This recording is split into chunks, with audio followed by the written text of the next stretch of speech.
Did you say what kind of animal it was that attacked her? So yeah, there's some type of animal attack. Statistically, there's been more animal attacks, mysterious deaths, people gone missing. In other news, local authorities remain perplexed by the animal attacks. What attacked you in the woods? An animal. What else could it have been? Welcome to It Was an Animal Attack, your home of the supernatural drama series. I'm Sandile. And I'm Fadzai. And friends of the pod, we are here. Probably earlier than you were hoping, but we did throw your change up with that Damon episode from last year. We are here to talk about the main character of the Vampire Diaries. And boy is she! The Queen of Mystic Falls herself, Elena Gilbert. Very excited for this episode. I've been looking forward to it for a while, so hopefully all goes well and hopefully we do it justice. Before we get started, some notes and corrections from I think just the last episode we did, the Mixed Bag Gilbert Journal. Fadzai, at some point we spent roughly 5 minutes googling celebrity doppelgangers and talking about doppelgangers. But after that we actually got into doppelgangers, and you mentioned your idea about the doppelgangers being created to be hosts for the immortal Silas and Amara so that they can be killed. And I said, I feel like I've seen something like that in fiction somewhere before, but couldn't remember what it was. To my dismay, it was from Supernatural. So that's where that's from. Never in my life am I happy to be recalling something from Supernatural, but the main characters, Sam and Dean, spoilers for Supernatural season 3 or something. Basically, Sam and Dean were to be vessels of Michael and Lucifer, so that they were to finish the fight that the two of them had at the beginning of time or whatever when Lucifer was being cast out. So they were to be inhabited by the angel Michael and then obviously Satan, and then Dean was meant to kill Sam to be rid of Lucifer and all his evil. Oh wow, they introduced Lucifer that early in season 3? Because of the writer's strike, that season 1 was cut short and 2 was potentially going to be wrapping up the whole show, as a lot of shows were doing that year, because they were like, okay, the strike's about to happen or the strike is already happening. Either we as the writers of the show are wrapping up the season real quick, or we as the producers of the show, since the writers are gone, now have to figure out what the hell we're doing because we're not willing to pay our writers. So a lot of shows got cancelled after the strike because too much time had passed, or studios were just scrapping it, we're starting a new slate of TV after the strike is over. So they were gonna potentially wrap up with that season. Our main character dies and goes to hell. Damn. But then they brought it back. You know what? I'm very glad that everything, as I was moving out of my Disney Channel live action series and cartoon era of my childhood, I'm glad that everything I liked that was marketed towards teenagers and young adults, I only started watching in 2009. So yeah. So nothing I liked was at jeopardy. Yeah, no, definitely. I definitely was watching Supernatural after the fact, as well as Heroes, whose second season was cut short as well. When the writer's strike happened. That is a show that suffered and never recovered. I had heard for many years that Heroes gradually just got worse and worse, and only recently did I learn that actually it's very much because of the writer's strike. And I was like, okay, well then that's not their fault. I understand. Yeah, not at all. Not at all. Very much it's at the end of the day, capitalism is the hugest enemy to art. So, but who knows? News about that reboot has been surfacing, so maybe they'll figure it out. Which, as you said, is now the second revival of the show, because there was that sequel series. I remember watching an episode or two. Micah, the little boy from the original show, was this 21-year-old beefcake now, and I was like, this is weird. What? Yeah. You were a child. It's when did you do that? I know Micah. I know Franklin from My Wife and Kids. Don't lie to me. And there was Peter Pan from Once Upon a Time. He was in it. Yeah. I never actually watched it, but I remember the trailer. I did see Peter Pan from Once Upon a Time and go, A choice. I only watched like a few episodes and I thought to myself, I'll catch up. And then it got cancelled or didn't continue. And I was like, well, then it's not worth jumping Why in. even get into it? Story of the late 2010s and all the 2020s. Yeah. But we're not here to talk about heroes. Tough question, a tall order, but Fadzai. Initial thoughts on Elena. Initial thoughts on the Elena that I meet at the beginning of the show. Sure. The Elena we'll be discussing in this segment. Initial thoughts. Everything that Bella Swan could never be. Ooh. And I love her for that. Ooh. Far from perfect, but I like that she has a sense of self-preservation that other girlfriends of vampires never have, in that she can sometimes be like, this is a dangerous situation. I'm not just super brave and super trusting of, blood-sucking immortals. Tries to fight back, even though she is quite underpowered initially. She doesn't get very far, but she's not just a helpless damsel in distress all of the time. So I appreciate that. Okay. It is appropriate that you mentioned Bella Swan because I know we always say, I'm not going to invoke that story as we invoke the story, but we do have to invoke the story today because there is an undeniable connect between the Vampire Diaries and the Twilight series, because those were happening around the same time. For a lot of people who were watching it, people who didn't know, there were like books from the 90s that did the story, right? A lot of people were like, oh, this TV show is trying to do what Twilight did. But the thing about the show is it does what Twilight did, but better. And one of the key things is that like its protagonist is a lot more active than Twilight's is. Yes. But getting into it, Elena Gilbert, main character of the Vampire Diaries for 6 seasons at least, and like 1 episode. And even in that episode, is she a main character? She comes at the very end. Yeah, she shows up to narrate a little epilogue, and that's about it. She is who everything kind of hinges on, especially in this early section, which, is understandable. She is the main character after all. As the show begins, Elena, whose parents have just died a couple of months ago in an accident that she was in but mysteriously survived, she starts off super depressed, right? That's just the fact of the matter. Yeah. There's been a lot of tragedy and she's struggling to bounce back from it. There's a lot of talk about the Elena that used to be, who was lively and daring and fun before her life was marked with loss. Key relationships are Jeremy, of course, her brother, who they say she and him used to be close, but because, again, of their parents dying, there's been a bit of a disconnect as they struggle to deal with their grief. She feels very responsible for him and she's struggling to get through to him in this time. There's Jenna, their aunt, their mother's sister. Elena and her are a lot more like sisters than they are Guardian and Ward. It's very much they're keeping each other going rather than Jenna's taking care of them. Not to devalue Jenna's efforts. She's great and she did everything she could. Yeah, but she's like, 5 years older than them? Exactly. Well, she's doing a post-grad, so maybe like 7 years. She's like mid-20s and they're like 15 and 17. So it is very much like, damn, y'all lost a child to take care of some children, and that's crazy. Yeah. Like, I'm Jenna's age now, and I can barely keep my succulent houseplant alive. Now, 2 children? Get me out of here. I'm good with kids, but in very much like an uncle way. Not an uncle who now has to be your legal guardian because your parents are dead kind of way. Right. And when I say kids, I mean like young children. I don't know if I could deal with teenagers. Teenagers going through hormone imbalances, high school, especially junior year. It's a miracle Elena's the one in junior year. She's just like dealing. And then who've just lost their parents, and you just lost your sister and your brother-in-law. It's like, yeah. Jenna was suffering, man. She did her best. Bonnie, of course, who is Elena's best friend and confidant, and Caroline, who is also Elena's best friend, but at least in these early sections is a little bit, just a tiny bit removed as compared to Bonnie, because there is this occasional rivalry that occurs between Caroline and Elena. Explicitly from Caroline's side is the thing. Elena very rarely is like hostile about Caroline. She will make a little snarky comment with Bonnie and camaraderie because they've been friends with her for like years and years, but she's never in opposition to Caroline. The same, unfortunately, cannot be said from Caroline's side, but that's like a complex thing that we'll get into. Yeah. I have thoughts about season 1 Caroline and Elena's relationship. For sure. There is Matthew Donovan, my beloved, Elena's ex-boyfriend, And I've written here second chance friend. He certainly is not in that mindset right now. He is very much pining and longing and wishing for Elena to get back with him. So that's also a bit of conflict very early on.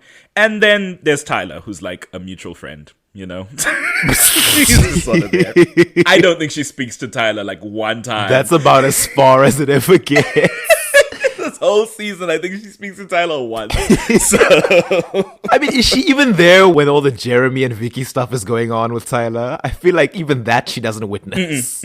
they're always on opposite ends of the conversation or of the group of friends. And it's like, yeah, that's fine. Listen, there's a lot of people. It's an ensemble cast. So we sort of launch off with all of this in that pilot episode, and then she's running after Jeremy, who's like clearly high in the men's bathroom. And then, of course, as she comes out, she runs into Stefan Salvatore. And everybody cheered.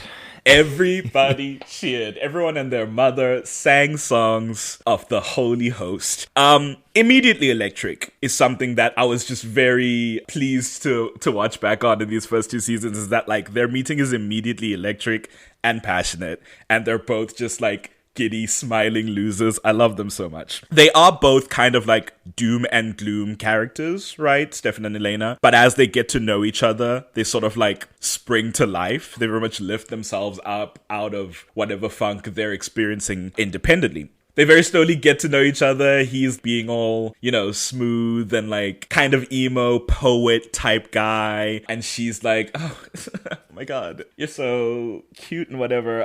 Did I say that out loud? I'm sorry. It was all the rage in 2009, for those of you who weren't around back then. Yeah. A sensitive heterosexual man. He journals. Who keeps a diary. He can cook. It truly is like she meets this man next in a cemetery, and she is very cautious about it. It's like, did you follow me here? So she has the requisite, like, you should be concerned about this. But the moment he's like, oh, I was just visiting family. You dropped your diary. I didn't read it, of course. And she's like, oh, you didn't sneak a peek. She's like, no, I wouldn't want anyone to read my own. Immediately in love. Immediately. That thing you said about her being like, oh, did you follow me? Because that'd be weird. I'm like, that's what I mean when I say she has more of a sense of self-preservation than a lot of these female protagonists who are in love with supernatural boys. Because they're often like, yeah, my love interest is literally Lucifer's son who's killed people, but I know he'd never hurt me. I immediately feel completely safe. And I'm like, right, huh? Exactly. Her eyes are open, her blinkers are on. She's not blind to the dangers, which is very impressive considering she lives in a small town. A thing they'll say later in like season 3 is that like, this is Mystic Falls, nothing ever happens here. But yeah, they start to vibe, obviously. The chemistry is off the charts. But he's a little mysterious, he's a little secretive, and also she's like just lost her parents. She's dealing with so much, and she's like, do I really pursue a relationship now? I've got all this baggage with Matt, who I broke up with because it's like we were best friends for so long and we tried it out, and then my parents died, so it like didn't work out. But her friends sort of push her to pursue it. Well, Bonnie pushes her to Bonnie, pursue it. Yes. We should say Caroline is very much... Let's not lie to each other, Miss Everdeen.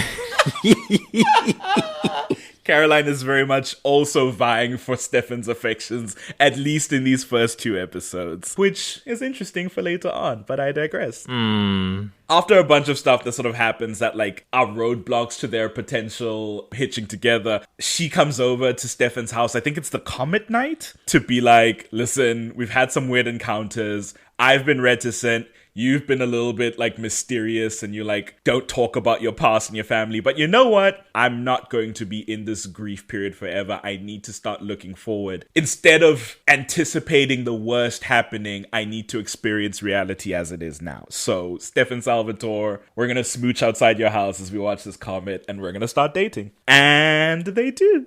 So that's lovely. They take the risk and they start dating. Enter Damon Salvatore, who is, of course, Stefan's older brother. We, the viewer, are aware, of course, that Stefan and Damon are vampires and have returned to Mystic Falls. Elena is unaware of this. And so, when she comes over to visit Stefan and encounters Damon, which, by the way, is framed like a walking horror movie every time Damon is around.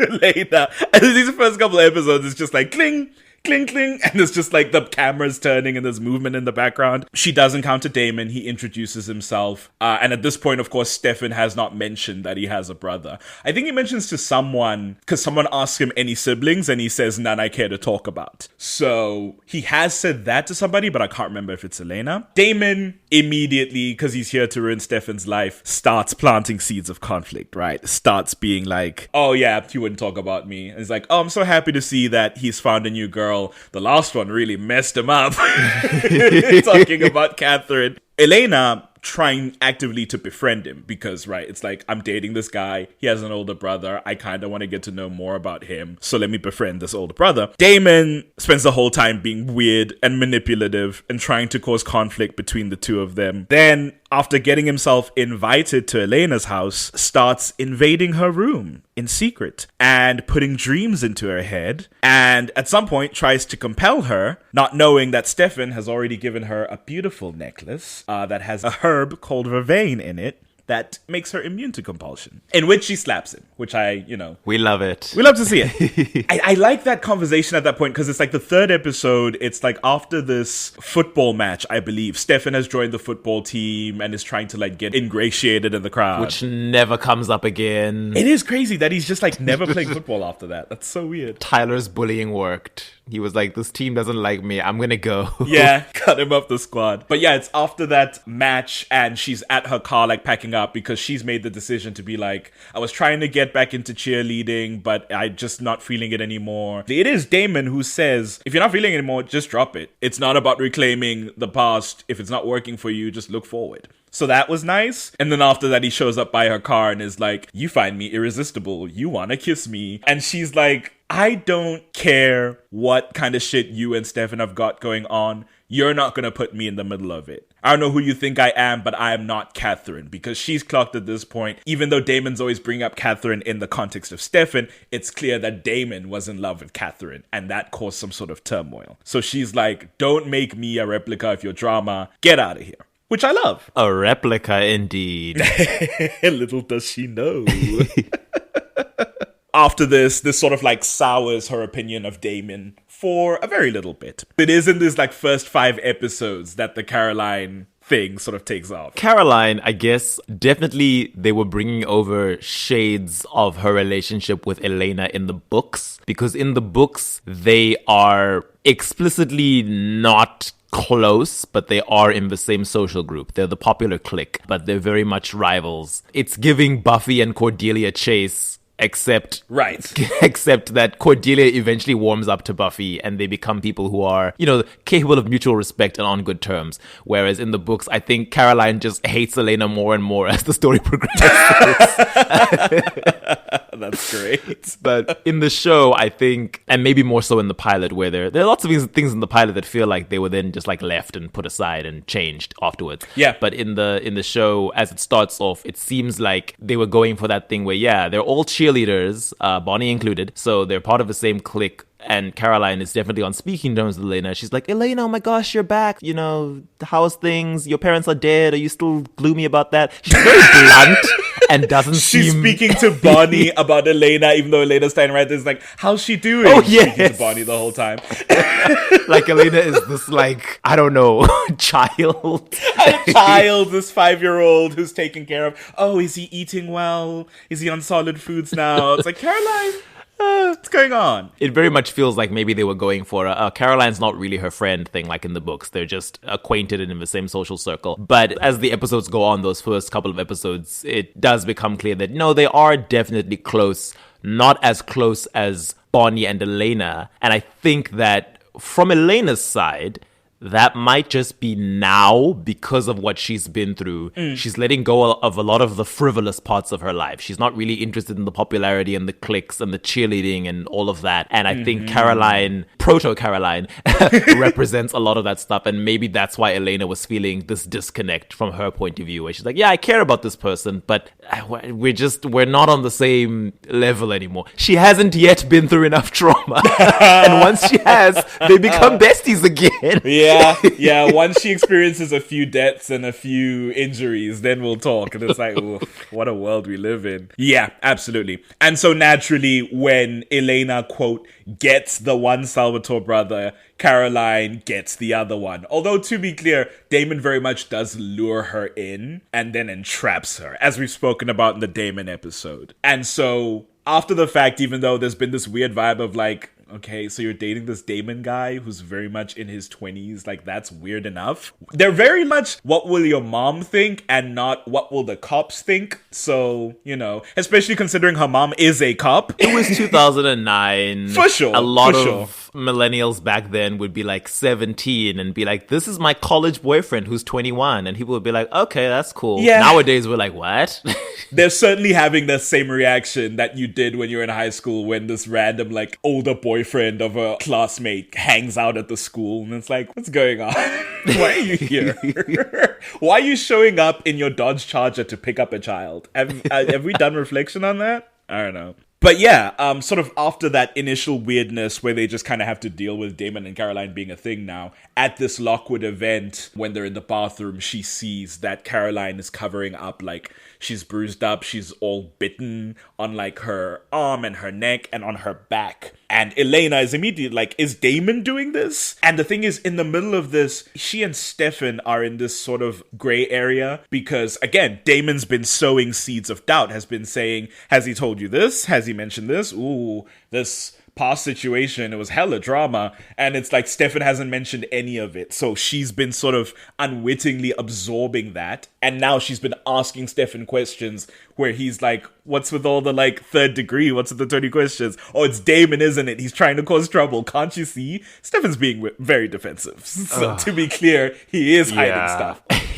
And before Elena knows that Stefan is a vampire, Damon's deliberate vagueness obviously makes her believe that this Catherine thing must have happened like, I don't know, a year or two ago, because Stefan is 17. He's not a 162-year-old immortal who got over this woman in the 19th century. Because Damon tells her, yeah, his ex, Catherine, who he never got over, did a number on him, then tells Elena that his ex died. Then, when Elena clocks that Damon was also in love with Catherine, he says that Catherine was in love with him, Stefan couldn't deal with it, and then he started doing some crazy stuff to, like, try and get back at him or try and cause problems between them. He's been some really crazy stories, Damon. After the fact, when you look back at it, it's like, oh, you just took your own story and wrote it in reverse. That's such loser behavior. So Elena absorbs all of this and is like, Stefan, what is all this going on? Stefan's like, I can't explain to you this was 150 years ago, and I actually don't care about that woman at all. So they're in a little bit of a fight. But she goes straight to Stefan, even though they're, like, not on great speaking terms, and is like, listen, your brother is abusing my friend. Stefan is not entirely surprised by this. She is upset when she clocks that, and he's like, I am trying to handle it, I'm trying to deal with it. And she's like, what the hell does that mean, trying to deal with it? We should be calling the cops. And he says something like, if we provoke Damon, it'll be much worse than it is now. But it's like, she has no context for that. It's all just like extra secrecy and extra mystery. But she does sort of like leave it to him to sort out. Of course, at that point, Stefan does spike Caroline's drink with vervain. And when Damon tries to drink from her later that night, it knocks him unconscious. And Stefan locks him away. So in the next episode, when Elena asks about Damon, Stefan says he's been handled and gives nothing further. Mob talk. Yeah. So just after being hip to how monstrous Damon is, she's also hip to how much Stefan is hiding from her. And she goes, I'm not about that life. I'm going to figure this out. Because the thing about Elena is, and this is going to be a D&D term, but Elena's a rogue. She's a mastermind rogue, is what Elena is. She's this tiny 5'5" girl. She goes places she's not supposed to be, sneaks in and out. She's always finding information and digging things up and putting things together. And I really have come to appreciate that, especially in this first season. So she starts putting things together where it's like, oh, you know what it is? It's at that car wash that they're having to raise money for like the student society or whatever. So she and Stefan at this point has been like, you want to know more about me? Shows up at our house unannounced and cooks for her. And I'm like, okay, that's kind of weird, but romantic.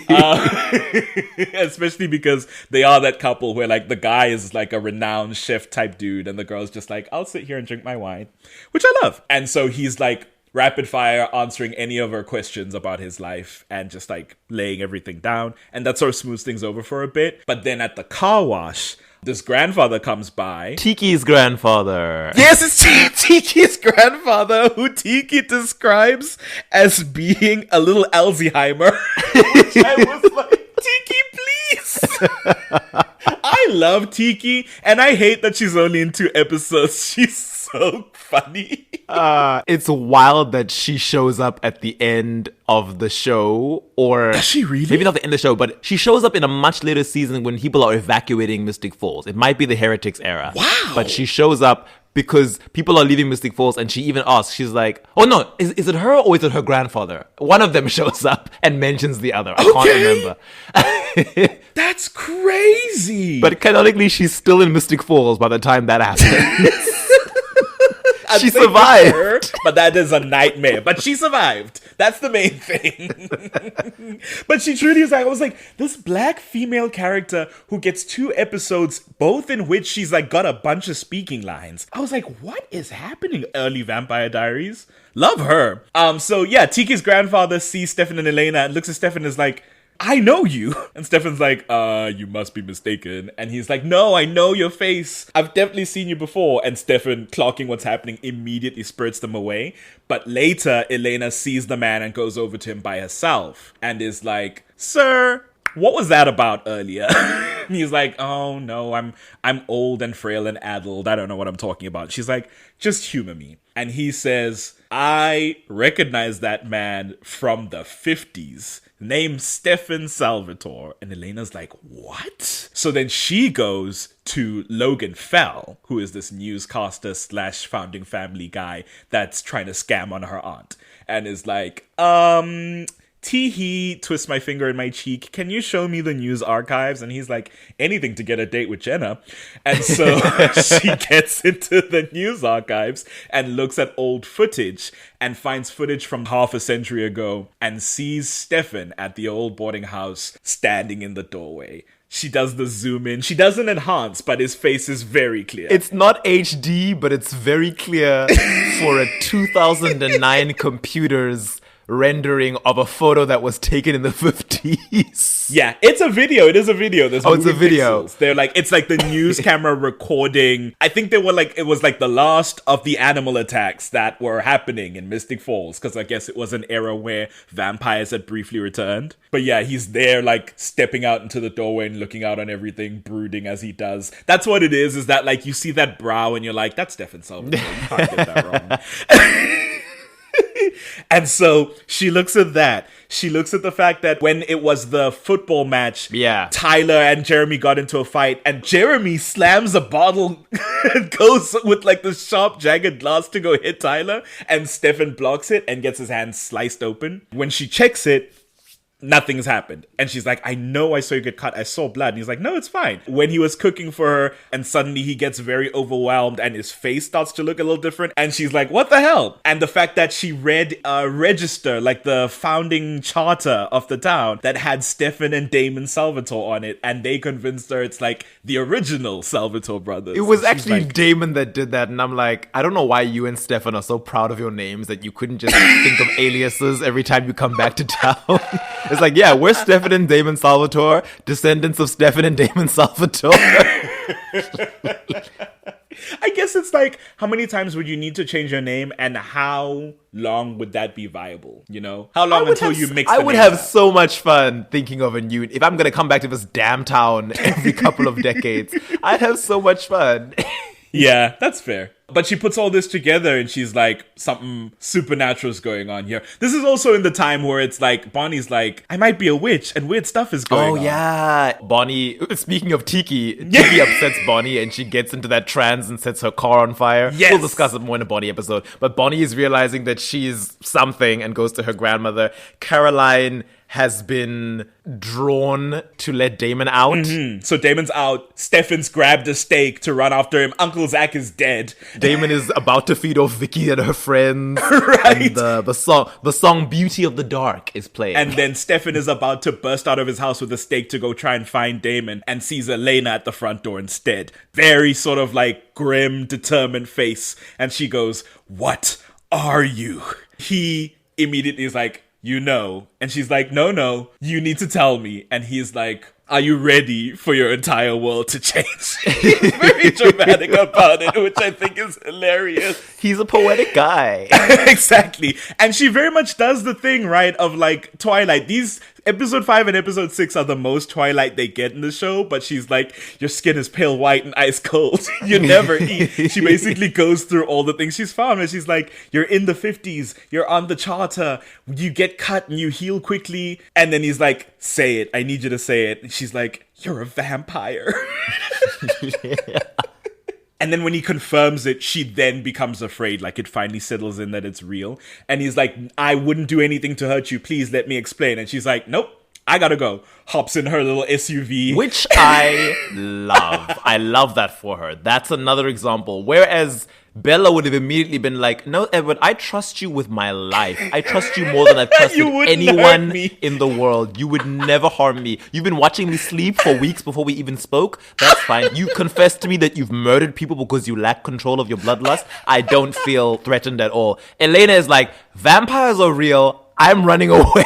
I'm out. You will not catch me. He hops into her SUV and drives. Goes home, immediately locks the door, runs upstairs to her bedroom, shuts that door. Stefan shows up in her room.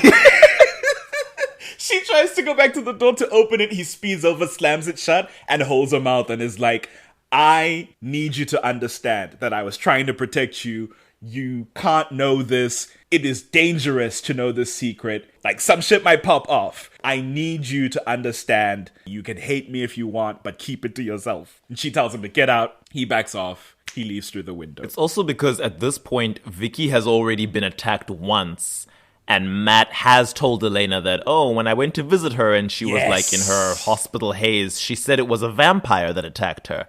So I guess Elena's like, well, vampires are real and they've been hurting people. Why would I ever trust this? You are an active danger to me. You're about to suck my blood. So absolutely not. Funny, just a little thing is that like the did she say what kind of animal it was that attacked her? That's the opening to our intro.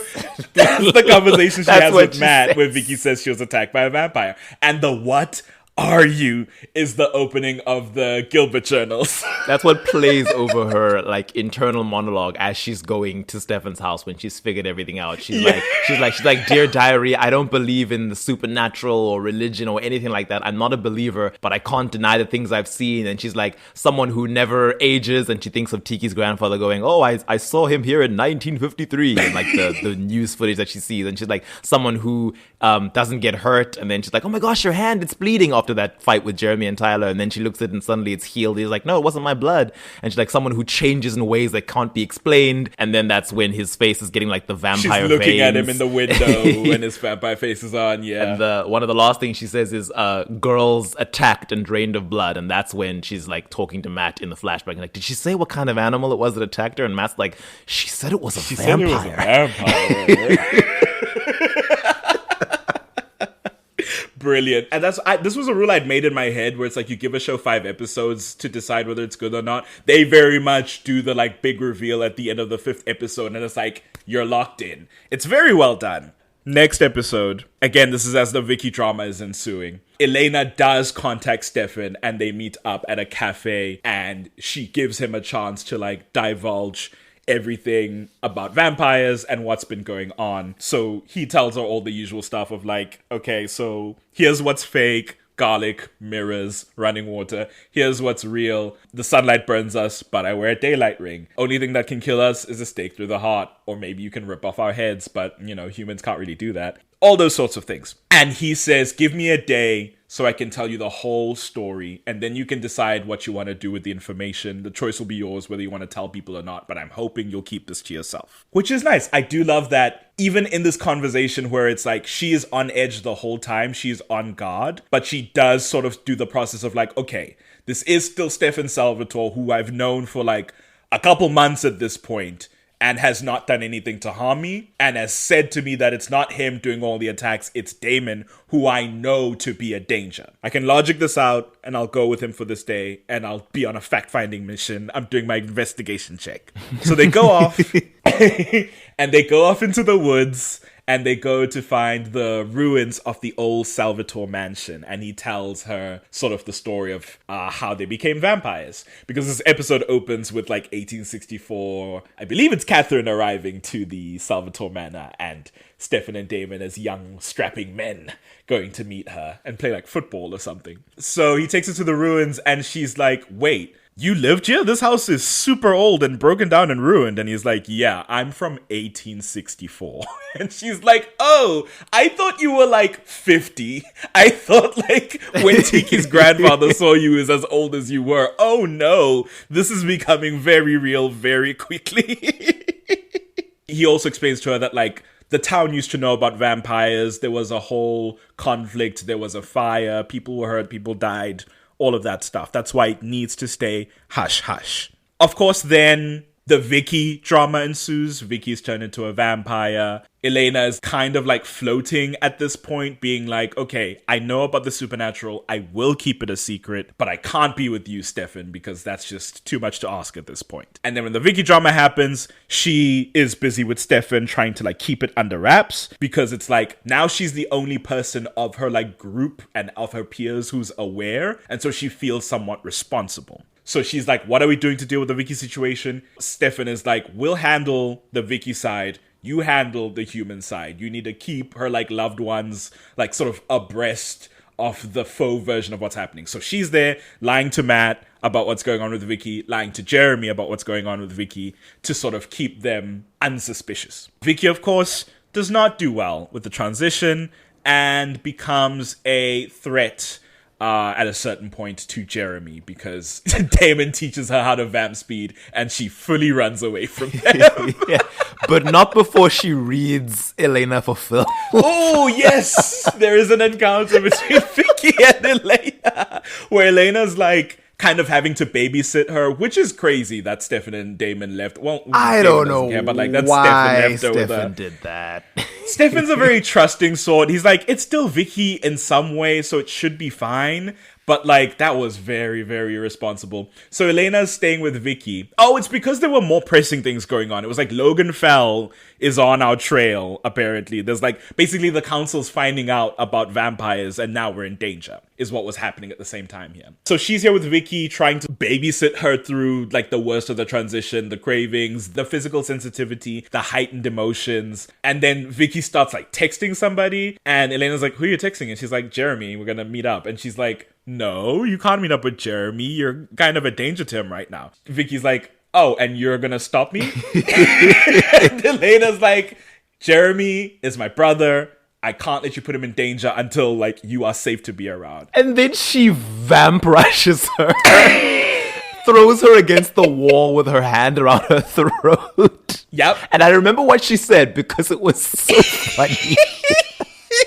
She says something along the lines of to Elena. She's like, listen here, you perky little bitch.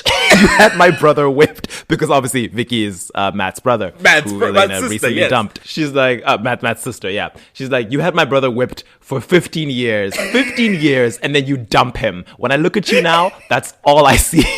And I'm like, oh, okay, so she actively dislikes you now. And then she says, and another thing, if I want to see Jeremy, that's exactly what I'm going to do, because I've got some fun new toys to play with, and I won't think twice about ripping off your stupid little head. And I was like, whoa. This is who Stefan left you with? Stefan doesn't know. He's never met this girl. I guess Stefan didn't know, but underneath there, she's like, ugh, this upper middle class, snooty little princess who everyone's fawning over because her mommy and daddy died, who broke my brother's heart, now wants to tell me who I can and can't spend time with. I have superpowers, bitch. Shut the up. I love it. I love that scene. At that point, it's like, listen, no reason to dislike Elena. This is kind of crazy, but it is really funny. And the thing is, even at this point, and it's not necessarily Elena's fault, she is dating Stefan, at least for those first 5 or 6 episodes before they briefly break up. Matt is there the whole time. He's in the corner watching him kiss her. Oh. It's very sad. He's just waiting for a chance. He's confiding with Bonnie, being like, I gave her space. I don't know what more she wants. I get she's with this guy now, but I'll always be here for her. I feel so bad for Matthew. Yeah, he even refers to Elena as his girlfriend when he's talking to Tyler, calling out for bullying Jeremy. Yes. He's like, you're beating up my girlfriend's little brother, and Tyler's like, your girlfriend? Dude. He's still very much in it. In this interim, they talk very often. And you can see that thing of these are definitely people who were friends before they fell in love. They still have that bond. And at a lot of times in these first 2 seasons, I sort of go, yeah, Bonnie and Caroline are her best friends. But Elena and Matt are best friends, which I really liked in an odd way. It's when Matt... And this is not a Matt episode, because I was about to say when Matt gets over Elena. But the thing is, I don't think Matt ever gets over Elena. Not fully. At least until maybe season 5. I would say Matt's over Elena, which is a whole other can of worms to open. But when he absorbs the fact that, okay, we're not getting back together, you really are oh yeah, these two are really good friends. I think it's sweet. They have a really good chemistry. They have a really good intimacy, and they're always in each other's corner. And I think that's really lovely. Especially, as people who appreciate male-female friendships, we need more of those in media. Anyway, so Vicky does that to Elena and then dips. And then Elena has to call up Stefan and be like, I lost the baby vamp. I don't know what I'm doing, and I'm in the deep end. And so they now have to set off to find her. She goes to the party that's happening at the school, the Halloween bash. This is one of the moments she meets up with Matt there, and they're both like, oh, I didn't know you'd be at this party. And then it's oop, got a babysitter sibling. She's like, yeah, me too. But she's like, wait, babysitter sibling? And he's like, yeah, Vicky's here at the party. And she's like, oh no. So she goes to try and find Vicky. Stefan, Damon, and her are at the party trying to find Vicky. Stefan and Damon get sidetracked for whatever reason. Elena does find them outside the school. She's in a little nurse's outfit, which I thought was really cute and very poignant because her dad was a doctor. She sees them outside sort of against a school bus. Vicky and Jeremy had been making out, but it very quickly turned more intense. She started biting him. He pushed her away. She went, I'm a vampire and I can't control this. And she leapt at him and started feeding from him. Elena, she walks out that school, sees a tin drum of 2x4s, grabs one, and then turns the corner and sees them at the bus. I forget if she goes to Vicky or Vicky vamps to her. She lifts that 2x4, swings it, and smashes it into Vicky's face. And I always champion that moment as damn, you really went. Stranger Things, when people always talk about how is her name Nina? What's her name? Nancy? Mike's older sister. Nancy. The way Nancy always got the blicky on her, she always grabs a gun and is shooting. I'm like, Elena! She grabbed that 2x4, no question, and swung on that bitch. I love that. I do. I love a world in which especially if it's the protagonist, the person who's not part of the superpowered world is like, I'm not going to sit by helplessly and wait to be saved. I'm going to use my arms and legs and try to fight back. Bella Swan could never. Bella Swan could never! Oh, I forgot to say earlier when Stefan was taking her through the woods and shows her his old house, he says, I've been 17 since 1864. And it's like, okay, Edward Cullen. All right, Spider Monkey. We see you. You kind of have to. Shame. I will say, I don't often defend Bella Swan, but I will say, for as much as everyone makes fun of the Twilight vampires, I've said this before, canonically, the Twilight vampires are insanely strong. In their universe, a human being doesn't stand a chance. There's really not much you can do. They're superhero level strong. Yeah, she sprays mace in his face and it does nothing. Where it's like, I think mace works against vampires in this world, probably because their senses are heightened. I don't know. Yeah, whereas Vampire Diaries vampires are pretty soft. Like they're not super durable in terms of like blunt force. They're not made of like concrete or like diamond Yeah. the way that vampires are. She whacks Vicky. It staggers her a little bit, but unfortunately it's not enough to stop her. Vicky then grabs her, and then Stefan shows up and pulls her off, and then tries to get Jeremy away. Vicky comes back and grabs Elena again and starts feeding off her proper, and that's when Stefan grabs a stake and has to shove it through Vicky's back, thereby killing her. We did say in another episode that, like, kind of crazy you didn't just snap her neck. You know? I don't think neck snapping had been introduced in the story. It hadn't. Obviously, But retroactively. retroactively, he's been doing that for over a century to various people. Right, but I will say, just interesting to note, at that point, no vampire had their neck snapped. We hadn't learned about that mechanic. It's much later that we learn about that. I guess because Elena does give this like blood-curdling scream as Vicky bites her. So he reacted on instinct for the girl he loved and staked Vicky through the back. I've got to protect my girl. My girl said not as ownership, but as the knight of a queen. Stefan's great. That's all I'm saying. Anyway, they have to dispatch Vicky, and it's the first sort of big, like, oh no, our town is irrevocably changed, and things are beyond an event horizon now.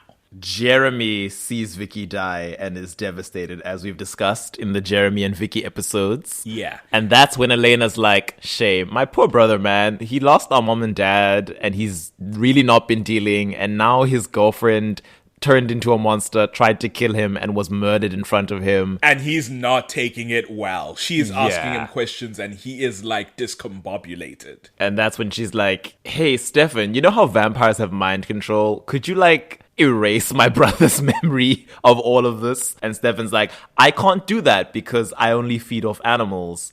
I don't have the full set of vampire powers. And Damon, I think that's like the first time Damon does something nice for Elena. He's like, I can do it. It's the least he can do since Vicky is his fault. He's like, I can take away Jeremy's memories if it's what you want. And I'm like, crazy that it's now about what Elena wants and not Jeremy.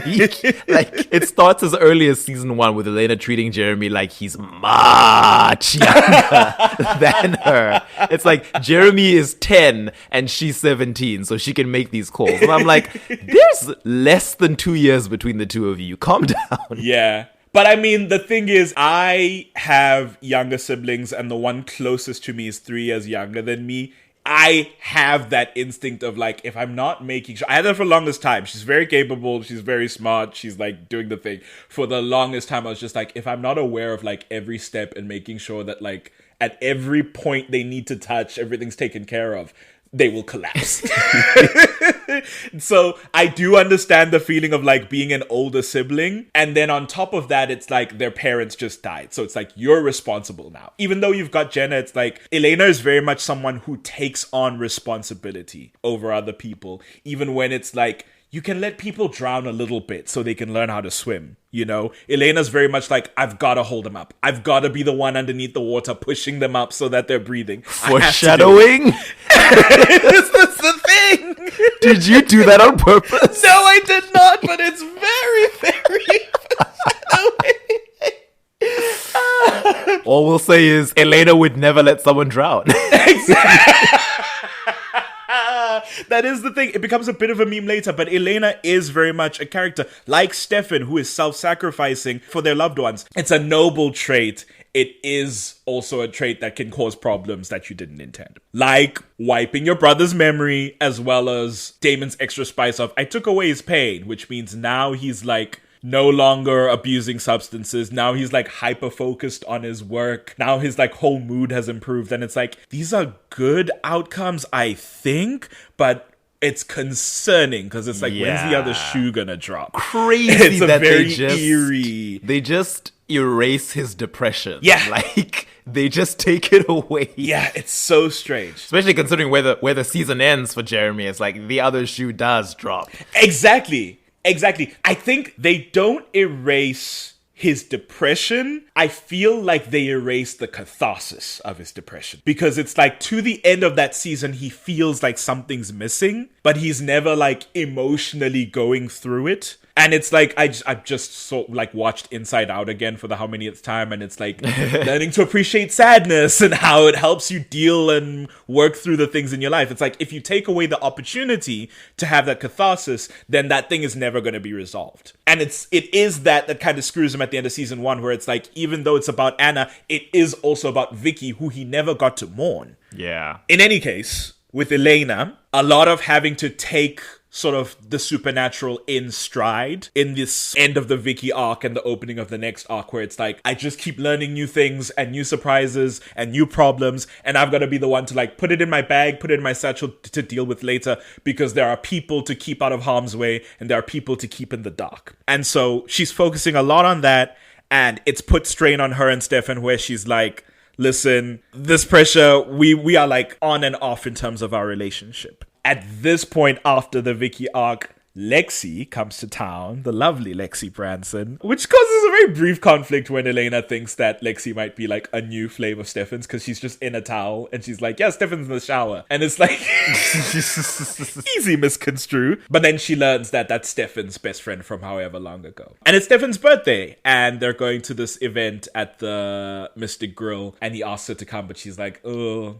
better not. And he's like, okay. But she shows up anyway. I can't remember why she ends up going, but then she sort of sees them there and she has a talk with Lexi. She kind of gives her context for Stefan being an immortal being and living such a long life and what sort of emotional and mental state that puts you in. Assures her that Stefan is like crazy over her, cannot stop talking about her. Tells her, you know, there will be dangers, there will be risks in life, and there will be such in a relationship like this, but if you think it's worth it, then just go for it, because you only have this one life. I think she talks about having had a human love interest herself and how that did work out. And so this gives Elena some of the confidence to go for it despite everything new that's happening in her life, and she and Stefan kind of reunite a little bit. I must point out that she specifically tells Elena that she did eventually turn this human love interest into a vampire. I don't think she tells her that. Does she not? No. Is that something Elena learns later? She learns it later. Okay. So all she tells her in that scene is when it's real, you can't walk away. Mm-hmm. that Elena keeps with her. She's like, yep, me and my human partner. I'm like, Lexi, why are you lying to this child? Of course, at the end of that episode, Damon sells Lexi out to the cops to cover his own ass and then stakes her. And then Stefan wants to murder Damon in retaliation. And it's Elena of all people who's like, don't do this. You'll never forgive yourself if you stoop to his level and murder your brother. And I'm like, Elena. That is the first Let him moment do it. That it's like, maybe I'm not with our main character all the time. And you know what? That's okay. We like a flawed character. We like a character who sometimes your good-naturedness, your concern for like the weight of certain actions and the consequences, maybe we could pack that away sometimes. Maybe we don't need it all the time. The man who's a danger to everybody needs to die, you know? It is very much framed as her doing it for the sake of Stefan's soul, which I'm like, I can respect that. Sure. Because when she tells him not to, Stefan is like, why are you protecting him, Elena? He's never gonna change. And then she's like, this is not about him, this is about you. This will destroy you. Like, killing your own brother, which I'm like, I don't know how she knows Stefan so well already that she knows that he loves guilt more than any other emotion. But I guess she got a good read on him. They've been together for like months at this point, so it's like it's not something Stefan hides. He wears that shit on his sleeve. So yeah, to protect his virtue, she says, "Don't kill your brother." After that is Bonnie's drama with Emily and the talisman and Damon wanting to open the tomb. When does Bonnie tell Elena she's a witch? Because that's an important moment in terms of Elena being like, oh, I finally have someone to talk to from my old life about the supernatural. I've been keeping this a secret from everyone. I'm so glad that you're a part of this too now. It might be this episode or the episode after where Bonnie confesses, because she had that happen with Tiki at the car wash, and then she had predicted Mr. Tanner's death, even though she didn't realize it at the time. Yeah. Because she was seeing those numbers, and then Damon kills Mr. Tanner, and then when the town finds his dead body, she sees those 3 numbers sort of nearby on the ambulance, on the ground, and on the wall somewhere. So Bonnie has been on a magical journey. She comes to Elena's house and is like, yeah, we've sort of been split for a bit. And I think Elena's like sad because she and Stefan have broken up. And Bonnie's like, I know what'll cheer you up. Starts ripping off this girl's pillows. Like, excuse me? Doesn't even ask. That was Egyptian cotton, bitch. What are you doing? Bonnie said, hey, my founding family friends are rich. She'll buy a new one. You can afford it. She starts tearing up her down feather pillows and pours all these feathers onto the bed, waves her hands over it, and a feather starts flying up. I think she's like closed all the windows, closed the door, and is like, there's no aircon, there's no gust of wind, nothing. She goes from 1 feather to 3 feathers, and Elena's like, oh my god, at these very clearly CGI feathers. And then Hey, it was 2009. it was 2009. Honestly, it's pretty good. And then Bonnie's like, time for the big finish. Puts both her hands down, lifts them, and all the feathers launch up into the air and are floating very slowly around them. And Elena's like, oh my god, Bonnie, this is great. And so at this point, Bonnie confides in Elena about her being a witch. But Elena hasn't said anything about the supernatural. It's when the Emily and the talisman drama happens. There's this talisman that Damon's been trying to retrieve because he wants to open the tomb. Emily, through Bonnie, has been sort of warding him away. Now she's sort of possessing Bonnie to try and destroy this amulet. She ends up sort of out in the woods, like half possessed. Damon has been chasing her for a while. He's like cornering her at school. Again, this old man at school and nobody's saying anything. She ends up in the woods. Damon follows after her and is like, Emily, you promised, blah, blah, blah. And Bonnie's like, I'm sorry. I must destroy it for the protection of the town. And I forget where Elena is at this point. I know her and Stefan show up as this is happening. Emily, in Bonnie's body, like creates a circle of fire and then incendiates the locket and destroys it. Leaves Bonnie's body and Bonnie sort of like slumps over. Damon rushes in and tries to eat Bonnie, and then Stefan has to throw him one side and then use his blood to save Bonnie's life because she was very much going to die in that moment. And canonically, in the background, Anna is just like watching all of this from the shadows. Anna in the shadows, the one's like, interesting. But this is the point where Bonnie has, one, had all that happen to her with Emily, 2, has seen Damon attack her and like drink her blood, and 3, saw Stefan like rescue her by feeding her his blood. I guess it's interesting that Elena fortunately chooses to be like, no, I'm not going to hide this from Bonnie. I want to tell her the truth. I owe her that much. And I need someone to be like my confidant in this because my brain is exploding trying to keep all of this inside. And Stefan's like, that's well within your rights. But it is interesting that it's like, if they tried to compel her and realized she couldn't be, they'd be in a lot worse trouble. Elena does start telling Bonnie everything in this really emotional scene where Bonnie's like sobbing because she's like, oh no, all the horrors are real and all the stories are true. But in that moment, they become forged in the fire of all the shit that is taking over their town. It is important to note that like Caroline is removed in this respect because at this point still she's not involved in the supernatural. She's just been harassed and abused by Damon, but her mind has been compelled away of all the supernatural stuff pertaining to that. During the Vicky drama, Logan Fell, again, founding family type person, was like tracking down Stefan and Damon and tries to kill them. He tries to kill Stefan, Damon rescues him and like bites Logan's neck open. Vicky drinks from him. And then everyone kind of just leaves. And nobody deals with the Logan issue. And so in the interim, someone has shown up and fed Logan some blood and then turned him into a vampire. So he comes back in like episode 9 or 10 as a vampire and starts causing trouble. They have to deal with him. And after that, Elena makes this decision to be like, I feel like I'm wasting time here. Like, all these problems are just gonna keep coming. And if I'm choosing to like put my relationship on pause because I can't deal with it, it'll be on pause forever. And so she goes over to Stefan's house and she comes in and she's like, I don't want us to be apart anymore.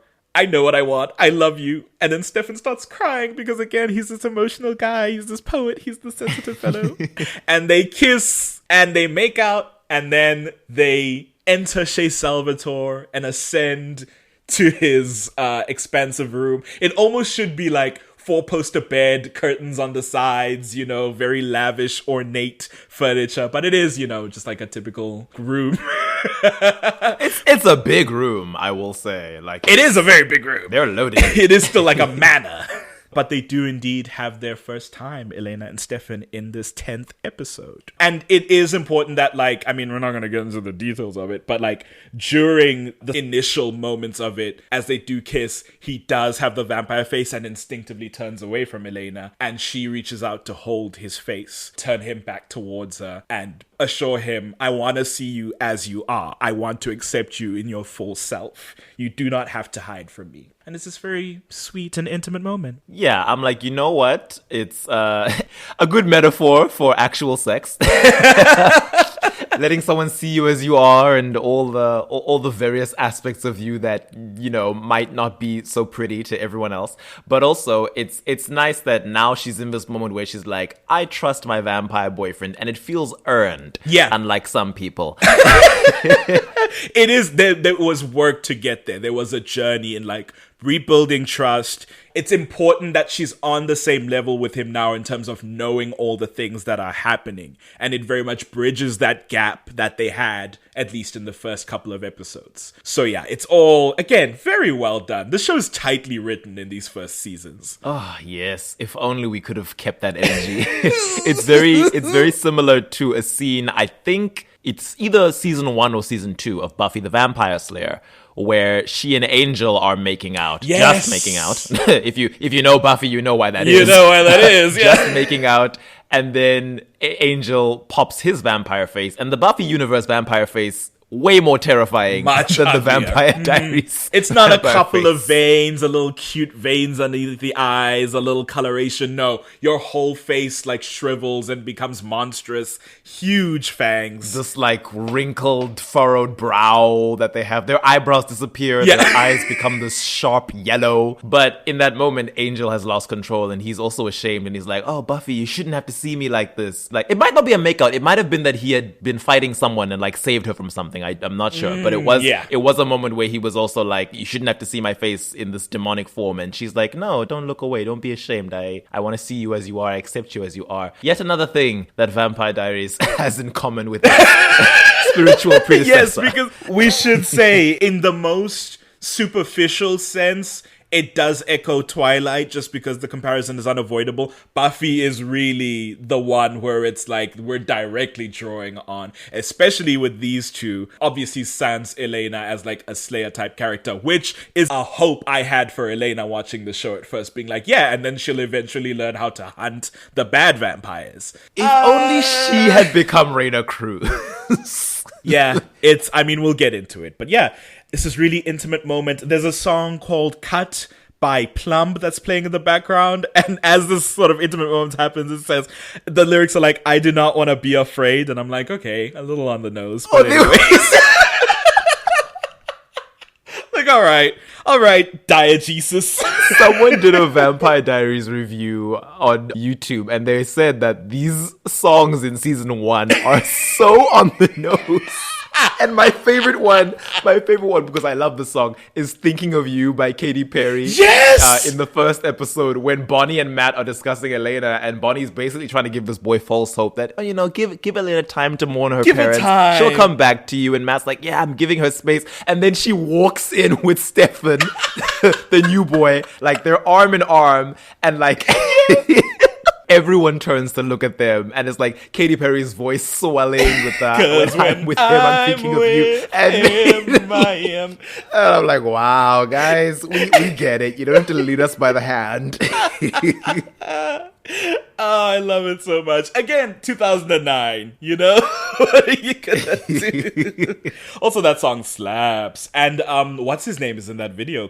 Matt Dallas. Oh, yes, Kyle XY. You told me that recently, and I went back and watched it, and I was like, how did I never notice this before? Yeah, exactly. I thought you meant you went back and watched Kyle XY, and I was like, that's bold. But I all have right. not watched that, but I will someday, if for no other reason than for Matt. I remember it being good, but I remember it going nowhere for like a long chunk of the season, and then stuff started happening. It's like, I get they were like doing some interpersonal stuff at the beginning where it's like, this fish out of water, this boy, born sexy yesterday, right? The trope where like you've got this fully grown being that was like very freshly minted or like has their memory all gone for whatever reason, and it's like they just woke up yesterday and they have to learn how to exist in the world. It's a trope that has its problems, but it's like, I think it's done well. Also, he has no belly button, which is fun. It's like a very cool plot point that he does not have a belly button, suggesting that he was not born. Anyway, that aside. After this lovely intimate moment, Elena's like, I've never been in your bedroom before, which is like a very near setup. I didn't expect them to set it up in the episode where it's like, yeah, she would not have seen this before. And then they're like chatting back and forth, and Stefan's like, I'm gonna go make us coffee or light us cigarettes or whatever people do after sex. No. It was 2009. We were past the phase of having badasses smoking on camera. Yeah, smoking's not allowed anymore on TV. So she's like, ooh, I'm gonna traipse around the room and inspect his things and find out all the secrets he won't tell me. And then she does find out a very big secret that he wouldn't tell her, which I can't blame him for not hiding it better. He wasn't expecting her to come over, and he was overtaken by the emotions. But she finds a little tiny portrait picture, a picture of Catherine from 1864 that looks exactly like her. And even though we've seen Catherine at this point in flashbacks, she has never gotten to see Catherine. Only heard about her in words, and no one has told them, oh yeah, by the way, she looks just like you. So of course she goes, what the hell? I have to leave. Grabs her stuff and runs. Jumps into her SUV and drives away. And at the end of the episode, someone runs into the middle of the road and crashes her. She like flips and tumbles. It was really crazy. And she crashes and she's like in the car upside down and she can't get out. And here this figure comes closer and closer and then suddenly looks up and then runs away. Damon vamps over and is like, you alright? What's going on? And Damon gets her out of the car. And then she passes out and then he kidnaps her. So then we launch into the new era. So Damon kidnaps her. This is like episode 11. Fortunately for her, it's a great opportunity to escape her problems. And he takes her to Georgia. I think Stefan tries to call her, but Damon has taken her cell phone away. He does try to give Elena the cell phone to speak to him, and she's like, I don't want to talk to him. They head off to Georgia. Damon will not tell her why they are going there, and then when they get there, he meets with Bree, played by Gina Torres, our icon, our legend. We love her. Glamazon. I recently saw her in an old show that I've been watching that I did not know she was in, and I was like, Ooh. Always a pleasure, Gina. I adore you. Was it Firefly by any chance? No, it was not Firefly. But also, she's aging, black woman. Gracefully. Aging the way that they age. I was like, I didn't know you were this old. You look exactly the same. And she's like 6 foot or something. She hops over that bar and towers over Damon as she kisses him. And I'm like, you do not deserve her. I hate that she had to share the sheets with the likes of you. But yeah, she's like, oh, I was in college and I met Damon and he rocked my world. And she's like, oh, when did you get roped in? And Elena's like, I didn't get roped in. And she's trying to say, I'm dating his brother. But before she can finish, Bree's like, well, either you get roped in or whatever in, but just enjoy the ride. And it's like, we're already setting up a potential romance for Damon and Elena. And it's like, at this point, after he's like abused her friend, killed her like boyfriend's best friend, and just all around been a menace, tried to kill her other best friend recently, and they're like, yep, this is the point where we're gonna plant the seeds that maybe she'll be into Damon. I'm like, all right, it's a CW show at the end of the day. So he's trying to figure out how to open the tomb without Emily's necklace. She, Bree, that is secretly trying to orchestrate his death now that he's here. She calls up someone on the phone who turns out to be this man named Lee, who comes later at night while they're outside the bar and snatches Elena to use her as bait, holds her up on like a water tower or something. And when Damon comes looking for her, he shows up and grabs something nearby and like whacks him in the leg to like break something and drop him on his knees, and then starts kicking his ass. It was very cathartic for me. So Elena's like, what's happening? Why are you even doing this? And he's like, he killed my girlfriend. She came to Mystic Falls to visit Stefan, and then Damon killed her. And Elena's, oh, you're Lexi's boyfriend. She said you were human. And that's when he's like, I was. Because he's very clearly a vampire. He has been speeding, and he has the face when he says I was, and starts beating Damon's ass again. So as early as, halfway through season 1, Elena had been told, yeah, this vampire-human romance must inevitably end with both of us being vampires. In fact, Lee says, because she asks if Lexi turned him, and he says, if you want to be with someone forever, you have to live forever. And then returns to beating Damon's ass. And so then Elena, of course, kicks into high gear. I've started referring to it as her empathy guns. When Elena's put into like a situation of stress or danger, her first weapon in her arsenal, she spins the 6 shooters of empathy and she points them at him. And she says, you were in love with Lexi. She loved you. She wouldn't have wanted you to do this. She would have wanted you to like not kill someone in her name. A lot of bullshit about like, oh, you just have to be the better person and you have to like find peace or whatever. And unfortunately, because Elena's empathy guns are really powerful, it works. And he stops trying to kill Damon. He had doused him in fuel and was going to set him on fire, which would have been quite a way to go. Yep. He's like ready to set Damon on fire, and she's like, pew pew, be better. And he's like, I guess you're right. And he throws away the lighter, and she's like, thank you. And he turns and looks at her and is like, I didn't do it for you, suggesting he did it in the memory of Lexi. And then speeds off, and Damon, as usual, avoids any danger. And we never see him again. We never see him again. And then, of course, at the end of that, Damon kills Bree, rips her heart out in the middle of her bar, and presumably and doesn't tell Elena never finds out about that. Yeah. So I'm like, Elena, your empathy guns cost this woman her life. Her life.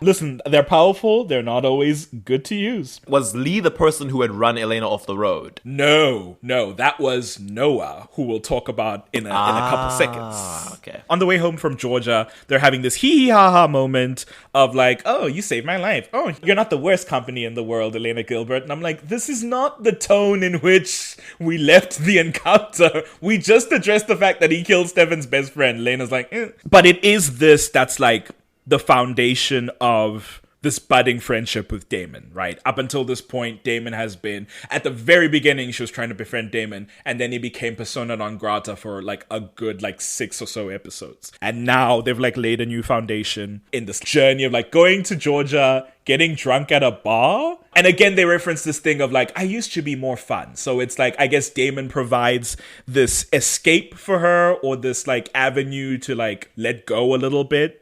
It makes sense in that Stefan is a bit more reserved, right? Yeah. At least in these early arcs. In the very beginning, Stefan is a very sort of reserved, kind of quieter character. Like, they're always joking he doesn't like dancing. Elena has to, like, get him to dance. Doesn't like going to events and stuff. Very much like, I'm a by-myself type of guy. Even though when he's in social situations, he's like, yeah, I'll shoot the shit with people. I'll hang out. Typically, also, when Elena and Stefan are together, they're being forced to deal with, like, dramatic, high-stakes plot stuff, often pertaining to Damon getting up to some sort of shit that they have to stop. So it makes sense that there's not a lot of opportunity for her and Stefan to just, like, have fun. So, yeah, Damon is this outlet who doesn't concern himself with empathy or the safety of strangers or loved ones. There's a license to let loose. So it creates this interesting dynamic of my boyfriend's older brother who becomes my unlikely friend that murders people. Which, if you look at it a certain way, is kind of fun. Yeah. True to form, she comes back to Mystic Falls and hashes out her issues with Stefan and the fact that he hid that his ex, Catherine, looks exactly like her. And what happens? She learns that Stefan actually encountered her long before they met is the one who rescued her from the river after her accident, and after watching her and researching her for months to determine that she was not in fact Catherine, discovered that she was adopted. Literally, Yes. right after hanging out with Damon and Georgia, triple barrel serious revelations the moment she hangs out with Stefan. And it's like, whose fault is that? You know?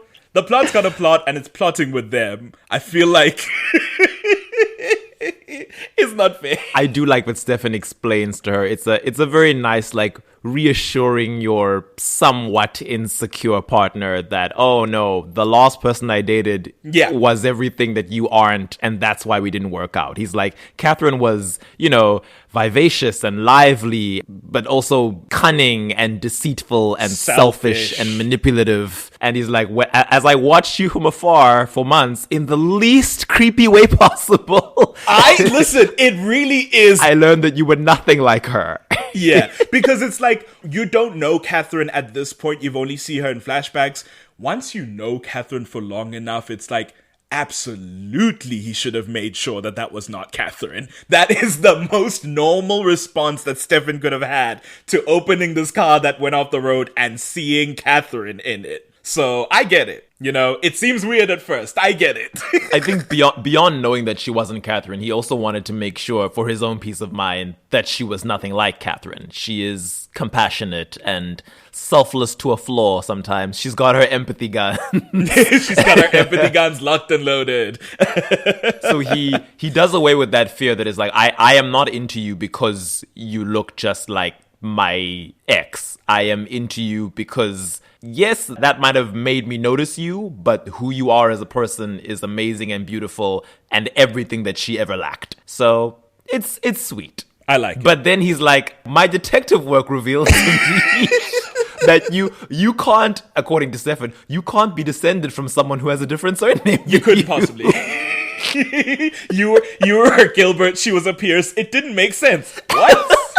And I'm like, people get married, Stefan. I'm like, Stefan, on any family tree, the majority of your ancestors have different surnames to you because every woman who gets married usually changes her maiden name. So yeah. So what are you talking about? I'm like, Elena's adoptive mother is a Summers. Right. She's not even a Gilbert. She's not a Gilbert. If it was like through her mother, it would like simply not matter. So crazy. I guess because, no, but even then, because like it's a founding family name, Gilbert, right? So it's like you can track back her family to 1864. I guess that's what he was saying. As far as he knew, Catherine was dead in 1864, and you can very easily track the Gilbert family down to Elena if Elena was biologically a Gilbert. So at no point does the Pierce family connect into the Gilberts. Maybe that's what he was saying. I'm just like, Stefan, sweetie, I love that you're Scooby-Dooing, but this is circumstantial evidence at best. Also, I have to assume at this point the show was going to make Catherine a literal Pierce and hadn't yet thought of the whole Petrova thing. Is she Katerina Petrova in the books? Probably not. No, in the books, her name is Catherine for real, and her surname is von Schwarzschild. Von Schwarzschild, because they were very German. Subtle. Yeah. That's true. Wow, Child of Darkness. Interesting. That's wild. We get it. She's a vampire. Well, Child of Blackness, actually. I was trying to avoid it. Catherine von Black's child. Oh, no. Oh my god, Catherine Black confirmed? Slay. Ooh. And Elena with her black ancestry. Oh no! Don't start. Don't start. Elena POC, let's go. They're about to one-drop rule us. What's that on? I see these crazy tweets where someone's always like, that's clearly a black woman. And I'm like, okay. Elena with the blonde and blue eyes, just like, power to my people. Oh, book Elena would be even worse. At least Nina Dobrev is like kind of tanned and has brown eyes, you know, and brown hair. Like book Elena is Aryan Dream. Actually, funny enough, I was looking through like old news articles and stuff, and as it turns out, Nina Dobrev obviously was cast, but like this role potentially Ashley Simpson, if you know Ashley Simpson, the pop artist / actor, I guess, was in the running to be Elena Gilbert. And, who else was it? I know that Candace King auditioned for the role of Elena initially, and she looks exactly like Book Elena. Really? Interestingly. That would make sense. Yeah. I think it was Ashley Tisdale who was offered Oh. sort of like, hey, do you want to get involved in the show? And she declined and then went to work on Hellcats, which was a different show airing at around that time. But that show was much, much shorter, I believe. Yeah, one season and then a pity. That's a shame. But yeah, I thought of the like blonde hair and I was like, I know there were like famous blonde people who auditioned for this role. But anyways, that's the thing, is that like Elena is the sleuth, unfortunately. So Stefan was left to his devices and came up with, very anecdotal conclusion. It's like when you stumble on the right answer, but you got there in a way that it's like, well, that's not why you're right, but you are right. Yeah, you got the answer for sure. You get the marks, but You get the mark for the answer, but not the mark for the working. But yeah, so Noah stalking my good girl Elena. Noah's very clearly a vampire. He's just this, tall white guy in a hoodie. He's showing up at their house pretending to be like a pizza person, getting himself invited. Elena learns more about the Gilberts and their place in the town with vampires. She learns a lot of this from Stefan, who of course was there at the time. Then from Jenna, who there is a little confrontation because Elena disappeared for like a day to Georgia, and Jenna's like, I trust you to be the responsible one. And Elena's like, you're not going to tell me about trust, bitch. Why didn't you tell me I'm adopted? Jenna's like, oh my God, I failed in the most incredible way. She's gagged very quickly. Gagged, gooped, signed, sealed, delivered. Jenna is usually like, she's the cool parental figure because she's so young. So she's like, Elena, I'm not strict. I'm pretty chilled with you. Jeremy's been the problem child, but now you come and you disrespect me like this. You disappear. This is not okay. For once, I'm going to be an authoritative figure who's putting my scolding you. foot down. And the minute she does, Elena's like, well, you have no leg to stand on because you didn't tell me that I was adopted. That foot you try to put down, weak. Okay? Tell me who my mom is. And so later, when they're a little less heated, Elena is like, why didn't you tell me? Jenna's like, I didn't think I'd have to. Your mom was going to tell you when you turned 18, and then she died.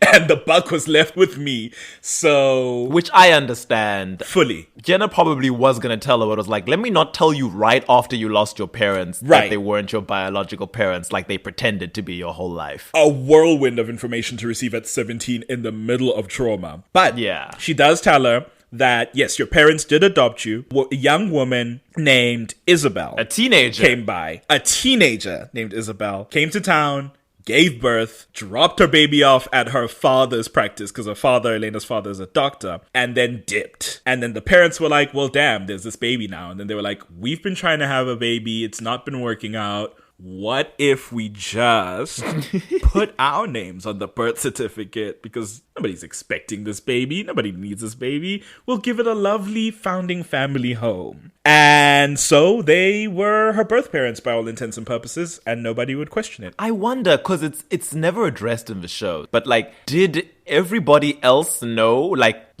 Carol Lockwood, Liz Forbes, Bonnie's mother before she skipped town, did they all know that Elena was adopted and just managed to keep this a secret for almost 2 decades? I believe Bonnie's mother knew. I don't know if anyone else knew. Gosh. Because, I mean, Miranda Summers Gilbert would have had to fake a pregnancy, and how do you do that? So that is the only part that confuses me, because it's like, Stefan's like, I found your birth certificate, but no record of your mother having been pregnant or giving birth at the hospital. So it's like, it doesn't add up. So yeah, I guess they would need a concerted effort to fake this and for no one to ask questions. Maybe Miranda had like, I don't know, mono for several months, so she had been at home, and the timing lined up perfectly. True. No one had seen her in a while. They got the baby in their hands, and then they were like, we're gonna do this. But now, 9 months in the past, where I was just out and about, that is crazy. That's crazy. Maybe, you know what? Maybe at that point, they were like, okay, now you need to stay home for like 6 months, because we can pretend that like the first 3 months you just weren't showing that much because it was the first trimester, and then we'll say that this was the 6 months of the pregnancy, and then we'll reveal the baby and we'll pretend the baby's newborn even though it's 6 months. I don't know how well that would work. I don't know the sizes of infants, so I don't know. They would if have you to could fake her convincingly do that. birthday and all these things. It would be a lot of effort. I mean, you could do it if you really wanted to, but Yeah.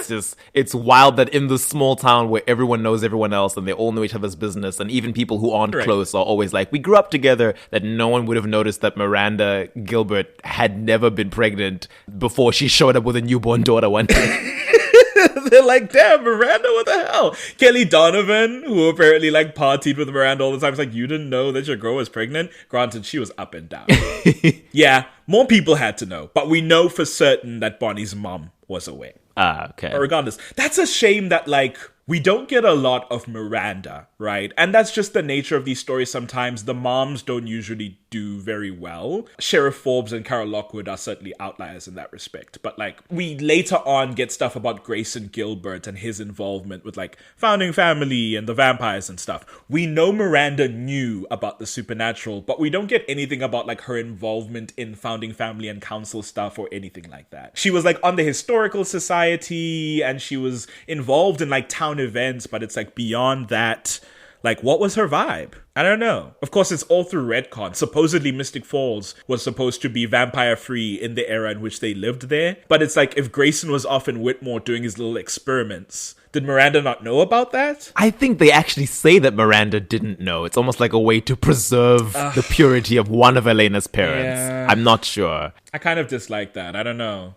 I like when... Especially, that's what I'm saying with mom characters. Very recently, there's a subversion of that trope where it's like you get this mom who was this perfect mom and she died young and like she was like either like absolute hero or like absolute supermom, whatever. And then revelations are had like way down the line because this has been the rock for the main character of like purity and honor and nobility. And you find out, turns out your mom was a human being with complex emotions and complex motivations. And maybe she wasn't perfect all the time.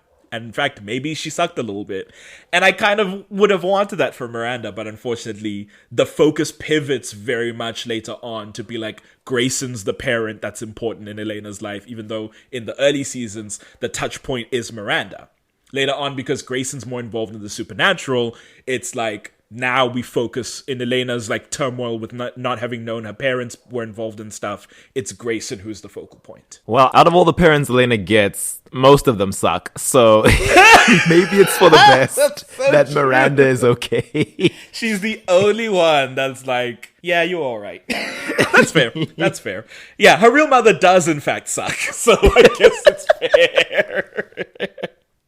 But anyways, on that point, so Noah attacks at the school. I think it's the 50s dance. Anna is busy trying to get Jeremy to give her his ancestors' journals. She hasn't revealed she's a vampire yet. Right, sorry. Noah attacks at the house is actually at first. And then they realize he's been invited in. Stefan and Damon immediately come over and are like, do you know him? Do you recognize him? Whatever. And then they figure out he was the pizza guy and Jeremy invited in. Stefan, no emotion, no change in his demeanor, looks up at Damon and says, he's been invited in. And Damon's like, yeah, fair enough. And immediately understand he has to die. And it's the first time Stefan, who is a character that's like, you know, the sanctity of life and the protection of people, is like, the minute someone has been invited into his girlfriend's home, you have to die. I love it so much. Because the thing is, like, people are always being like, Stefan the do-gooder, Stefan's this. Stefan stands on business when he needs to.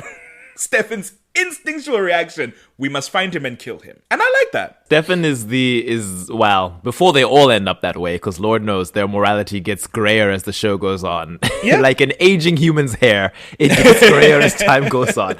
But Stefan is initially very much like the Avatar Kyoshi of Team Mystic Falls. He's like, I value life, I believe in, you know, justice and fairness, but if it comes to that, I am prepared to be violent and end your existence if need be. Where Elena is a rogue, Stefan is a paladin. Oh, yes. Stefan is a protector. Stefan believes in the defense of life, but he will smite if smiting is required. He will swing that holy sword and burn you with radiance. He's also specifically an Oath of Redemption paladin, so... That makes sense. In any case, yeah, so Noah attacks at the house. The three of them hatch a plan to lure him at the dance and then ensnare him. And it's interesting, at this point, it's like episode 11 and episode 12. Damon is perfectly fine with using Elena as a honeypot. It is the first and last time that Damon will be A, willing to have Elena have any say in what the plan is that's going on, and B, put herself in danger actively.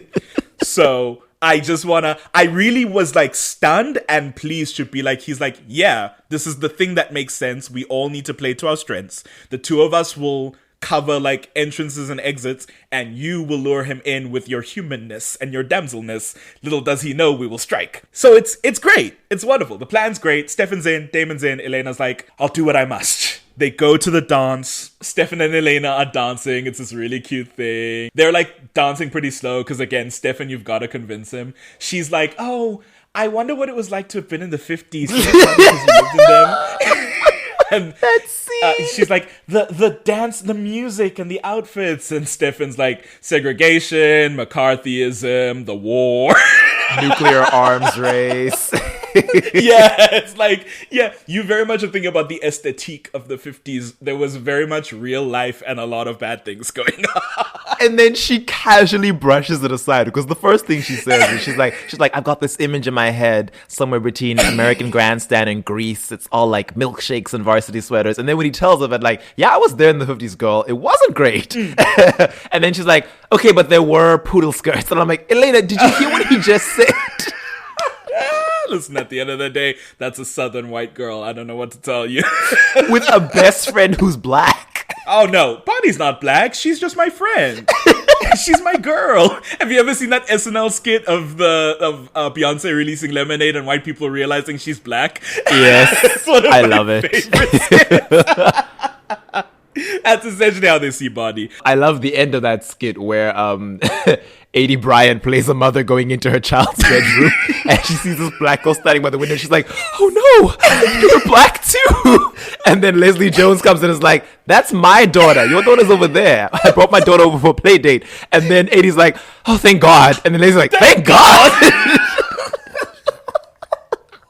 So good. So good. But yes, they're at this dance. Elena's teasing him because Stefan's like, not as into it as he should be. And he's like, okay, fine. And then a like really upbeat song starts playing and he starts dancing with full energy, flips her around on his arm, like sort of like somersault style, and lands her and then dips her and gives her a kiss. And she's like grinning. And I'm like, listen, no one can lie and tell me that these two weren't like super in love and super passionate, because one of the like criticisms of Stelena is that like, oh, there just wasn't any passion. And watching these first couple seasons, I'm like, are we watching the same show? Lies.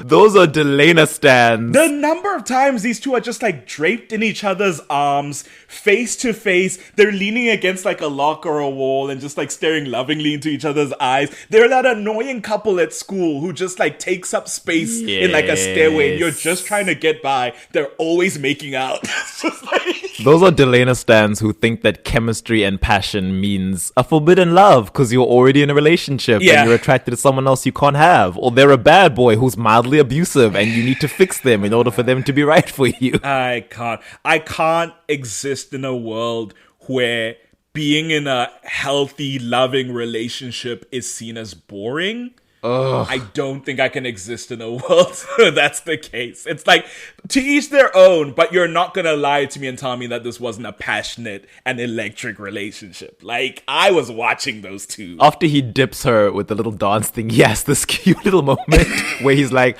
I hope you enjoyed that because it's never happening again. And I'm like, oh, Stefan, you stoic boy. He's so stoic, and she teases him so much for it. They're so... He does then spot somebody in a black hoodie and he's like, oh, 12 o'clock. And Elena very subtly looks over and is like, okay, this might be it. Stefan goes over. I forget where Damon is. Damon might have been like closing in from like outside the dance hall. Stefan gets to him and it turns out to be a student that Noah has dressed in his hoodie. At that point, Noah calls up Elena's cell because he just has her number. He's been calling her. And he's like, Elena, I'm a creepy stalker who likes that you look just like Catherine. So do what I say or I'll kill your brother. And you see he's standing like 10 feet away from Jeremy, who's at the punch bowl. For some reason, I thought he was at the DJ decks, which I was like, that's a bad idea. Don't put him there. Hey. What's wrong with... Jeremy's going to put on some Panic at the Disco, some Green Day. And I would love that. But some at My Chemical Romance. Fall Out Boy. At a 50s dance where people are expecting, why was he holding her hand when she's supposed to be mine? Jeremy was going to put on, tonight will be the night that I will fall for you. It's just not the While he vibe, flirts with Jeremy. Anna. Like, he's really truly just there in his hoodie, like at the punch bowl. It's like, you didn't even dress up. What are you doing, man? He's too emo for that. He's not gonna dress up for Oh a 50s dance. Put in some effort, buddy. Whatever, it's fine. Do what you want. You're 15. He's like, I can get to Jeremy and snap his neck before you can call your boyfriend, so do what I'm telling you to do. And Elena's like, all right, I'm gonna go. She very slowly does like a sideways walk, like you're facing a lion or something. And then she starts like sprinting from the door. And I need to stress that the next sequence that happens with Elena in full 50s garb with like slippy sneakers for whatever reason. And as she runs down the hallway, her steps are like sliding. It does not look comfortable or easy. But she sprints down that hallway. She's like, I have to find an exit. Runs through a door. She finds the like doors that lead out of the school are chained shut because Noah has chained them from the outside. So then she doubles back and zips into the cafeteria, and he follows her into there, and then he speeds over and yanks her by her hair and throws her across some cafeteria tables and ends up on the ground. Here's what my girl Elena does. She grabs 3 pencils that fell off the table. This man comes over to eat her. She lifts one pencil, boom, through his abdomen. And he starts to stagger. She gets the other one ready. He lifts his hand to try and like grab her. Boom, pencil through the hand. He's like, what the hell's happening? She gets the other pencil, boom, through the chest. Ready for the kill. Unfortunately, she misses. She hits like the center right, maybe, because he staggers to the ground, but he does not die. She runs off. She goes to a bucket that's in the corner with a mop in there. She grabs the mop. She snaps it over her shin, and she has a makeshift stake in love hand. it. Human girl, you've seen vampires do this. She's like, nope, I'm breaking this thing over my leg. She goes up to him, and she's going to stake him. But unfortunately, he's recovered from the pencils, and he grabs it out of her hand before she can do it. But my girl said, you are not getting me today. I love it. I love her fighting back in that scene. It gives me the same energy as when Queen Regina shows up at Snow White and Prince Charming's wedding, and Snow White pulls Charming's sword out of the scabbard, and she like holds it up at Regina. In that first episode too, before you learn that like this is feminist girl boss Snow White, it's like, whoa, Snow White grabs a sword. It's really cool. We love to see traditional archetypes who are like, I'm a damsel and I'm being rescued, where it's like, no, I fight back, and also I have the romance of the story, because we love romance. She was really giving brunette final girl energy in that scene, and I loved it. I was like, yes, fight back. I'm Sydney in Scream. Name's Sydney, right? I'm Sydney Prescott Sydney in Scream. Grabbing the Scream mask and the walkie-talkie and going, it's your turn, Billy. But of course, the Salvatores come in and they save the day. They grab Noah off. They stake him. They interrogate him via torture, and he squeals like a rat, of course, and says that he's looking for the Gilbert journal. They ask why he wants it, and he says, well, you'll have to kill me. And they're like, all right, that was our plan anyway. And Stefan is the one to go over and stab him with Elena's makeshift stake. And Elena is sort of a little bit like stunned by that in the moment. But later on, when they go back either to her house or the Salvatore home, he asks if she's okay, and she's like, is it weird that I am? And he's like, it's the adrenaline working that'll wear off eventually. But I do think in that moment, it's like she has sort of come to grips with the reality. It's been like 6 episodes since she found out about vampires. So now it's like, okay, I'm in it. Let's go. It's almost like I fought back. I defended myself. It feels good. And I love that for her. Noah was, for some reason, I don't know why, but Noah was weirdly obsessed with the fact that she looked like Catherine. He kept repeating it, and I was like, are you okay, my guy? Did the infamous Catherine Pierce get to you too? It's an open question because they never address it. Catherine never brings him up. Once he's dead, Anna never brings him up because, of course, he was working with Anna. She brings him up when Ben asks where he is, and she's like, he's dead because he's an idiot. He got himself killed. So it's like, what was your deal, my guy? Alas, we hardly knew ye. At this point is when Stefan brings Elena into his plan. Because Damon has been in town forever long and had not been divulging why he's here. Once the Emily plot with the amulet happens, we learn that he is trying to free Catherine from the tomb and he wants to let her out. So Stefan's like, we're not gonna let that happen. Elena, you're gonna help me do this. And Elena's like, yeah, I'm in. A little road trip to Georgia is not gonna change the fact that, like, I know who Damon is. So whatever you need to do, I'm with you. And so I was like, okay. It really feels like, and this is true of television, at least of this era, that like different people write different episodes. For as much as I'm sure in the writing room, it's like, here's our overarching thing. In some episodes, Elena will be like fully smitten with Damon, and in some episodes, she'll be like, he's a monster who needs to die. I guess it's that in that era, she's developed some sort of rapport with Damon, but she's still like, oh no, absolutely. If you want to come to this town and wreak havoc by letting out,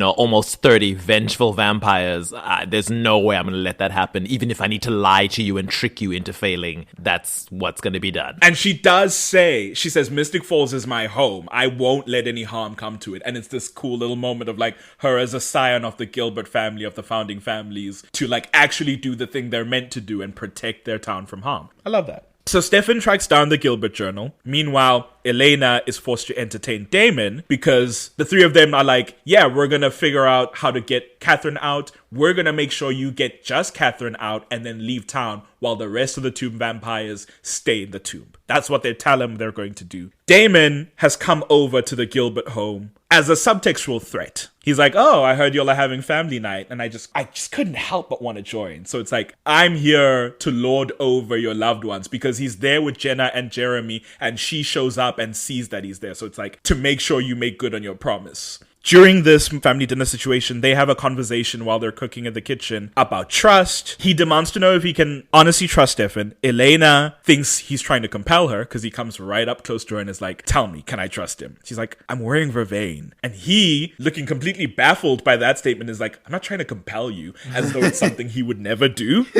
In this moment, it's meant to be this like moment of gravity for Elena because she realizes that this is extremely personal for Damon. She says to Stefan at some point, she's sure Damon believes that everything he's done, everyone he's hurt and killed, every move he's made has been for love, which is twisted, but in its own way, it's kind of sad. And from that, you see that she's gained at least some sort of empathy for Damon and his plight. And so in this, she's like, this is very personal for him. She's starting to feel a little bit of guilt because of that. She does assure him that she understands that he would do anything for Catherine. And he says, well, I'm sure you also understand what I'll do if anyone gets in my way. The journal itself, the book had been given to Rick by Jeremy, but now it had disappeared. So they asked Jeremy. Jeremy's like, oh yeah, there's a new girl, Anna, the like homeschooled weirdo that I befriended. And they're like, oh, who's Anna? Can you show me her? And then they like go off to the girl. Damon and Jeremy go. Stefan and Lena stays behind. Stefan's like, well, actually, we don't need the journal because Rick made photocopies and I have them right here. So the two of them from that figure out that Giuseppe Salvatore had taken the book to his grave. They go to the Salvatore plot and dig him up, and they find the book. But Damon ends up intercepting them and sees that they were not planning on helping him at all. They have betrayed him. Which again is like, what is betrayal when you're planning on releasing 27 deadly vampires onto a town of people? You know? It's like, I don't think you can be like, you betrayed me. It's like you're doing a bad thing. And you need to be stopped.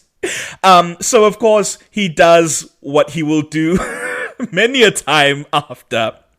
He rushes over and force feeds Elena his blood as a blackmail to Stefan to hand over the grimoire. And so Stefan, of course, hands it over and gets Elena back. In that scene, he jokingly threatens to turn Elena into, quote-unquote, their vampire girlfriend, who will keep them entertained and they can fight over for all eternity. And I'm like, oh, look, it's the first time he toys with that notion. Yep. That she would be to them exactly what Catherine had been to them. He will, at many points in future, refer to Elena as our girlfriend. And it is just... I understand that it's played as like a joke, but it's just so gross and it's just so embarrassing. Like, there's a layered... I've talked enough about Damon. I don't know why I keep harping on it, but like, there are layers to how like, it's not just gross and disrespectful. It's also just loserish, right? Like, it's such loser behavior these first two seasons for Damon to just be hounding after his brother's girlfriend. It's just so embarrassing, in my opinion. Like, just you watch it and he's like so obsessed. The same way he's obsessed with Catherine, which is like, I don't know how you juggle those two. But like, he's always pushing the envelope. He's always poking. He's always being like, you know what we have here. And Elena's being like, please stop. I have a boyfriend.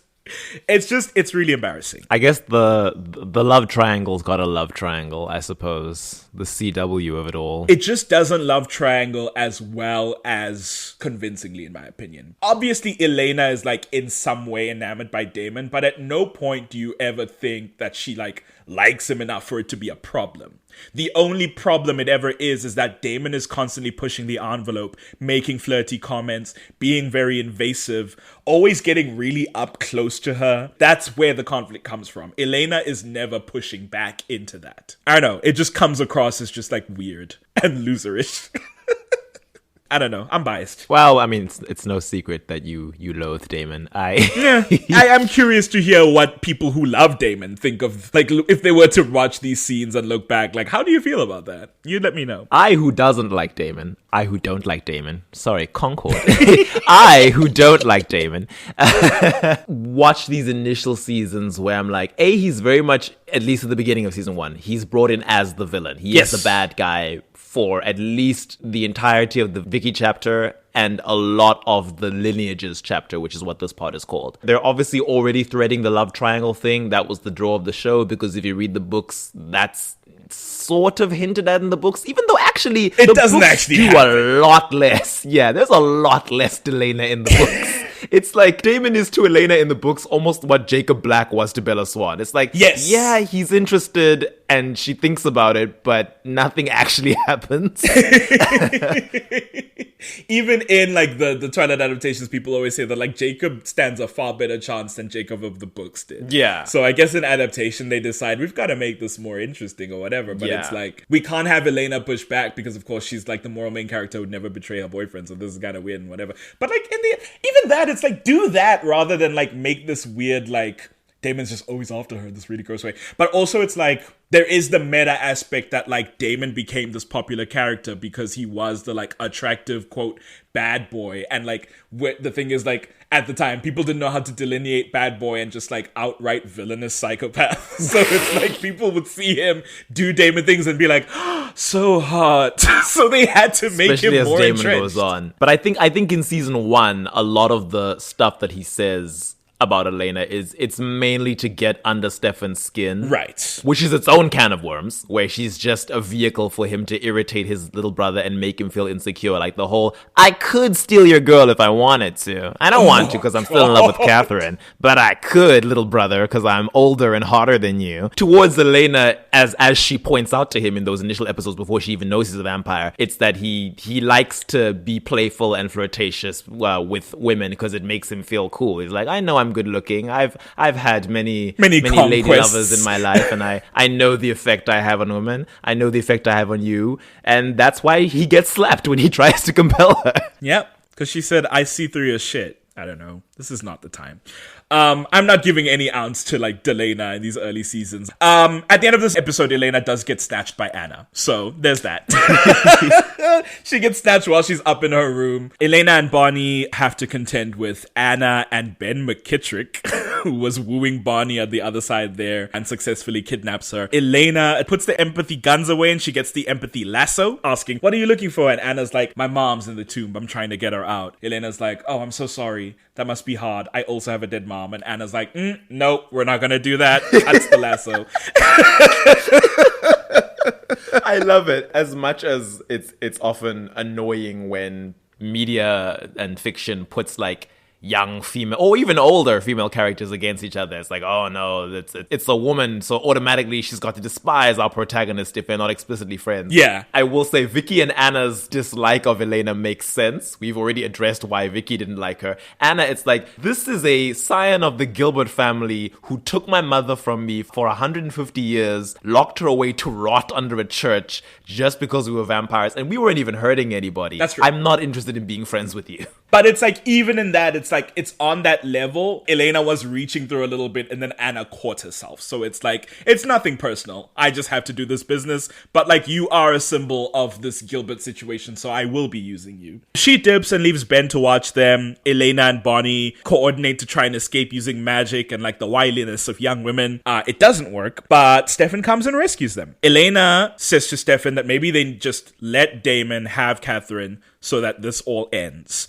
She says this to Stefan, Bonnie, and Sheila because they all congregate at Sheila's house, Bonnie's Grams, because we need like magical help to like figure out what the hell we're gonna do at this tomb. She's like, we just give Damon Catherine, leave the tomb closed, and then we sort this out. We basically take control of the situation so that nothing else bad happens. The witches are reluctant to do this, but Sheila's like, fine, we'll do it. We'll open the seal on the tomb. At this point, again, Damon's being like, you betrayed me, Olivia Rodrigo era. And it's like, okay, fine. So Elena goes and bats her eyelids at him and is like, Damon, please, we need to work together. We'll help you now. And then they show up at the tomb, do the magic spell to unseal the tomb. Or so they say, but they're not unsealing the tomb. They're just opening the tomb. Damon does grab Elena as leverage. This is while Stefan is out trying to make sure that Ben McKittrick doesn't kill Jeremy. Anna runs in and is like, don't mind me. I'm just going to grab a torch and head inside. Inside, Damon goes around looking for Catherine, leaves Elena by herself in this tomb with 27 vampires and goes to find Catherine. Anna comes along and is like, oh, I was gonna use your brother to feed my mom and bring her back to life, but you'll do. Puts her against Pearl's mouth. Pearl is desiccated in a corner, and Pearl starts feeding on her. Stefan, who's just returned to the tomb, immediately goes to get inside. They're like, that seal keeps vampires from coming out. They can go in, but they will not be able to escape. They tell Stefan this before he tries to go in, and then he hears Elena scream, and he's like, well, I gotta go in anyway. And he rescues Elena from Anna. Anna, who had said to Elena, I swore it would be Gilbert blood that brought my mother back. And I'm like, Elena, wild that you didn't say, hey, I'm adopted, just by the way. Because I'm not a Gilbert! At this point, she doesn't know who her birth father is. She doesn't know who Isabel is. Yes! She could have just been like, I'm not actually a Gilbert. I can prove it. Leave me out of this.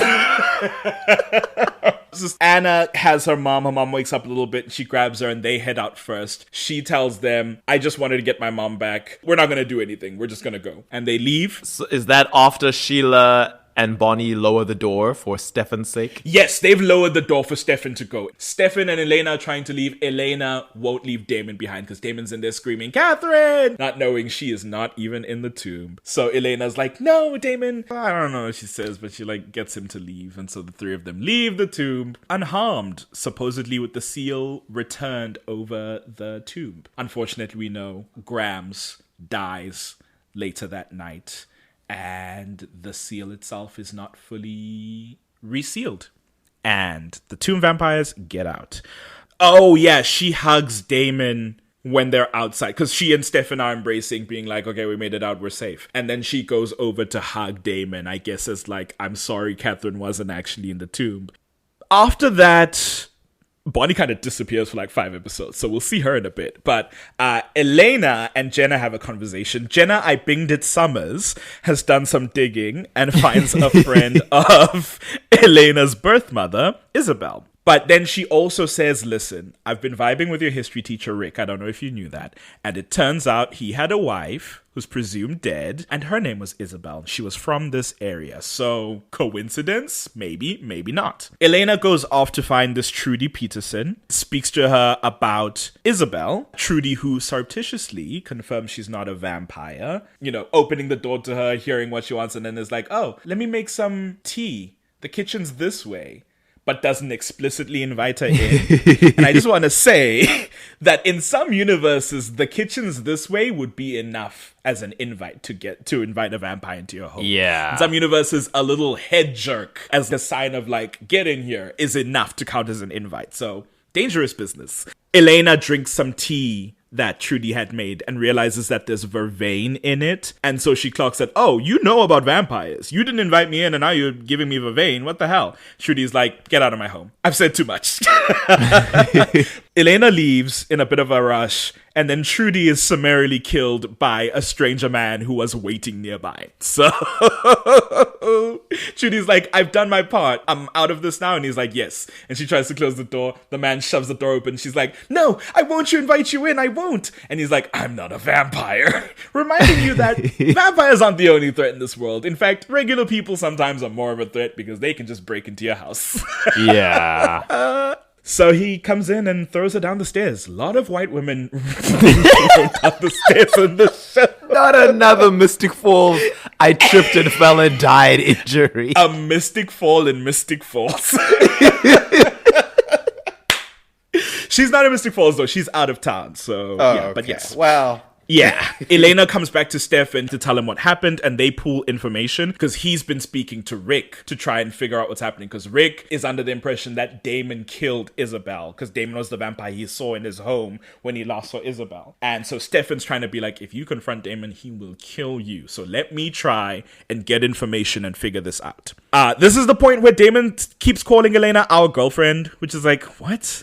Fortunately, most secure man in the world, Stefan Salvatore, it just bounces right off him. He doesn't say anything. There's a bachelor auction that's happening to like raise charity funds. And because Stefan has been continually asking questions about Isabel, Damon puts together that it's like, oh, it's about this history teacher that's kind of shown up out of nowhere. And Damon, of course, is like, well, Catherine was not in the tomb and let me cause a scene. Let me make trouble. So he gets up on that stage and makes a freaking fool of himself. He says something about a college town that he visited, and he's like, that's where your wife is from, hey, Rick? Yeah, she was real delicious. He does all that. Elena's in the crowd. At this point, Stefan has shown Elena a picture that he's gotten from Rick of his deceased wife, and it's the same person that Jenna showed her when they were looking up Isabel. What's her surname? Fleming. Isabel Fleming. So they know now that Rick's like deceased wife is Elena's birth mother. She has looked at him across the Mystic Grill at some point, and he was like, and then he walks off because he just can't deal. So they haven't spoken about it. But Damon does that on stage. Elena starts crying because that confirms that, oh, Damon must have killed her then. And she begins to run off. Damon like intercepts her in a corridor to be like, oh, hey, I'm doing my usual Damon thing where I get right up in front of you for no good reason. And she's like, oh, I hope you happy. Your usual Damon self. This, that, and the other thing. And he's like, what's the big deal? And then Stefan's like, Elena, no, we don't have to. But she's like, I don't know if you know, I've been looking for my birth mother.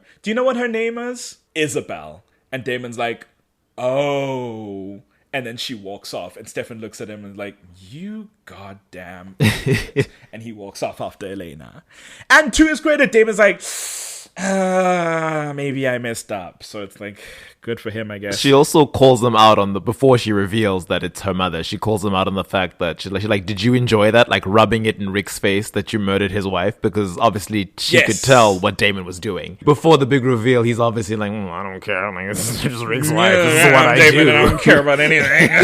It's like, shut the hell up. As she leaves the grill from that encounter, the stranger man from earlier makes an appearance, and he says, I have a message from Isabel. And it seems to be that Isabel is a vampire because she coerced Trudy and she's compelled this man. He just keeps repeating that, like, she doesn't want to be found, she doesn't want to know you, stop looking for her. And then Elena's like, what's happening? Where is she? And he's like, I just delivered my message. And Stefan's like, oh, he's compelled. And then he's like, my pardon, this is done. And then he walks backwards into traffic and gets hit by a car.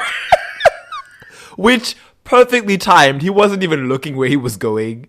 Maybe that's just a busy road. The compulsion gives you... We spoke a while back about, like, does compulsion give you, like... Does it let you access more of your body because you're compelled to complete whatever thing you need to do? Like, if you have to hurt somebody under compulsion, does it make you stronger because you're, like, accessing... Mentally, switches are opening and you're accessing all of your strength.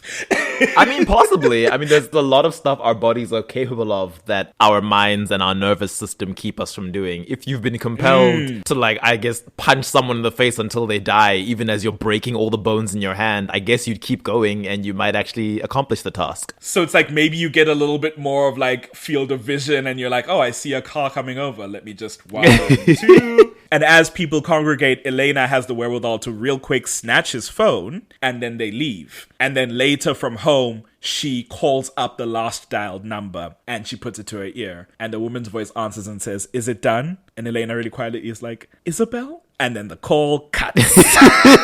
She hangs up on her. She's so cold.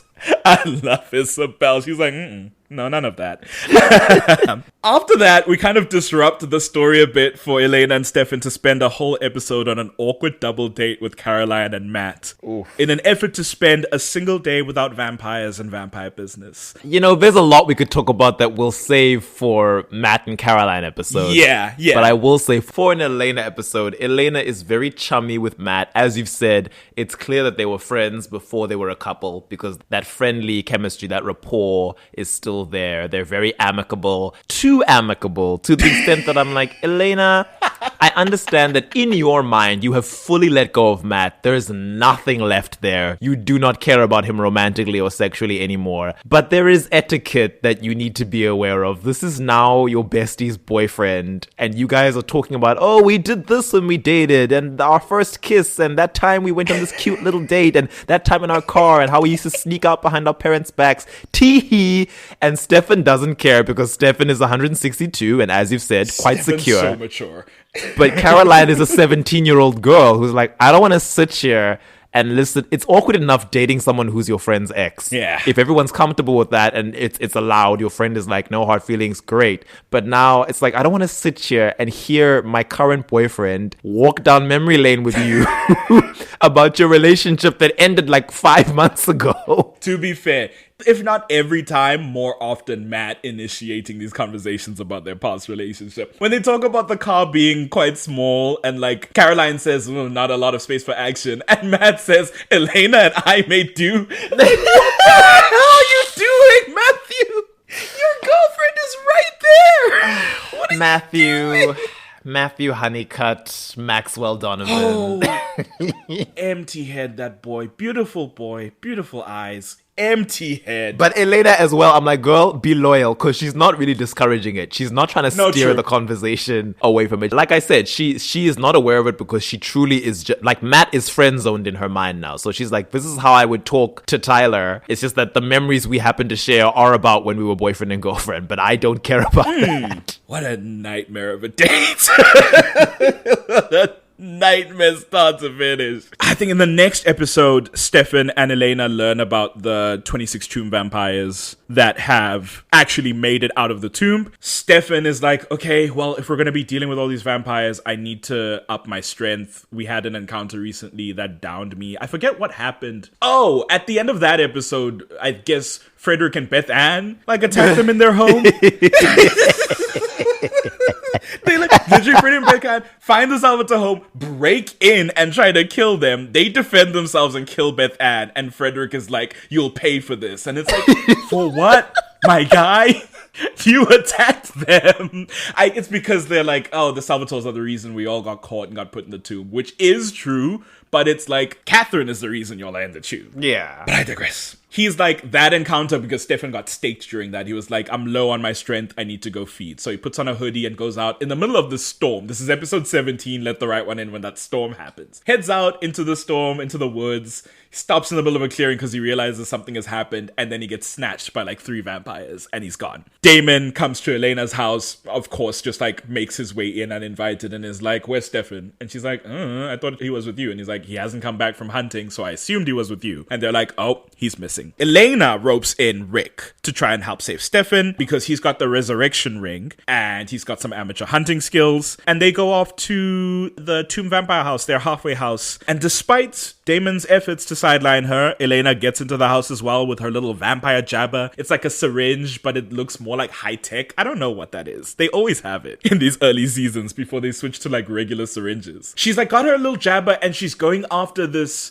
vampire that's in the hallway and she's sneaking up on him rogue style. And before she can get to him, Damon comes in from another corridor and kills him and is like, what are you doing? And I'm like, trying to get a vampire down and you stopped her. So like, I don't know what you are mad about. She was gonna successfully get that guy. I mean, he's a vampire in a house full of vampire allies. If she doesn't get a one-hit kill, she's now endangered herself. There's assailants with super speed and super strength. I'm like, I love Elena's desire to fight back, but there is also an aspect of, if you are a weaker teammate, step back and don't make yourself another person who needs to be saved. Absolutely. I'm just saying, like, this could be a concerted effort rather than you, like, derailing every action she takes. Because she could jab that guy and make it easier for you to take him down. Like we said this in another episode where it's like there is benefit for a human and a vampire working together. In that, like, as the human, you can be the honeypot, you can be the unsuspecting victim. Meanwhile, you've got a weapon on you or you've got vervain on you and you can use that to disable them. Vampire comes in for the kill. But alas, it's not that important. They go into the basement, they untie Stefan. Stefan tells them to get Harper because he was very clearly like not involved in any of this shit. She takes Stefan out to the car while Damon goes to go find Rick and be a distraction while they drive getaway. As Elena carries Stefan at this point has been tortured and bled dry. She's carrying him out to the woods, which is like, she's carrying his weight on her, which I find impressive. But they get to the woods and he starts to collapse and become fully dead weight and he drops on the ground. And he is like falling unconscious and Elena has jabbed Frederick, who comes after Stefan, right? Frederick comes after Stefan and attacks him. Stefan is struggling. Again, like I said, with a human working with you, Elena comes up behind Frederick and jabs him with her jabber in the neck and drops him. Stefan stumbles a bit a little further away and then he falls down and then he passes out.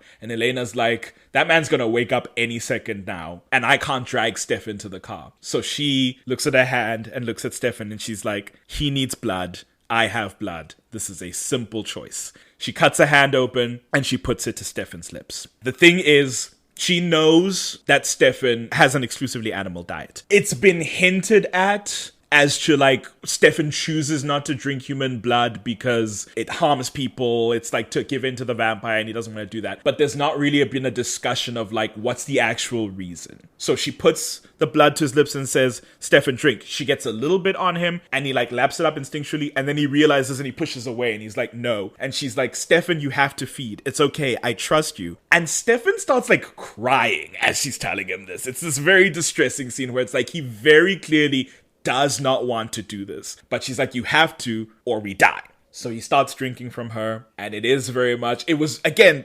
harking to Twilight, it felt like that scene at the end of the first Twilight movie, where Edward has to drink all the venom out of Bella's body. But he does pull away at some point, because when Frederick gets up and comes over to attack Elena, Stefan leaps up and throws him into a tree with more force than we've seen from Stefan before. He picks up this really, it's an oddly like small branch, right? But it's like, we don't just have stakes out the wazoo here in the woods, so you grab what you can. Pushes him against the tree and stabs him through the chest over and over, keeps jabbing it into him. And the whole time he's making this really low, guttural animal sound. It's like pure instinct, all monster, nothing like what you've seen from Stefan before. And he kills Frederick, and Elena calls his name, and he turns around and snarls at her, and she jumps back and sees him for the first time in that state. And that like shock and a little bit of horror on that face snaps him out of it. We kind of cut away from that and don't super resolve it until later in the episode when they're back home. Either Stefan's cleaning himself up,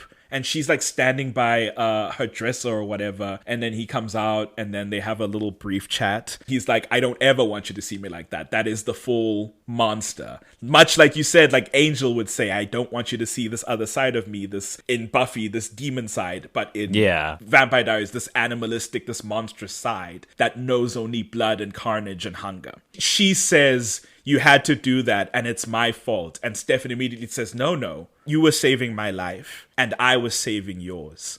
And that's the moment in which like it sort of allays her fears and they come together and they hold hands and they're like, this bond, man, they're so good. Unfortunately, at the end of that episode, we do see Stefan with a trunk of blood bags in the basement, sipping away. Uncle John arrives. Oh, great. Nobody likes Uncle John. She has a very brief encounter with Uncle John, and then he sort of moves on to other things. But yeah, just to note that he's here. Elena and Rick chat properly for the first time, talking about like Jeremy potentially knowing about vampires, and the fact that they're both like lying to keep their loved ones safe, and he's asking for advice of like, how do you do this? They also talk about like their differing opinions on vampires, because she's like, yeah, Stefan is my boyfriend, and I trust him, and I love him. And Rick is like, that's well and good. He seems like a good guy. But at the end of the day, he's still a vampire. So, you know, just consider that. Stefan is claiming he's fine after the human blood situation, but when he and Elena are making out, he wigs out and throws, again, like Twilight in that scene with Edward and Bella, he throws himself back against the wall from the bed like a crazy person. Later onwards, she asks Damon's opinion about all this. Damon, instead of being helpful, makes it all about himself. He's like, oh, Stefan doesn't want to embrace the vampire. He thinks he's better than all of us and he's holier than thou. So he never learned how to like properly do the vampire thing. So that's why when he has an ounce of blood, he starts to get all crazy. No control. At Stefan's suggestion, Elena talks to Jeremy about her being adopted, which is a nice little scene where she tells Jeremy, and Jeremy is like, yeah, okay, that's kind of shocking. I hope you're dealing with it okay, but why did you want to know how I felt about it? And she's like, I don't know, maybe it's weird and it changes things. And he's like, does it for you? And she's like, no, you're my brother no matter what. And he's got this little cute smile, and I'm like, it's siblings. so sweet. I love it. It's so sweet. I love the validation of family that isn't necessarily related by blood. I love adoptive siblings and adoptive parents and children. And actually, as we go on, there's another moment that is a little heavier, but still like resonates in the same way that I'll point out when we get there, involving Elena and her adoptive family. I like that they're in a good place now as opposed to early in the show, a little bit because his memory has been wiped a bit, but also because a little bit, but because they've had like some time to like bond, but also she is still keeping stuff from him. So she is like in this conversation fishing to find out, okay, he wrote that vampire paper for Rick, but does he actually know what's going on? Jeremy does kind of know or suspect he's in his Anna era trying to like prove that Anna's a vampire, so he keeps kind of shady and mum about that. Later onwards, because during the storm situation they found Vicky's body, so everyone knows Vicky's dead and was buried in a shallow grave. Matt gets drunk at the Lockwood event and dances with Elena to Paramore. After that, Stefan gets tipsy at the Lockwood event to curb his cravings, and he dances with Elena to Paramore. But she does start to see him wantonly using his compulsion, getting a bit more aggressive. So there's that to deal with kind of floating around. Then Damon tells her that Jeremy's asking too many questions about Vicky being found, because Jeremy seems to not believe that like, oh, she OD'd and then was found in the woods. Elena tries to have a conversation with him to be like, I hear you're asking the sheriff and like people about what's going on, and he's like, there's no way she OD'd. Elena's like, maybe someone was doing drugs with her and then ran away, and then Jeremy's like, you leave the scene, you don't do anything so you don't incriminate yourself, you don't bury her in a shallow grave, like someone did something to her. Elena fumbles the conversation and Jeremy becomes suspicious of her because it seems like Elena knows something. Later, Stefan comes back to her house and confesses that he is not doing well with the blood. I like this point in the arc because A, Elena is learning that her boyfriend is a recovering addict. That is kind of the framework of like this point in their relationship, and she's handling it fairly well. She responds very like empathetically as she is wont to do, and she reassures him. And B, this is the first time really that he has to lean on her, because their relationship is largely defined by Elena being in trouble, Stefan being her rescuer or her rock. But in this, we've sort of traded places. It's her reassuring him that everything will be fine, that they'll get through this. It's her holding him up as he falls apart crying. I just thought that was like, it is a nice sort of equivalence in that they lean on each other for strength. Yeah. Much better than that other relationship she ends up in later. No comment. I'm so subtle. No comment for this moment. Stefan continues to pretend that he's fine, but he's very much not so. Damon is only worsening his addiction as well on the side. Bonnie finally comes back, but she's apparently been avoiding Elena specifically because of all the stuff that happened with the tomb and the fact that that was the reason her Grams died. And now the Miss Mystic pageant is here. So, a lot going on. Elena asks Stefan to go with her because it was important to her mother, and they do this cute practice dance for the Miss Mystic dance. I forget what the dance itself is called, but Carol says, no touching, it's about the simple intimacy of the near touch. And Stefan and Elena are there like making little faces at each other as they practice. They're so cute. It's so hilarious and I love it. And I hate that in this episode, it'll always be remembered as the episode where Stefan went off the rails, because he does go off the rails. Damon clocks him and tells Elena, Stefan's been lying. He's not actually okay. He is fully gone. He shows up and confronts them, and Elena and Stefan have an argument, and then they call them down for the dance, and Stefan walks off. And then when Elena goes to go do the dance, Stefan is not there. And so to save her from the embarrassment of not having a date at the dance, Damon shows up at the base of the stairs and goes to be a dance partner. As much as Damon definitely is not helping the situation with Stefan, I don't mind that scene floating in a void on its own. I don't mind the whole, oh, this is the love triangle, it's gonna happen. Yeah. The one love interest is unavailable because he's dealing with something. The other one swoops in to be there, just as a friend for now, for the person at the center of the love triangle. I'm like, I don't mind it. It was framed in a charming way. When you look back and you see that a lot of what Stefan is dealing with is Damon's fault, it does color it somewhat differently. That is the bit that gets me, that it's like, it's because of you he's in this place to begin with. So I'm not happy when you get to swoop in and be the knight in shining armor. In a world with a better written Damon, I would have found the scene chef's kiss, even though I would have still been Team Stefan. Takes you by surprise. It would have been like, oh, this is the first moment where it's like, oh, there actually could be something here. If only you didn't suck and weren't the root of the main character's problems.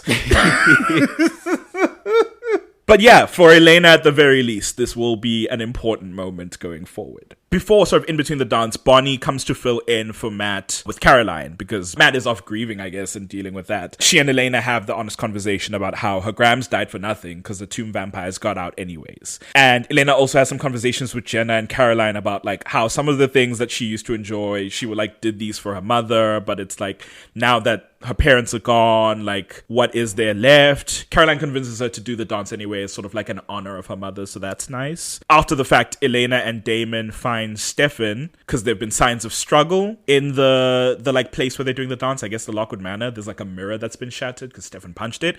And also Amber Bradley's missing, one of the Miss Mystic pageant contestants. So they find him in the woods, drinking from Amber Bradley and like trying to pull away and like going back and being like, my head is pounding, my life is pain. How can I turn away? Stefan's struggling. Stefan is very much struggling in these couple of episodes. So they manage to fend him off, but it's Bonnie who comes in at the end and gives him a witchy migraine to save the day. She like fully disables him, whereas Damon and Elena were only managing to like push him off for a bit, and that's what snaps him out of the blood haze, and he's like, oh no. His whole face is like smeared with blood and shame and sadness, and he just walks off really slowly. They cover up the situation with Carol and Sheriff Forbes and whatever, and then Elena goes to Stefan to try and console him. They have this really tense, and honestly throughout the whole conversation, the back and forth, because he's still like off the rails. Will something happen here? Will he accidentally like do something to hurt her? He doesn't. The whole time he's just like trying to convince her that there's no saving him. He doesn't want her to see him like this. He doesn't want her to know how much he's called by the blood and how much every day he wants to give into it. And she's like, it'll be fine, it'll be okay. When she gets him into an embrace, she very slyly pulls out her trusty vervain jabber,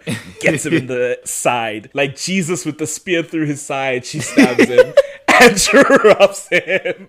And they lock him up in the Salvatore cellar for his own good. They're going to dry him out and they're going to figure out what to do to try and get him back. Oh, I should point out, before the Miss Mystic episode, in the previous episode, Under Control, when Stefan is slowly unraveling, that is the episode where, toward the end, I'm not sure why, but Jeremy is looking for Anna and asks Elena, have you seen Anna? And Elena's like, what? No. And he's like, are you lying? And she's like, why would you say I'm lying? And he's like, I read your little Vampire Diary. Yeah. Roll credits, about how you took my memories away about what really happened to Vicky, who was a vampire. I know about all this nonsense. So now I hate you. Yeah.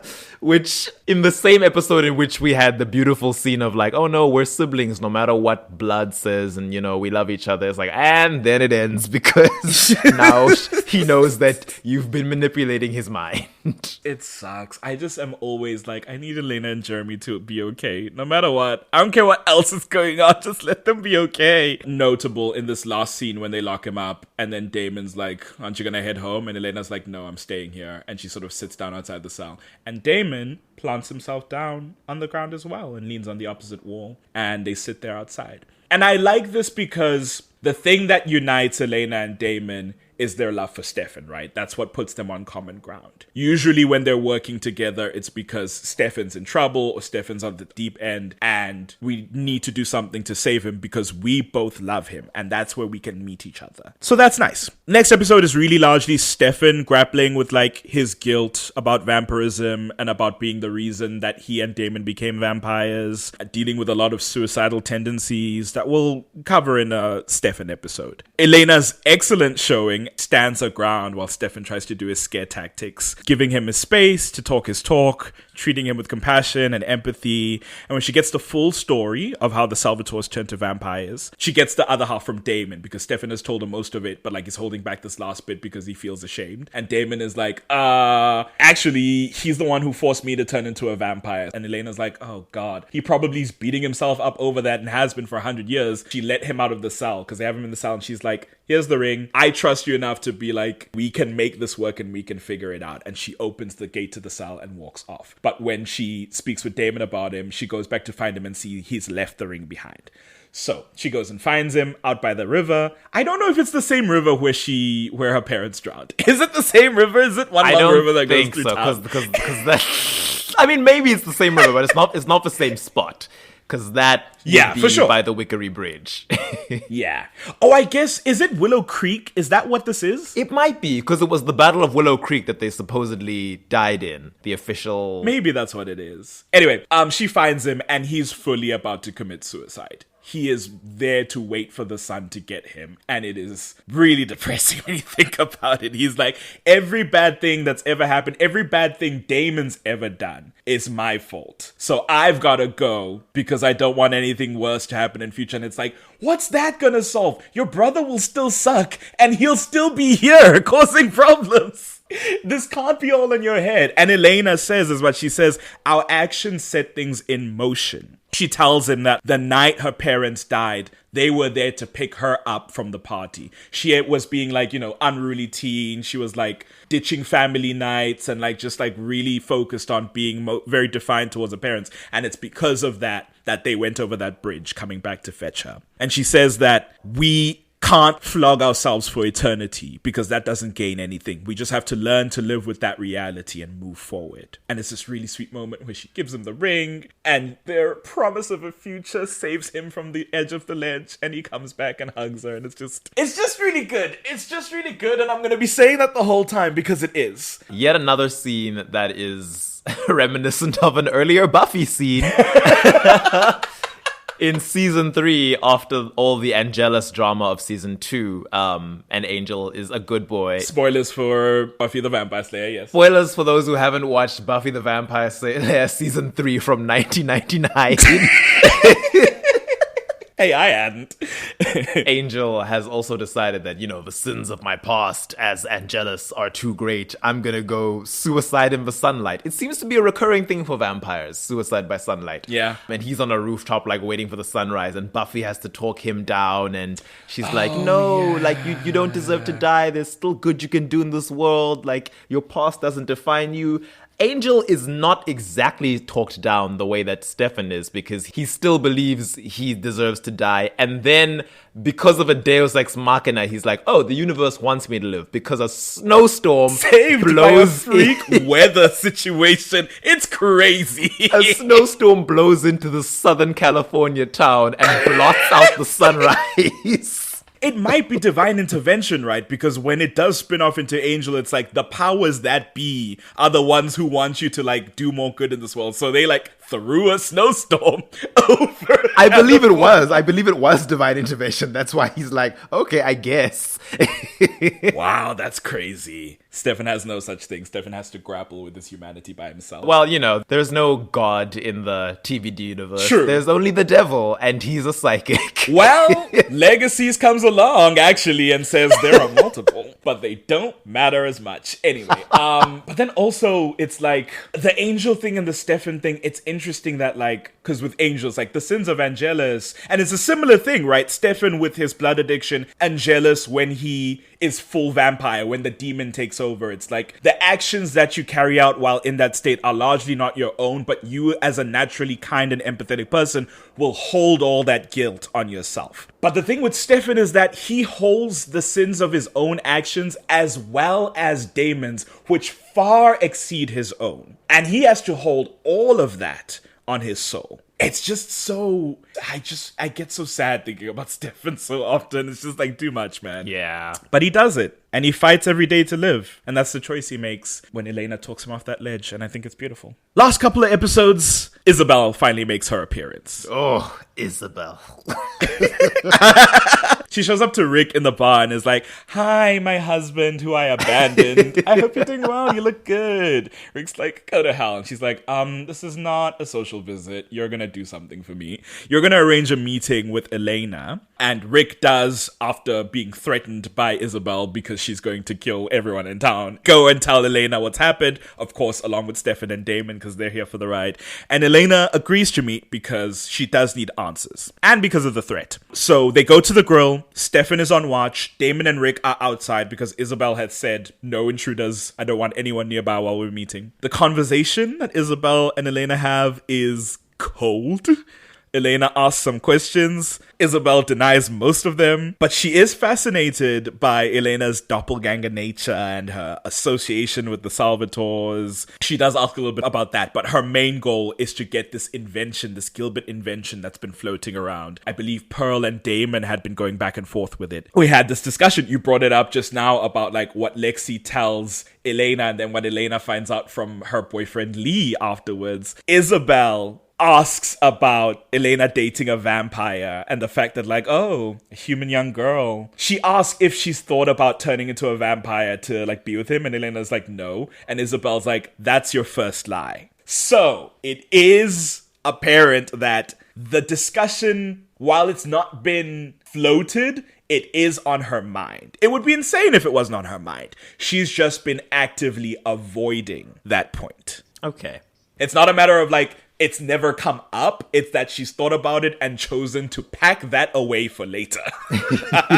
Is what Elena has done. That's fine. I mean, later on they'll treat it as though she fully intended to always stay human, and, you know, the idea of being a vampire was never remotely appealing. And I'm like, okay, if you say so, fine, whatever.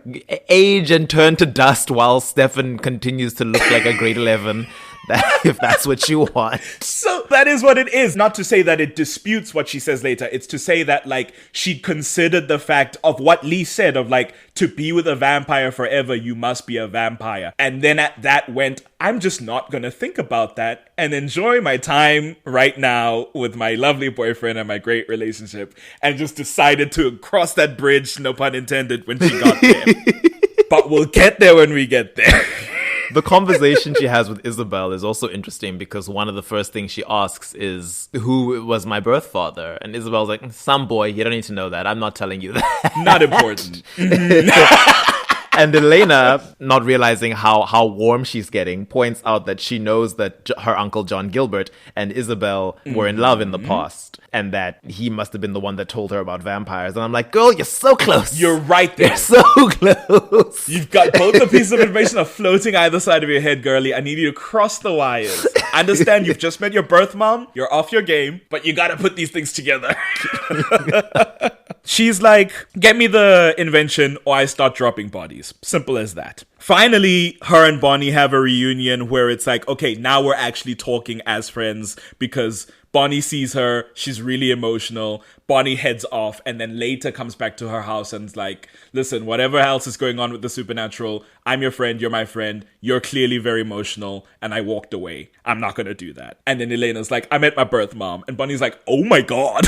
And then they go in and they cry and they talk and it's really sweet. The next day, Bonnie shows Elena her grandmother's grimoire, the like Bennett grimoire, which has notes from Emily Bennett on how she actually spelled John Gilbert the Elder's useless inventions and made them do things. So They know that this invention is like a weapon against vampires. It's in two parts, though. They see the one part of it is the one that I think they know Damon has it at this point. This is when Jeremy asks Elena if she knows where Anna is. Oh. And tells her that, I read your diary is what he tells her. Implying that then he knows everything that she knows on top of the fact that she had him compelled. So that's when that happens. And then right after that, Isabel shows up at whatever event is going on. It's so hard to keep track. It's another Mystic Falls little carnival thing. They might be preparing actually for the parade that happens in the last episode. I think that's what it is. They're making the floats. Oh, no, not the Confederate Founders Day float. Yes, that's what it is. Stitching those Union and Confederacy soldier uniforms. Getting those Confederate flags perfectly sewn into the outfit. Oh no. I love that in that scene when Isabel shows up, she's like, I've been watching the Vampire Diaries. Yes! And I know all the characters. She's like, let me see if my knowledge is up to scratch, if I've been absorbing everything from the episodes. I just got caught up, so, bear with me. And she's like, so that's the best friend. That's the other best friend who's kind of a bitch to you every now and then, but you love her. That's the ex-boyfie. That's the new boyfie. And that's the little brother who's ever so vulnerable. Lena's like, what are you doing? And Isabel's like, I'm showing you how easy it is to find all your loved ones and destroy them. Do what I told you to do, or else. And then you see that she's orchestrated one of the floats to fall on Matt while he's trying to get underneath it, and a bunch of people have to get together to try and lift it. And only when Stefan comes over and actually manages to lift it up is he saved. But it crushes his arm, and they have to call an ambulance. Oh, yes. She gets her little compelled slave to do it. Her little gay rodeo cowboy. The gay rodeo cowboy. It's so wrong. So bad. She's truly at this stage in the show where we haven't gotten to meet, the likes of Klaus and whatnot. She's truly one of the most awful vampires to show up. No value for human life. Emotions turned off. Damon and Rick have a conversation about it where it's she is emblematic of the worst of vampirism. This is what it is. Even Caroline is catching strays that she doesn't deserve, because when she's describing all the cast of characters, she calls Bonnie the witchy best friend, and she's like, I'm gonna stay away from her. She's like, oh, and then there's Yappy Caroline, and I'm like, Yappy, okay. But she does say, I got all my information from her. Yeah, she had no idea who I was, but she wouldn't start talking about you, and I'm like, oh, Caroline, no. Caroline. Then she points at Matt, and she's like, there's the delicious ex-boyfriend Matt, who's Yappy's future ex, and I'm like, ouch, okay. She saw it coming. She looked at these young teenagers in love, and she's like, this is not gonna last. Not gonna last at all. I love that. Every female villain is just so into Matt. Yes! Everyone thinks he's so gorgeous. Oh my gosh. It's hilarious. It's actually true. I was just thinking that Isabel, it's another thing she has in common with Catherine, but also Rebecca and a little bit Nadia. Nadia comes in. They all love Matthew. They can't get enough of that Donovan, if you know what I mean. And it's interesting, they're all vampires, and they're so into this fragile human mortal boy. Himbo mortal boy who has nothing going on in his life. I guess that's what it is, right? The allure of just pretty nothingness. Just waste some time while I'm here in Mystic Falls. I love that for him. Well done. But I'm like, Isabel, this is a 17-year-old, and you're like, yeah, 30. Calm down. It's a whole other can of worms. Like husband, like wife, I suppose. Oh, no. Anyways, Oh no! I can't believe you took it there. Oh my gosh. Anyways, she says it's so easy to get to your loved ones. Get me the invention or else Jeremy will be next. And Elena turns to see where Jeremy is and he's gone. Considering she was using human minions, I wonder how she did that so quickly. She's doing really well with two human minions. One who's an exotic dancer from someplace in New York, who she's teaching French. And then a gay rodeo cowboy who John walks in and is like, he's gay. And she's like, not right now. And it's like, and I'm like, Isabel? oh, that's awful, Isabel. And I'm like, can compulsion do that? Oh no! I guess so. But the thing is, I forget what I was trying. I think it was Brokeback Mountain. I was explaining to somebody who just like had no view into like the queer experience and the complexity of discovering your sexuality in a world where straight is the norm. Someone was confused as to like, they both had wives for like years and years. And I'm like, yeah, I mean, the human body, especially the male physiology, not to be stereotypical, just will like respond to certain stimuli in certain ways where you can get through something even if it's not your cup of tea. It's far less complex than like the female anatomy is the thing. So it's like, I will say though, on the other side of that coin, it's pretty easy to tell with the male physiology when someone isn't turned on. yeah. when it's just not working. Sure. I guess we can't get into the complexities of like, can compulsion make you attracted to somebody? Well, it can, because Catherine compelled Stefan the whole time. So it's like, Well, I even feel though like- he was initially attracted to her. Yeah, she just compels him to not be afraid, to like accept her as a vampire who bites him every now and then. But it's like, if you were afraid of her as a vampire and no one removed that of you, would you still be into her, or would you run the opposite way? But I guess Stefan is still heterosexual, so like she's not creating in him attraction that Yeah. could not exist. So I'm like, She's not making him gay. I don't know, maybe this gay cowboy is a Kinsey 5 and Yeah. Isabel He's is like, pulling "Listen, it I out can of get down him." with a girl. Let's do it. Anyway, not important. Either way, she's terrible, she's horrible, and The implications are so bad. even John, who we've spoken about in John Gilbert episodes, weirdly tries to see the best in Isabel for some odd reason, even though he claims to hate vampires and she's one of the worst. Even he's like, Isabel, this is horrible. These are human beings, not your playthings. You People. can't do this.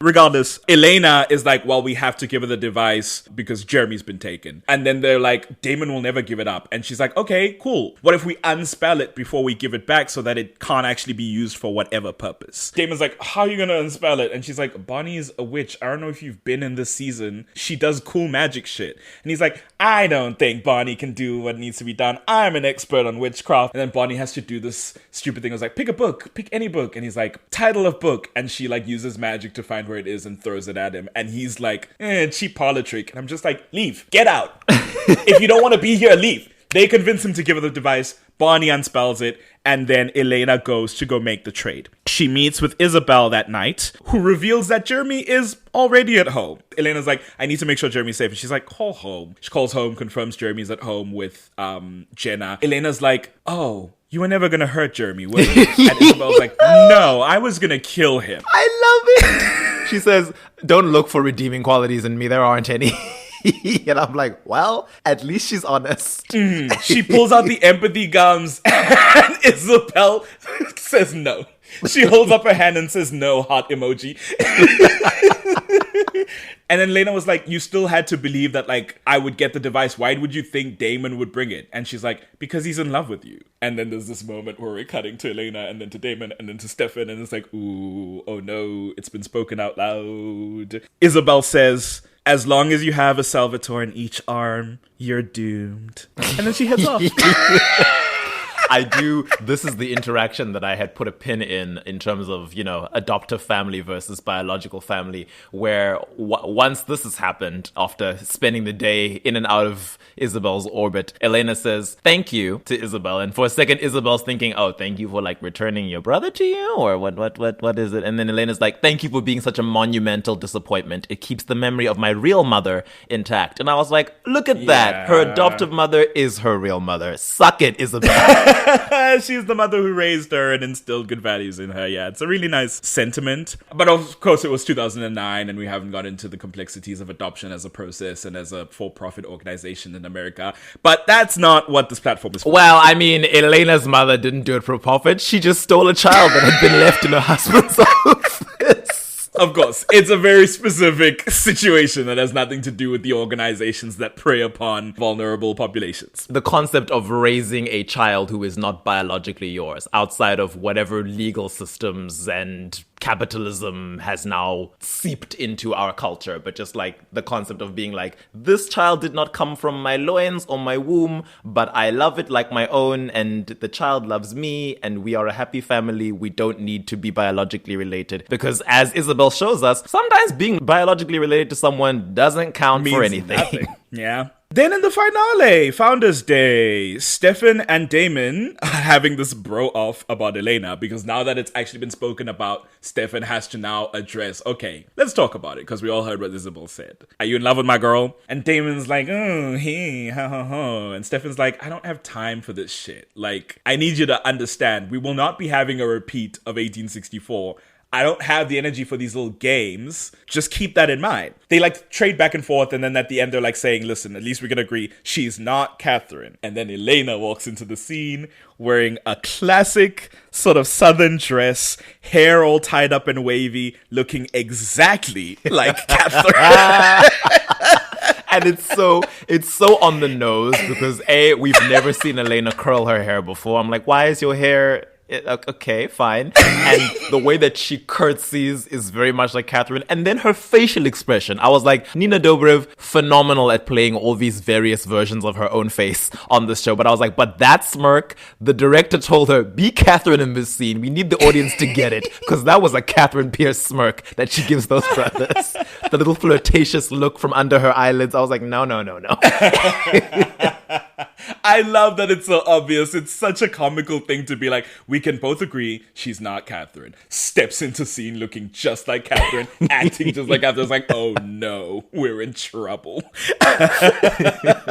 Stefan and Damon, because they'd had briefly this conversation about Elena, and Damon had reveal that, oh, okay, cool, since you're her boyfriend or whatever, which is like, I don't get why you are getting so haughty about that. I guess you'll be the one to tell her that John Gilbert's her father, because Damon's like put it together in his head. Oh, John and Isabel dated as kids. He brought her to his brother, the doctor, when she was pregnant. They had the baby and left them with that family and then disappeared. It's like, yeah, obviously he's the father. Oh, yeah. I think we, the audience, that's revealed to us during a conversation between John and Isabel. Yes, on the phone call at the end. Yeah. She's like, she's our daughter, John.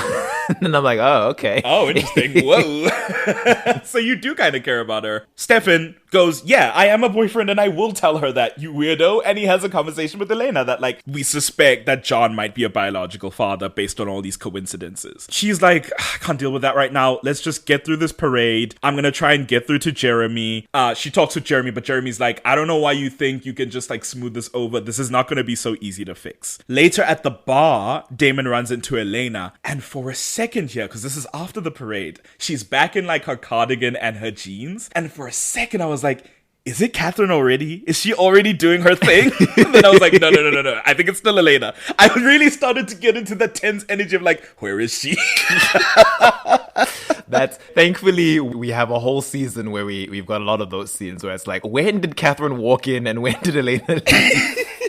When did the switch happen? Damon runs into Elena and they're conversing and she tells him, hey, listen, I know Stefan is worried about our friendship. And Damon's like, yeah, oh, you made that clear. And she's like, what do you mean? Did he talk to you about it? And Damon makes some quip I can't remember because I don't pay attention to him. And then she says, look. And she essentially is like setting a boundary of like, I need you to understand. No more flirty comments, no more weird looks, like all this stuff. Don't make me regret being your friend. I don't want this dynamic we've got going to mess it up because I love Stefan and he loves you, so we're gonna make this work. So that's what she does there, and then we'll pick up from afterwards the resolution of that scene. She sees Jeremy at the bar and beelines to him, and he tells her to go to hell. So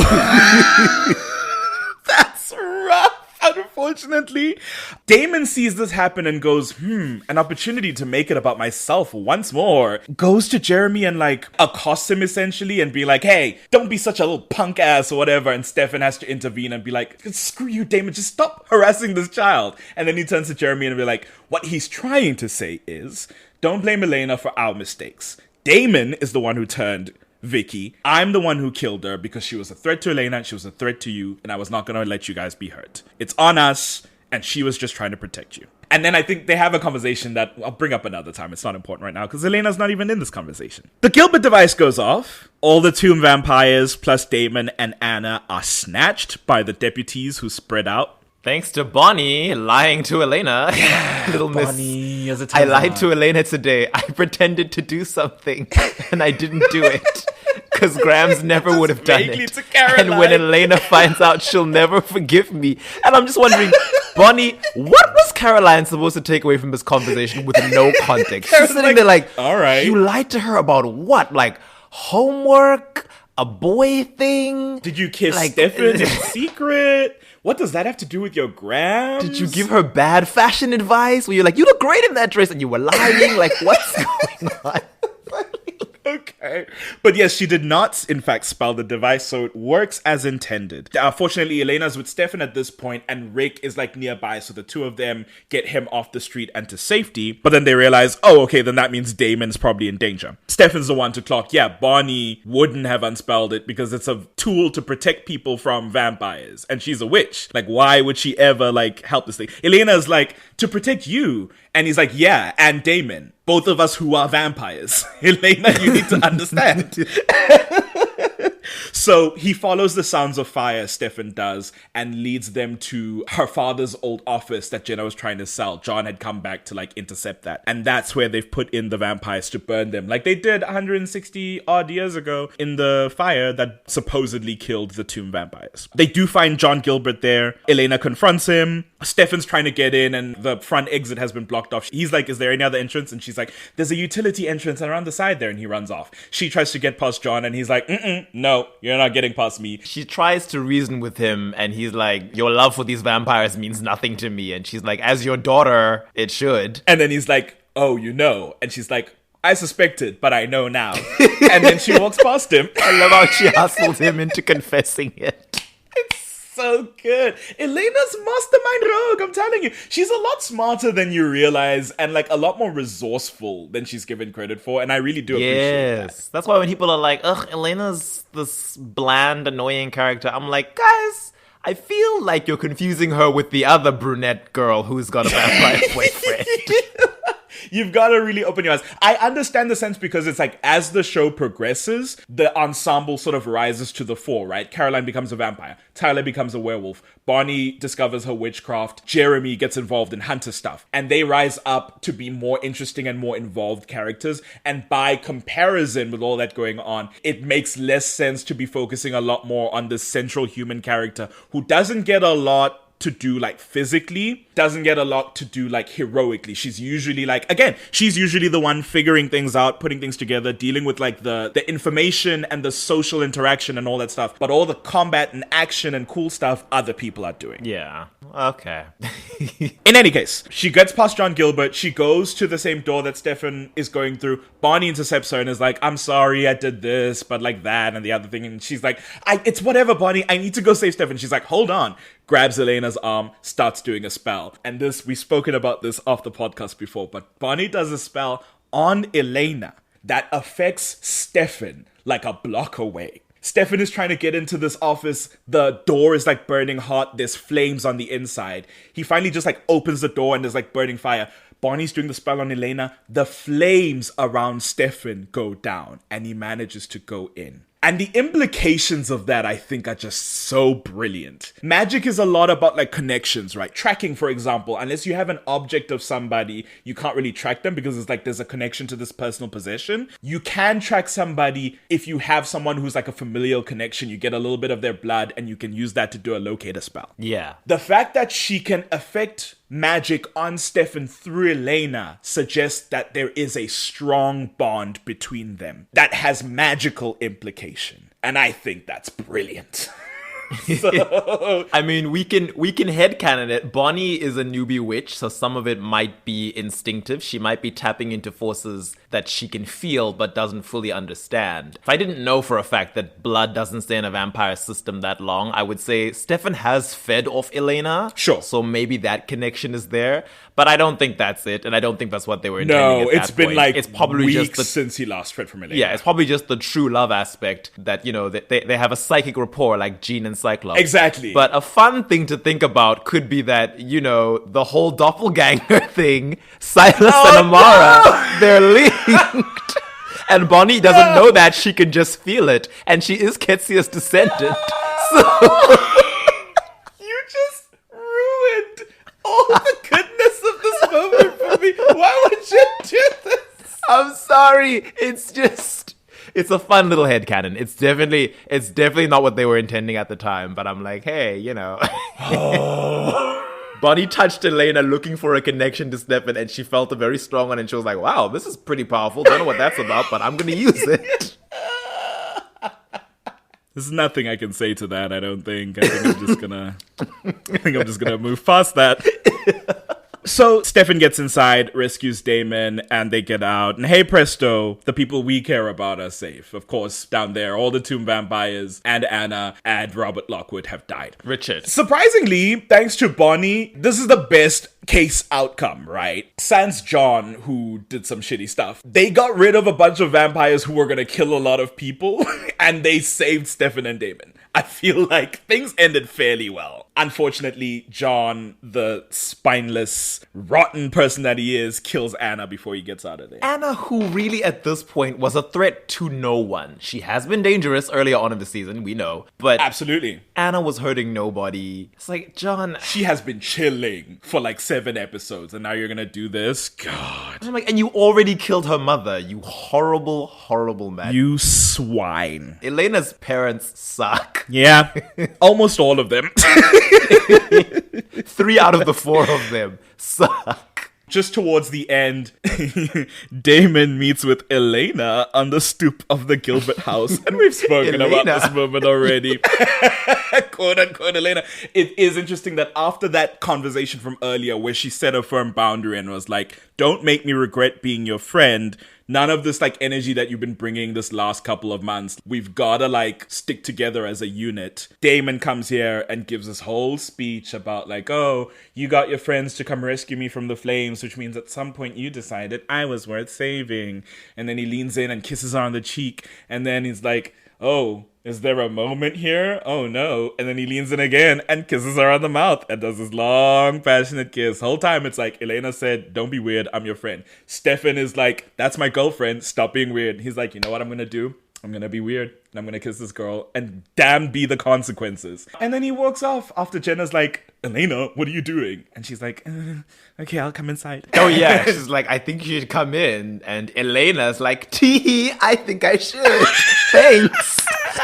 And Damon walks off feeling like a million freaking bucks. But Elena inside with Jenna is like, I don't want to talk about it. So then, like in the last scene, John is in the kitchen, closes the fridge, and there's Elena. And John's like, oh, you're here. And John starts pouring his heart out, being like, listen, I just wanted to protect you and working with Isabel, like this, that, and the other. And I just want you to know that I'm here for you. And I wanted to apologize. And Elena's like, okay. And she looks over, sees the ring on his hand, grabs the kitchen knife, chops off his fingers. Gets the vampire eyes, and John is like, Catherine. She's like, hello, John. Goodbye, John. Stab. And at this point, we see Elena walking up the road being like, oh, it's crazy. I went to go fetch my clothes and they weren't there. Like, somebody took them. I always forget, because I always get lost between when the Founders parade with the period accurate clothing happened. Was Elena's hair curly this whole episode? Elena's hair is curly for the first half of the episode. And then when you see her back at the grill, it might still be curly. The thing is that when Catherine shows up, she's not wearing Elena's clothes. She's carrying them on her shoulder. And she's wearing this weird boxy black jacket. And her hair is Catherine wavy. But it's like, because Elena had a wavy style earlier, it's conceivable that she just like untied all the loops and let it down and it was still wavy. And also, most people don't know Catherine. The people who know Catherine don't think she'd be here. You'd see Elena expecting it to be Elena. Yeah. No, I was just like, we as the audience, I was just like, I always forget, like, should we have clocked that suddenly Elena's hair is wavy again? And there's no conceivable reason she would have gone with a curling iron and curled it after the day she's had. I'd have to go back and check that grill conversation with Damon and then Jeremy. It might still be wavy. I don't know. Definitely the vibes are off, though. She's acting very odd when she comes out. She has a very, like, frowny expression that's trying to approximate Elena's very somber expression, but is not quite getting it. But she's excellent. I mean, well, I'll gush in a Catherine episode, but truly the mastermind of not saying anything when you know you don't know enough to be convincing as whoever you're impersonating. Let people talk themselves into a trap. Yeah. It's such a good trick. So yeah, Elena does come into the house at that point then and sees John bleeding on the floor and rushes over to him and is calling 911. And I believe the episode ends there. And that's the end of the first season. Yeah. Season 2 opens. Elena's come home to find John stabbed. She goes to help him. She calls 911 and he warns her there's someone behind her. Elena, of course, true fashion, immediately grabs the knife and starts walking around being like, who the hell's here? What's going on? In this cat and mouse game now with Catherine, who's vamp speeding around. And then eventually when she gets her in the right orientation, she vamp speeds past and goes out the front door and leaves. She goes upstairs to go find Jeremy because she clocks like, oh no, a vampire's been in the house. Let me make sure Jeremy's okay. She finds Jeremy. He's passed out because he took some vampire blood and a couple of pills and he's gone. So that's how the episode opens.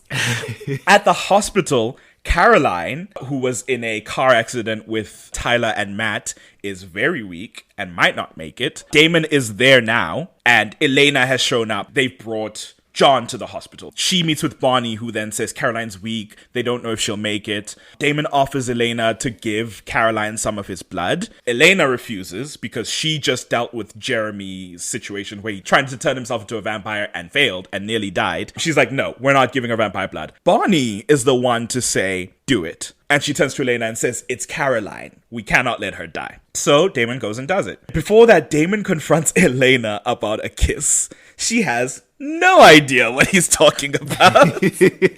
And then when Jenna shows up and is like, hey, I told you I'd be going to the firehouse, because Elena's like, where have you been? I've been trying to contact you. She's like, I was at the firehouse. Elena's like, no, you didn't tell me that. And Jenna's like, yes, I did. And Damon's like, oh, I know what's happening. Catherine's here. Meanwhile, Catherine's returned to the Gilbert house where Stefan is watching over Jeremy. She's pretending to be Elena, comes home, and he's like, is everything all right? And she's like, yeah, I just don't know what to think. And she goes to hug Stefan. A second into the hug, Stefan grabs her, pulls her back, and throws her across the room because he immediately clocks that it's Catherine. Unlike a certain someone who went and kissed her full on the lips for like 10 seconds and didn't know the difference. Elena and Damon come back just as Catherine is leaving from like her scuffle with Stefan, and the three of them convene. Stelena are like, we need to go talk to John and find out more, because John was working with Isabel. I believe Isabel had told Damon she had come from Catherine. Damon's all pouty and says, I'll just ignore the bitch. And you know, when Catherine's ignored, that'll lure her out because she wants attention, and then I'll just stake her and rip her head off. And it's like, yeah, it'll be that easy to kill Catherine Pierce. Sure. So Stefan and Elena go to John at the hospital and they try to sway him to fess up. But he is fully unaware. He was working with Isabel the whole time. Isabel's the one who was convening with Catherine. They leave being like, well, you've got nothing for us. So it's come to light that like, because they're like, Damon, what were you talking about when you said you thought you were talking to Elena outside our house and it turned out to be Catherine? What had happened? And Damon's like, well, we kissed. And then it's like, what? Stefan's like, so you tried to kiss Elena? And Elena's like, listen, we don't have time for this. There's more important stuff going on. So now they actually talk about it and she's like, look, because Stefan's like, he tried to kiss you. I'm not about that. And she's like, I don't care what Catherine does. Damon very clearly can't be relied upon where Catherine's concerned. So she needs Stefan to be with her on this. And of course, Stefan is like, listen, we're in this together. We'll figure it out. Bonnie runs into Catherine at Bobby Lockwood's memorial. Richard. Why did I write him as Robert Lockwood? Richard Lockwood. I've written Robert Lockwood here. Richard Lockwood, who was once called Charles. Dick Lockwood's memorial. She talks to Catherine thinking it's Elena and then holds a hand and then gets a vibe. She handles it a lot better than she did with Ben McKittrick, but unfortunately, Catherine's a lot smarter than Ben McKittrick. So Bonnie heads inside to call up Elena and is like, Elena, where are you? And she's like, oh, we got late. Me and Jenna are on the way. And she's like, oh, so you're not here. Cool. Elena cuts the call because she's in a rush and Bonnie's like, oh no. Turns around, there's Catherine right there.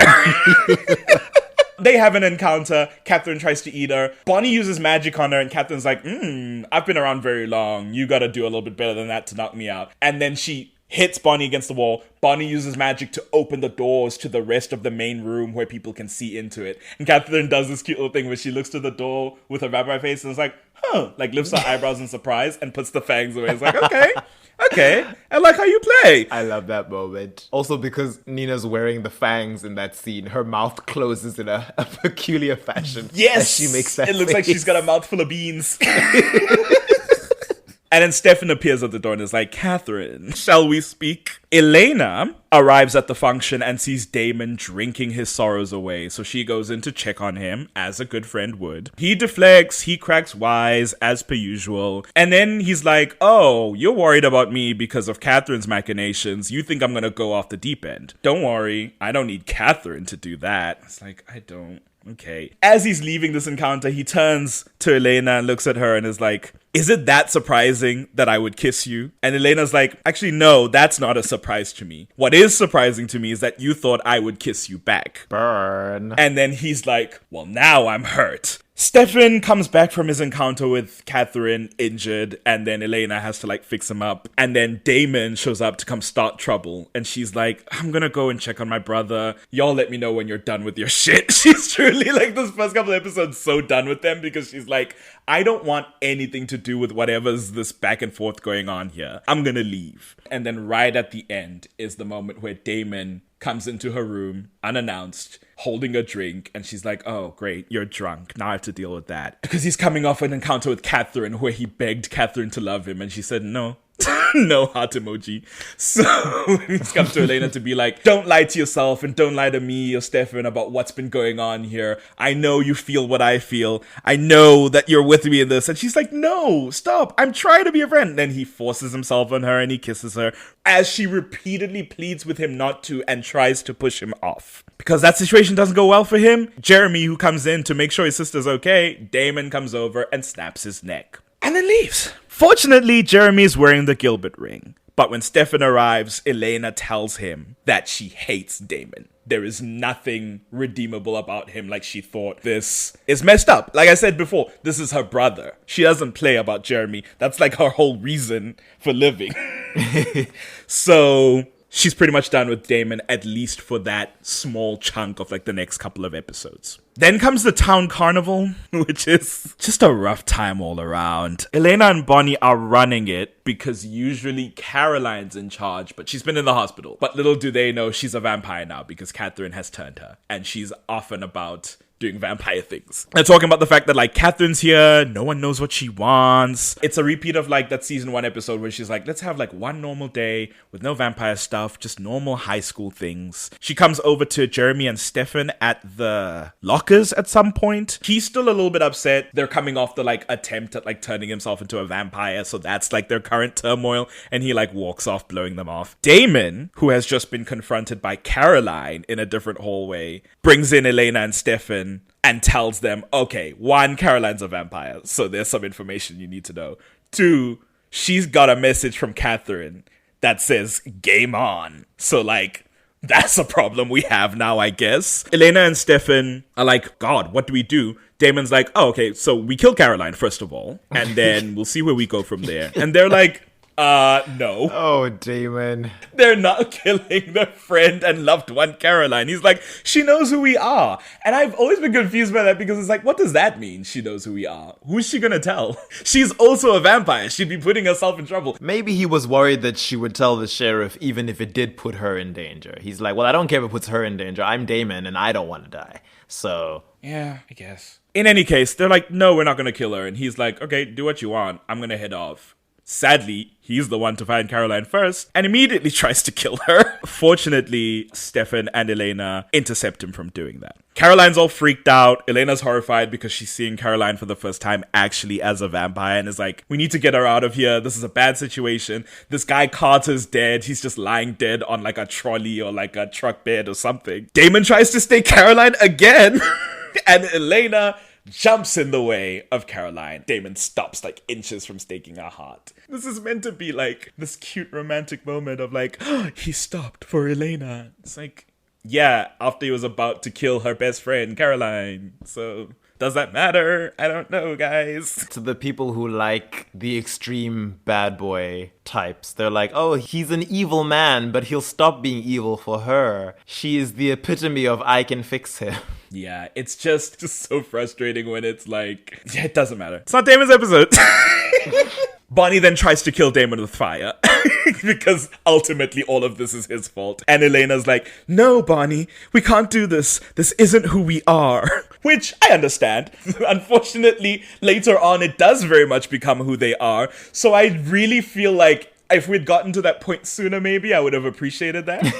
I don't know. But they were still trying in season 2. They were trying their best to like hold on to whatever morals they could, even though the world was constantly shifting underneath them. And it's like, listen, you've got to be tougher and more shrewd to survive with all this vampire stuff. By senior year, they're like, F it. Anyone who isn't us We're locked in. is expendable. This is how we survive. Afterwards, because Stefan has taken Caroline away and has like cleaned her up and made sure she understands, okay, I'm going to help you through this. Elena asks Stefan to catch her up on the Caroline situation and the fact that he's taken care of Carter, whatever that means. And she laments that it could never have been a normal day. Not with like vampires and witches and like whatever the Lockwoods are, because that question has been posed of like the Lockwoods are something, but what are they? And a crazy doppelganger hellbent on destroying them. There's a bunch of stuff with the Lockwood arc. They're trying to figure out what's happening with what we know to be the werewolves. The three of them, Elena, Stefan, Damon, speak to Rick, because Isabel was a parapsychologist, her alma mater, Duke University. She was doing research there. And he mentions that one of the things that she was researching was the lycanthrope, or the werewolves. Rick then takes Elena and Damon to Duke to go through the research because Stefan has to stay behind and coach Caroline through her transition. There's this funny moment where the two of them are like, I wish it was us going and not freaking Damon. And then it's like, if you want, I can still come with you. I can get so-and-so to watch Caroline and make sure everything's okay. And she's like, no.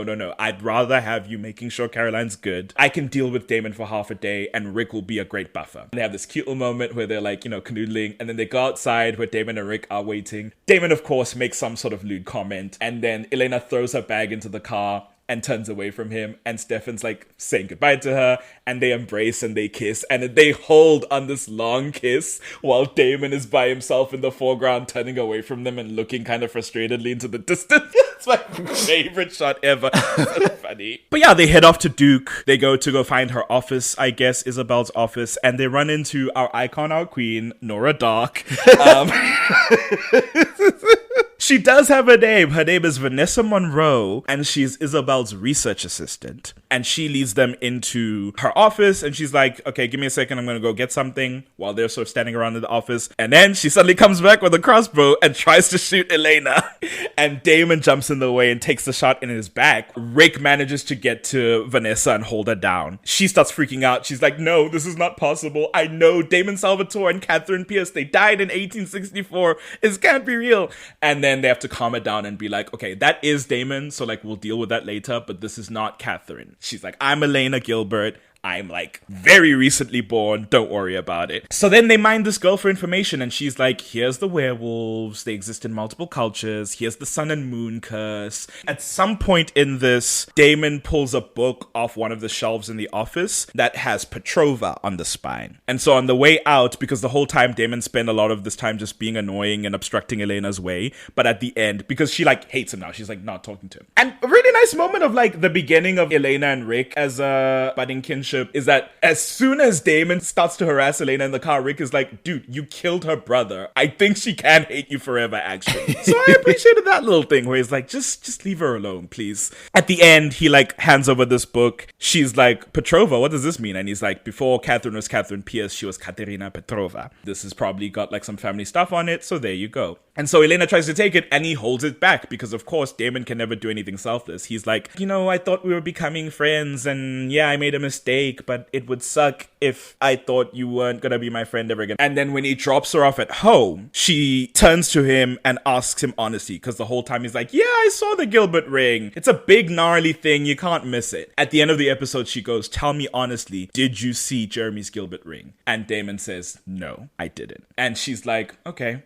Thank you for being honest with me. And this man has the gall to sigh with relief, as if that is like, it's okay that he killed him knowing that he wouldn't come back to life as long as he was honest about it. It's insane. It's insane. He's like, all right, so I guess we're good. And Elena says, what you asked me earlier, yes, you have lost my friendship forever. And after hearing that, He goes, oh, so you used me. You used me to get information on Catherine. I thought friends don't double cross each other like that. And I'm like, where do you get the legs? You've killed this girl's brother. You're trying to mess up a relationship with your brother. And now you're like, at the end of the day, finally copping to it. And she says, yeah, you killed my brother, so I don't like you anymore. To be like, oh, you were using me today to get information. It's like, what? Who do you think you are? And then like, just the fact that I don't know if he does it right away, he probably does it later on, but has the goal to compare that manipulation on her part to Catherine behavior. I was like, whoa. He says you're a lot more like Catherine than you think. And it's like, what? You got some goddamn nerve. Because it's never about anyone but him, right? He's been wrong, so he's the victim of the situation. Never mind all the shit he's done. Anyway, that situation ends like that. And she's like, I don't care. Walks into her house. That's the end of that episode. That was like the first 3 episodes. It's Caroline's transition, which Elena handles fairly well. It's more Bonnie that's struggling to come to terms with that. Once we kick off the werewolf stuff, it's like, oh, Tyler and Elena actually know each other and share scenes. Tyler Lancashire? What's your name again? I can't. Oh, Lockwood. Cool. Rolls off the tongue. She's like, Lockwood? I could have sworn it was Tyler Smallwood. For years I thought, okay, well.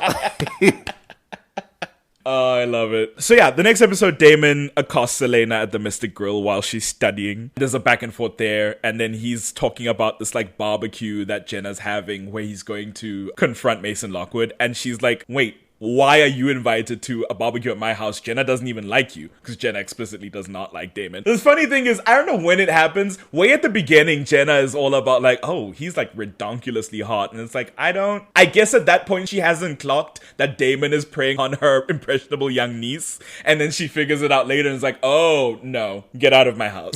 But Damon has gone through Rick to convince Jenna to host this barbecue, and then he just sort of invites himself over. So Elena does go to this barbecue. She's struggling to reach Stefan. What's Stefan doing at that time while Damon's busy provoking Mason Lockwood? I think he might be... no, Caroline's doing better. Wait, is he training Caroline? Or is she fine at that point? No, Caroline's with Elena at the barbecue. Oh, that's so strange. Oh, Stefan's with Catherine. Catherine has snuggled up to Stefan in his sleep and put a dream in his head. And he wakes up thinking it's Elena. He again immediately clocks it's not Elena and throws her across the room. And Catherine's like, I'm getting better at this. Catherine has charged Caroline with keeping Elena occupied while she has her time with Stefan. So Elena's struggling to reach Stefan. Caroline's sowing all this doubt in her about their relationship, right? She's like, ugh, I'm struggling with being a vampire. I've got all these cravings. Such a hassle. And been training with Stefan. Stefan's probably got the same thing. It's he's dealing with all these cravings and having a human girlfriend. He's every day fighting the urge to not just feed from you. It's crazy. Elena's like, what the hell are you talking about? Why are you telling me all this? And so the whole day, Caroline's busy trying to obstruct her from getting to Stefan. At some point, she's like, yeah, I'm leaving this barbecue because I don't want to deal with whatever Damon's doing. And Caroline's like, wait, I'll come with you. And she drives Elena, but she punctures the tire before they leave. So they're driving down and they get stranded on the highway. And Elena's like, what the heck? Okay, let's call AAA. Which Caroline doesn't do no. For hours. She's like, yeah, I'm going to try AAA again. They're still not, they said they're almost here, but they're still not here. And Elena's like, screw this. I'm just going to walk. I'm just going to walk to Stefan's house. I know the way and it's not far. And Caroline's like, no, you're not going to leave me here by myself. And I'm like, Caroline, you're a vampire. What is Elena going to protect you from? It's crazy. They end up in a fight because it really seems like Caroline's trying to break them up for whatever reason. And Elena walks off when the AAA guy shows up. I think Elena reads it, because obviously she doesn't know that Catherine is using Caroline. I think she reads it as Caroline is projecting her Matt drama onto Elena and Stefan. Yes. Because now that she's a vampire, she has to stay away from Matt, so it's a whole thing. Elena finally gets to Chez Salvatore. She walks in and she encounters Catherine, who's just out there in the living room. It's the first time that they're actually in the same room, but looking at each other. And obviously they do, the compositing because it's both Nina Dobrev. They loved using that clip whenever they were having a previously on Vampire Diaries. It's the whole, you must be Elena. How do we look exactly alike? Why does she look exactly like me? Until they replace it with Rose going, the doppelganger. There's also another one that they love where it's like, does she enjoy having both Salvatore's worship at her altar? It's like, all right, guys, yes. we're being a bit dramatic. They encounter each other for the first time in the living room. Catherine is a little bit taller than Elena, which I find funny because in the books, Catherine is a little bit shorter than Elena. It might be that She might have been wearing Catherine is in heels. Yeah, because Catherine would never wear flats. God, no. Whereas Elena, sometimes she's got to be functional. Stefan comes through, she eventually leaves, and essentially Catherine has made a demand that Stefan and Elena need to break up because Catherine wants him all to herself. Which is like, Jesus, Catherine. This is why I'm like, Damon and Catherine really deserve each other, because what loser behavior to be like, break up with your girlfriend because I'm bored. But not even in like a sexy, cool Ariana Grande way. It's like the boyfriend doesn't like you. She's so petty. Sometimes I have to remember that Catherine is frozen at 17, so... Assumedly. As much as she rolls her eyes at the human drama in later seasons, she's very much in the high school drama at the start of season 2. She's like, oh, well, let me conscript Elena's bestie to like break, like sow seeds of doubt in her relationship and make her doubt what she has with Stefan, and let me go there and like tell them in no uncertain terms, you better break up or I'll start hurting people in town that you care about. So insane. Later at the grill, Elena and Caroline are together, and Caroline comes over to like apologize about her behavior that day. She's like, I don't know where that came from. I'm dealing with all these vampire emotions, but it's no excuse. I'm really sorry. I acted like a complete asshole. And Elena's like, yeah, you did, but it's okay, and I'm your friend and whatever, and it's fine. And then she goes over to Stefan to where they sit for dinner. Caroline sits nearby. Stefan is like, I'm starving. And Elena says, that's what a day with your jealous ex will do.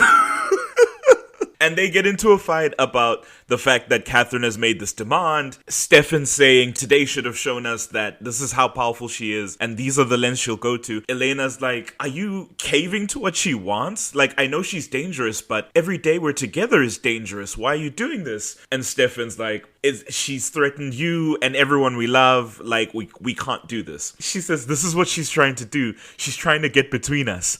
And there's a long pause. And Stefan's like, she already has.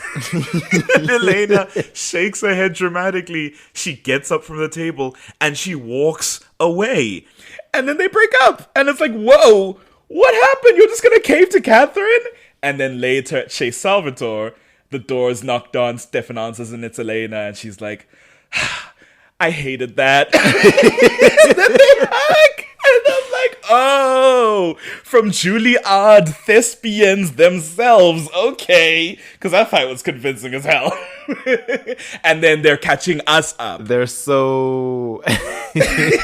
they're so sickly sweet at that point. It's like, I hated having a fake fight and pretending to break up with you in public. It was awful. They were like, oh God, that felt too real. Promise me we'll never be apart. I hate them, but I love them. And they catch us up to be like, yeah, Elena put together that like Caroline was acting really weird, and we know Catherine's the one who turned Caroline. Now Catherine's made this weird demand that we should break up, so we have to assume she's spying for her. So we're gonna stage this breakup. We're gonna give Catherine what she wants, while on the sly we try to figure out what else is going on. They keep up appearance of this breakup, and they promise each other, listen, it won't get too real. We'll have like our little safe word to remind each other that like, you know, I love you, everything's fine. Because Stefan's like, gets everything, and Stefan's like, listen, while we're fighting, if I tell you I just can't do this anymore, know that I'm saying I love you. So annoying. I love them. They promise each other it won't get too real. Unfortunately, it does. And then the drama with Mason exposes the Salvatores, because Mason's like, Damon tried to stab me with silver the other day. That was real crazy. And he exposed himself as a vampire. Of course, I could smell him the whole time, so he wasn't hiding shit. Sheriff, arrest these vampires. So they get exposed. Elena and Caroline sort of clock what's happening. The two of them head off to go find what's going on. Mason tries to stop them, but Caroline handedly throws him down. She like kicks his ass. Mason, who threatens to snap snap Elena's neck. And I'm like, damn, Mason. Yeah. Until now, you'd been pretty chilled, and I understood everything that you had done against the Salvatores. Real crazy sudden turn of events there. They get to the cellars, and Caroline's like, oh no, my mom's down there. Elena's like, I'm not a vampire. I need you to help me get these dudes. And Caroline's like, no, I can't have her find out. Elena's like, screw it. And she heads down by herself. Elena... trusty weapon.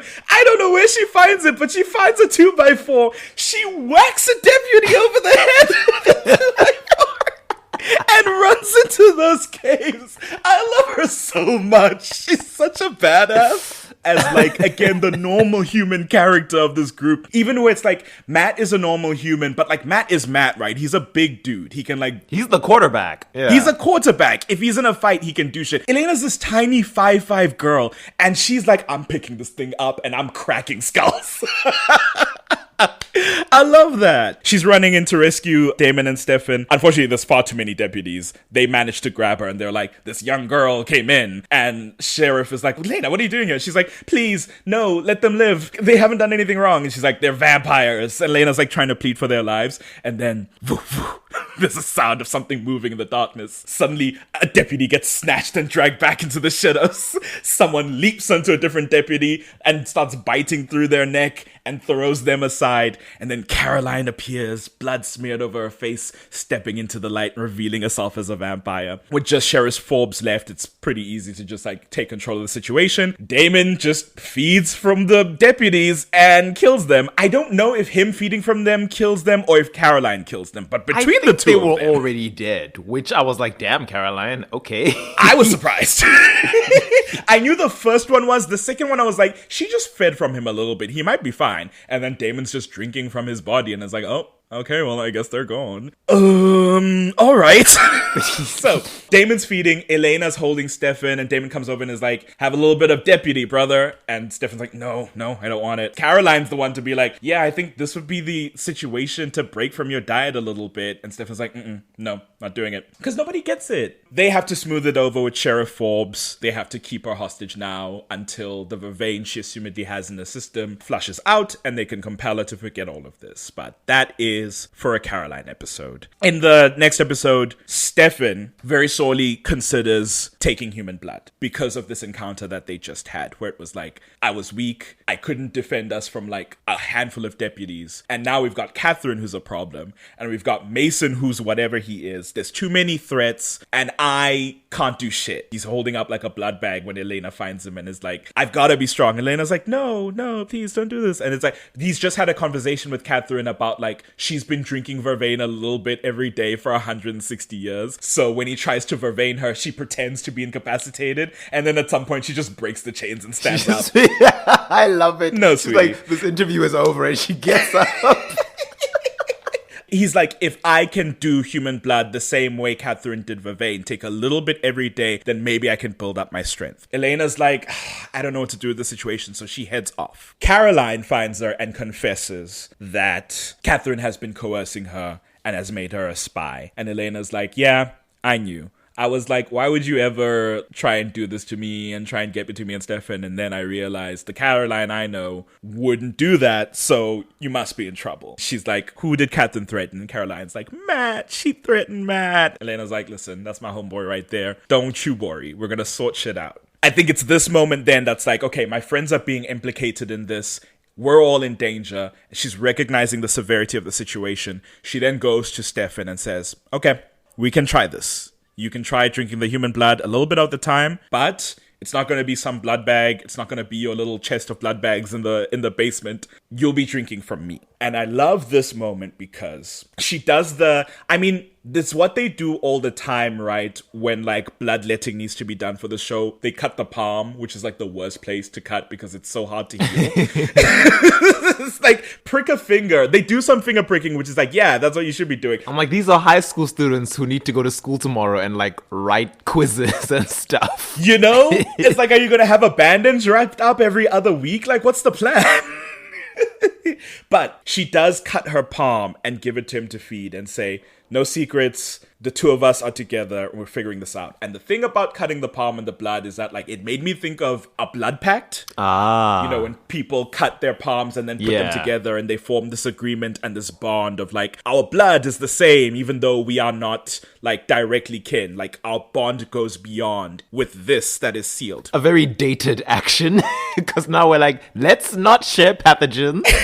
Like, this is very irresponsible and could have very many health concerns. But in the terms of vampirism too, where like blood is life, blood is nourishment, blood is vitality, blood is also intimacy, right? You think about the blood sharing that comes up later where it's like vampires who drink from each other is a very intimate act. Yeah. This act of offering her blood to him in a bid of like, this is my life, this is my trust, and this is the faith that I have in you and me together. It's already clear from like everything before this that their bond is strong, but this solidifies them in this like elevated way and shows that they're unified and they are a partnership against all the forces that threaten them. And I just thought the symbolism of it was really cool. And I like the fact that she's giving blood consensually. We've seen other vampires in the show feed from people they're involved with. Catherine, who was compelling Stefan while he was human. Damon, who had Caroline as his little slave.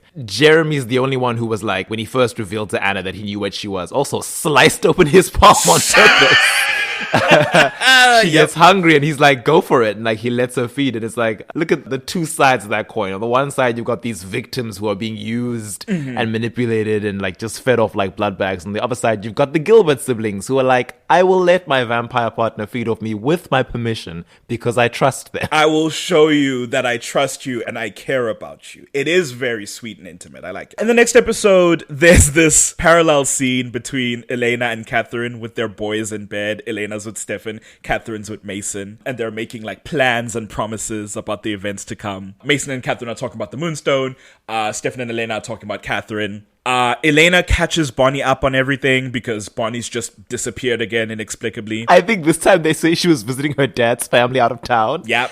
Why not? Where it's suggested that her dad doesn't even live in town, and it's only late in a later season where she mentions that no, her dad does live in Mystic Falls. He just travels a lot for work, and I'm like, okay. Yeah, it's odd because in season 1 they say that like, yeah, she visits her grams very often and her dad doesn't like it. It suggests he's nearby and she's like going into the woods to grandma's house. It's not like he's elsewhere. I guess she was just visiting the extended Hopkins relatives. Sure, super relevant people. Hey, maybe that's who she went to go visit when she was done with her trip to Africa at the end of season 8. She's like, now that I've done my distant roots, let me go to my actual roots. Hey, do y'all know that your son is dead? He got murdered like 5 years ago? Sorry about that. I was also dead at the time, so it's not like I could tell you. Yeah, she couldn't even tell though because she was a ghost. Oh my gosh. Yeah. Stefan, Bonnie, and Damon hatch a plan to nab Mason and get information on Catherine because they've put together. Bonnie touches Mason and sees a flash of him kissing Elena. Immediately tells Stefan. Stefan says, Elena wouldn't do that. That's Catherine, baby. We've got a situation to deal with. Elena now, because Elena and Stefan have been faking this breakup, is kind of left out of events. And immediately is like, no, guys, what's happening? I was in the middle of things and now like everyone's hatching plans and I'm here sitting at this stupid Mystic Falls event. Like, come on. She's texting Bonnie. She's like, what's going on? Bonnie's like, don't worry about it. She's texting Stefan. Stefan's like, hey, don't worry, we've got it covered. Like, got what covered? I don't know what's happening. Damon takes Mason away to go torture him for information. Stefan, meanwhile, Bonnie has gotten a flash from Mason to say that the Moonstone is hidden in this well. She recognizes the well and asks Caroline, hey, remember that well that we used to play nearby? A concerning thing to say about children. I'm glad nobody fell in. Caroline's like, yeah. And then she texts Stefan the location and like, okay, let's go and go help him out. Stefan goes off to find the well and Elena traipses after him. She's like, what's going on? And he's like, oh, yeah, no, we found the Moonstone. It's down here in this well. She's like, oh, well, thanks for telling me. He's like, okay, hold on. I'm going to head down there and I'm going to get it. He jumps down vampire style, lands in the water. It takes 2 seconds to be like, oh no. Why is everything burning? Oh, this is a vervain water well. Oh no. Elena, please help. I'm in agonizing pain and I can't move. It's another opportunity where it's like, oh, Stefan's in danger and Elena jumps to the rescue. Caroline and Bonnie show up and Elena and her girls are like, oh shit, Stefan's down there. Hold on, there's a chain here, Caroline. Bring that chain and tie me up. I'm getting my man. So Caroline grabs the chain, wraps her around Elena, forms like a secure harness, and lowers her into the well. Oh, Bonnie's not here actually. Bonnie stays behind with Damon and Jeremy? No, because she leaves. Bonnie is with Caroline. I think Elena tries to save Stefan on her own first, and when she sees the snakes and screams, Caroline vamp speeds to go get her, leaving Bonnie behind, because obviously Bonnie can't super speed. And then Bonnie... To go get who? I guess she vamp speeds to go see what Elena was screaming about, because she wasn't with Elena. Caroline's standing at the well when it's happening. So when does she vamp speed to Elena? Because there is a time when Elena's screaming because there's snakes. I know Caroline lowers Elena into the well because they needed the vampire strength to lower her slowly. And Bonnie is there because Caroline slips for a second and Elena lowers really quickly and then she grabs hold of it. And Bonnie's like, can you focus? Caroline's like, oh, sorry. And then lowers her in. She gets Stefan, is like, I got you, baby. Ties him up with the chain and is like, all right, pull him up. And then they're like, all right, we're going to get you, Elena. And she's like, hold on, I need to find the moonstone. That's what we're here for. And she looks around and she's like, oh no, there's a lot of stakes here. She screams. I think she does still like get the moonstone though. She just like toughs it out. She's like, yeah, don't worry about the snakes. Don't worry about the snakes. And she's like, send the chain down again, please. Then they send it down and they lift her out as well. And they get the moonstone. So, nice little hero moment for Elena. It is nice that she's got so many moments where she also gets to save Stefan, like as the human main character. Like it's often in a situation where, the vampire's weakness is being exploited, like not being able to be invited in, or there being vervain, or being weak from lack of blood. Right. And then she's there to help him out. Yeah, it is like in some situations, a vampire is in trouble. There's so many things that can affect a vampire, and a human is required to save them. I always harp on it. Oh, you know what it is? I think it's that Elena sees Stefan is in the well. She's on her own at that point. She screams in concern for him, and then Caroline, who was with Bonnie, hears the scream and vamp rushes to the well. And Bonnie joins them a bit later. I remember the scene because it's the only time we see a vampire vamp speeding like towards the camera. Like on the Z axis. Yeah. And it looks so peculiar and we never see it again. Because she's running towards screen and it's like, oh, okay. A little bit weird. The size didn't change that much. She's calling Elena's name like as she's running. So there's like this vibration in her voice. It was so weird. It's very much Flash from the CW. It's Zoom going like, oh, the Flash. I've destroyed you.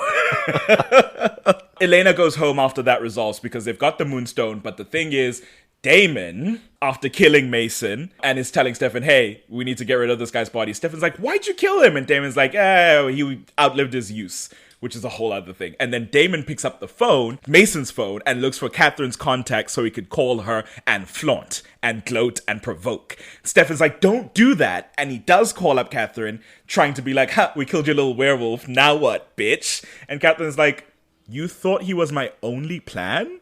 I have a plan B and a plan C if that fails, and a D, and you know the rest. And Damon's face immediately falls, and I'm like, you knew her the best. Why did you think this was a good idea? And so then she calls up Elena. Elena's having a little convo with Rick about like, is everything all right? And Elena's like, yeah, all sorted. Everything fine here. Rick's like, me and Jeremy and Jenna are fine. All is good. Because the two of them are now like partners in crime essentially and like making sure that everyone's safe. Jenna gets a call. Elena asks Rick, who's she talking to? Rick's like, And then they keep talking. And then Jenna comes over and is like, Elena, it's for you. She picks it up. It's Catherine. Catherine starts villain monologuing and being like, you shouldn't have tested me. And I know you didn't break up with Stefan like I told you to. I've been watching from the shadows. She's like, we got Caroline. We knew you were spying with her. Did you think Caroline was my only spy? It was so easy to get into your house and pretend to be you and get your simple little Aunt Jenna off some vervain. I took away her perfume and her stupid little jewelry. And then I left a little failsafe. And then as soon as she says that, Elena drops the phone while Catherine's still talking, which I thought was fun.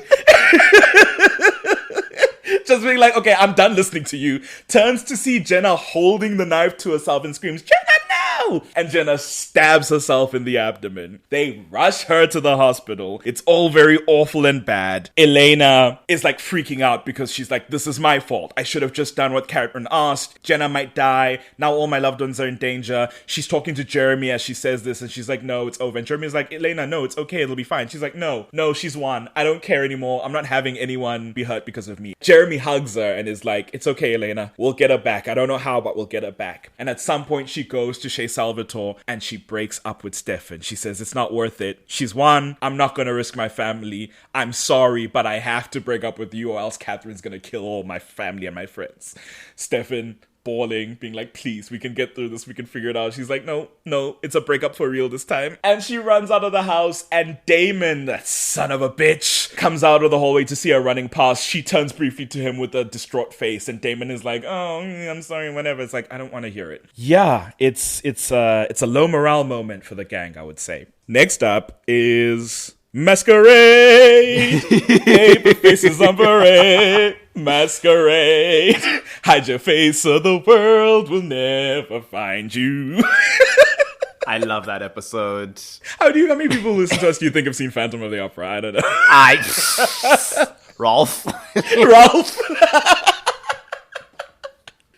That'll be a joke for Rolf only then. Does Rolf listen to us? I'm assuming a lot. I don't know for a fact that Rolf listens to us. You never know. It is the Masquerade episode. Elena is very much deciding Catherine can have what she wants. Everyone else is like, Catherine needs to die. So we're all hatching a plan. Rick and Elena are at home keeping an eye on Jenna, but really Rick is also keeping an eye on Elena while everyone else is arming up to the teeth. They're going to hand over the Moonstone to Catherine, but really they're planning to entrap her. Elena very quickly figures out something's wrong. She's trying to contact her friends and Stefan and is not getting through to anyone or getting very short, glib answers. She speaks to Rick. Rick tries to lie, does it terribly. And she's like, okay, something's going on. I'm gonna sneak out. She sneaks out and she goes to the Masquerade. She finds her friends who are like, hey, listen, don't worry, we've got this covered. We're gonna sort this out. And she's like, no, this is dangerous. This is Catherine. We've seen what she can do. And they're like, no, we know what we're doing. This is the point where it's like, she sees Bonnie, who's already been involved, but it's like she's been involved since season 1 and she's got magic. Caroline is in this now, who like, she's a vampire, but very recently. And now Jeremy is involved, is the one like pushes it over. It's a transition point where it's like, oh, I've spent so long having to like shoulder this burden of keeping the supernatural from my loved ones. And now slowly but surely, all of them have gotten involved. All of them are now implicated. I think in any other situation, it would be a thing where it's like, maybe there's a little bit of relief that it doesn't just have to be on you now. Maybe there's a little bit of like, at least I don't have to hide everything. But because of what's just happened with Catherine, all she's seeing is more targets. The crosshairs that are on all her friends' heads. In this plan to try and get Catherine, they've decided, we've got this room spelled in this manner where we're gonna lure her in and entrap her, and then Stefan and Damon are gonna kill her. Jeremy's gonna be the honeypot and lure her in, because if Jeremy shows up, she'll be like, oh, I'm Elena, woo-hoo. And then Jeremy will be like, I got a message for you. They're waiting for you inside the house. Inside the house, Catherine finds Caroline, tries to use it to be like, I don't know what your friends are planning. Caroline's like, I don't know, I'm just a little girl. I don't even know what plans are. She's like, show me where they are. And she's like, all right. Leads Catherine into a room, and Catherine goes in and is like, where are they? And Caroline's like, I did it. And Catherine tries to run at her, but Caroline's just outside the room, and she hits an invisible wall. And then Damon and Stefan step out with little stakes in their hands. So they've done all this, and the Salvatore brothers are trying to kill Catherine, and when they do manage, it takes them a while. That scene lasts long. I honestly thought it was like, okay, the two of them, they're gonna get to her. She is tossing them around. So her funny. reflexes are faster. She's stronger than them. She's 3 times their age. That was why the power scaling for the show afterwards just didn't make sense, because it was like Catherine is half the age of the originals, and she's wiping the floor with the Salvatores. Tossing them around. Tossing them like ragdolls. They finally managed to get a stake in her, and then Elena cries out downstairs and outside. Now that they've got her incapacitated, they hit her with something else. Elena feels that too. They very quickly clock, oh no, they're linked. Also at this point, like, Bonnie has run into this other girl who she felt a vibe off of, who is Lucy, that is Catherine's witch, who apparently has spelled Catherine with a linking from her to Elena, so that anything that happens to Catherine will happen to Elena. And spiteful Catherine decides to cut her hand with one of the stake darts to be like, let's see if Elena will feel this. Because now, true Catherine, she's turned the situation into a favor where they thought we've got you cornered. It's that thing of like, I'm not trapped in here with you. You're trapped in here with me. She's like, oh, now that you know I'm linked, I've got all the leverage. So Bonnie goes and finds that other girl. She's like, there's another witch here. I'm going to find her. Goes and finds the girl. She has a little moment with Lucy, who turns out to be a Bennett. Lucy comes in and hands over the moonstone, which she's gotten from Bonnie. She's been like, you can trust me. She goes and gives it to Catherine and is like, once I give this to you, my debt to you is over. The two of us are done. Catherine's like, yes, of course. Now hand it to me. Puts the moonstone in her hand. Miss Girl starts agonizingly crying. She starts contorting in her body and she falls to the ground. Collapses unconscious. Stefan and Damon are like, shocked Pikachu face. Lucy puts the moonstone down and says, she's good. She's all yours. I'm sorry for my part in all of this, and leaves. And they have an unconscious Catherine and the moonstone. They put her away in the tomb with the moonstone. Why do they do that? I don't know.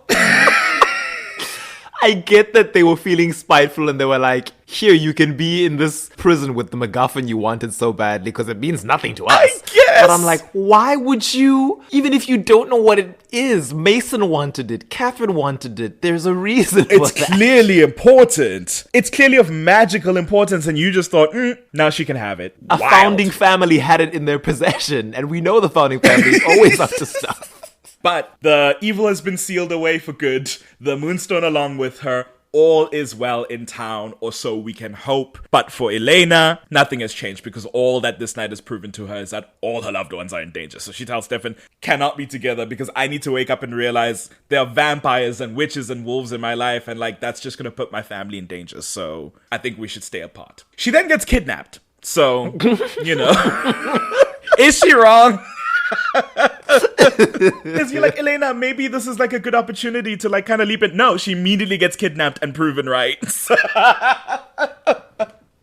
And we enter the originals arc, Which is where I met Elena. The first time I watched. This is when you started watching. Yes. Right after she gets kidnapped. What an interesting start. It's crazy. Like, so much has happened. It's like, there's this lookalike trapped in a tomb that she can't leave. Everyone's talking about the moonstone. Tyler is like a new werewolf. Caroline is a vampire. Stefan and Damon are vampires, but they're older than her. Bonnie is a witch. It's like complete, absolute confusion. It's like, what on earth is happening? She is taken to a strange warehouse, and she meets Rose and Trevor. Who are these new... She gets transferred to some car with a dude who's... I guess it's Trevor who looks out the window with the shades. Oh, yes. The person who actually kidnapped her was a compelled human. Yes, and then eats the compelled human and then drives away.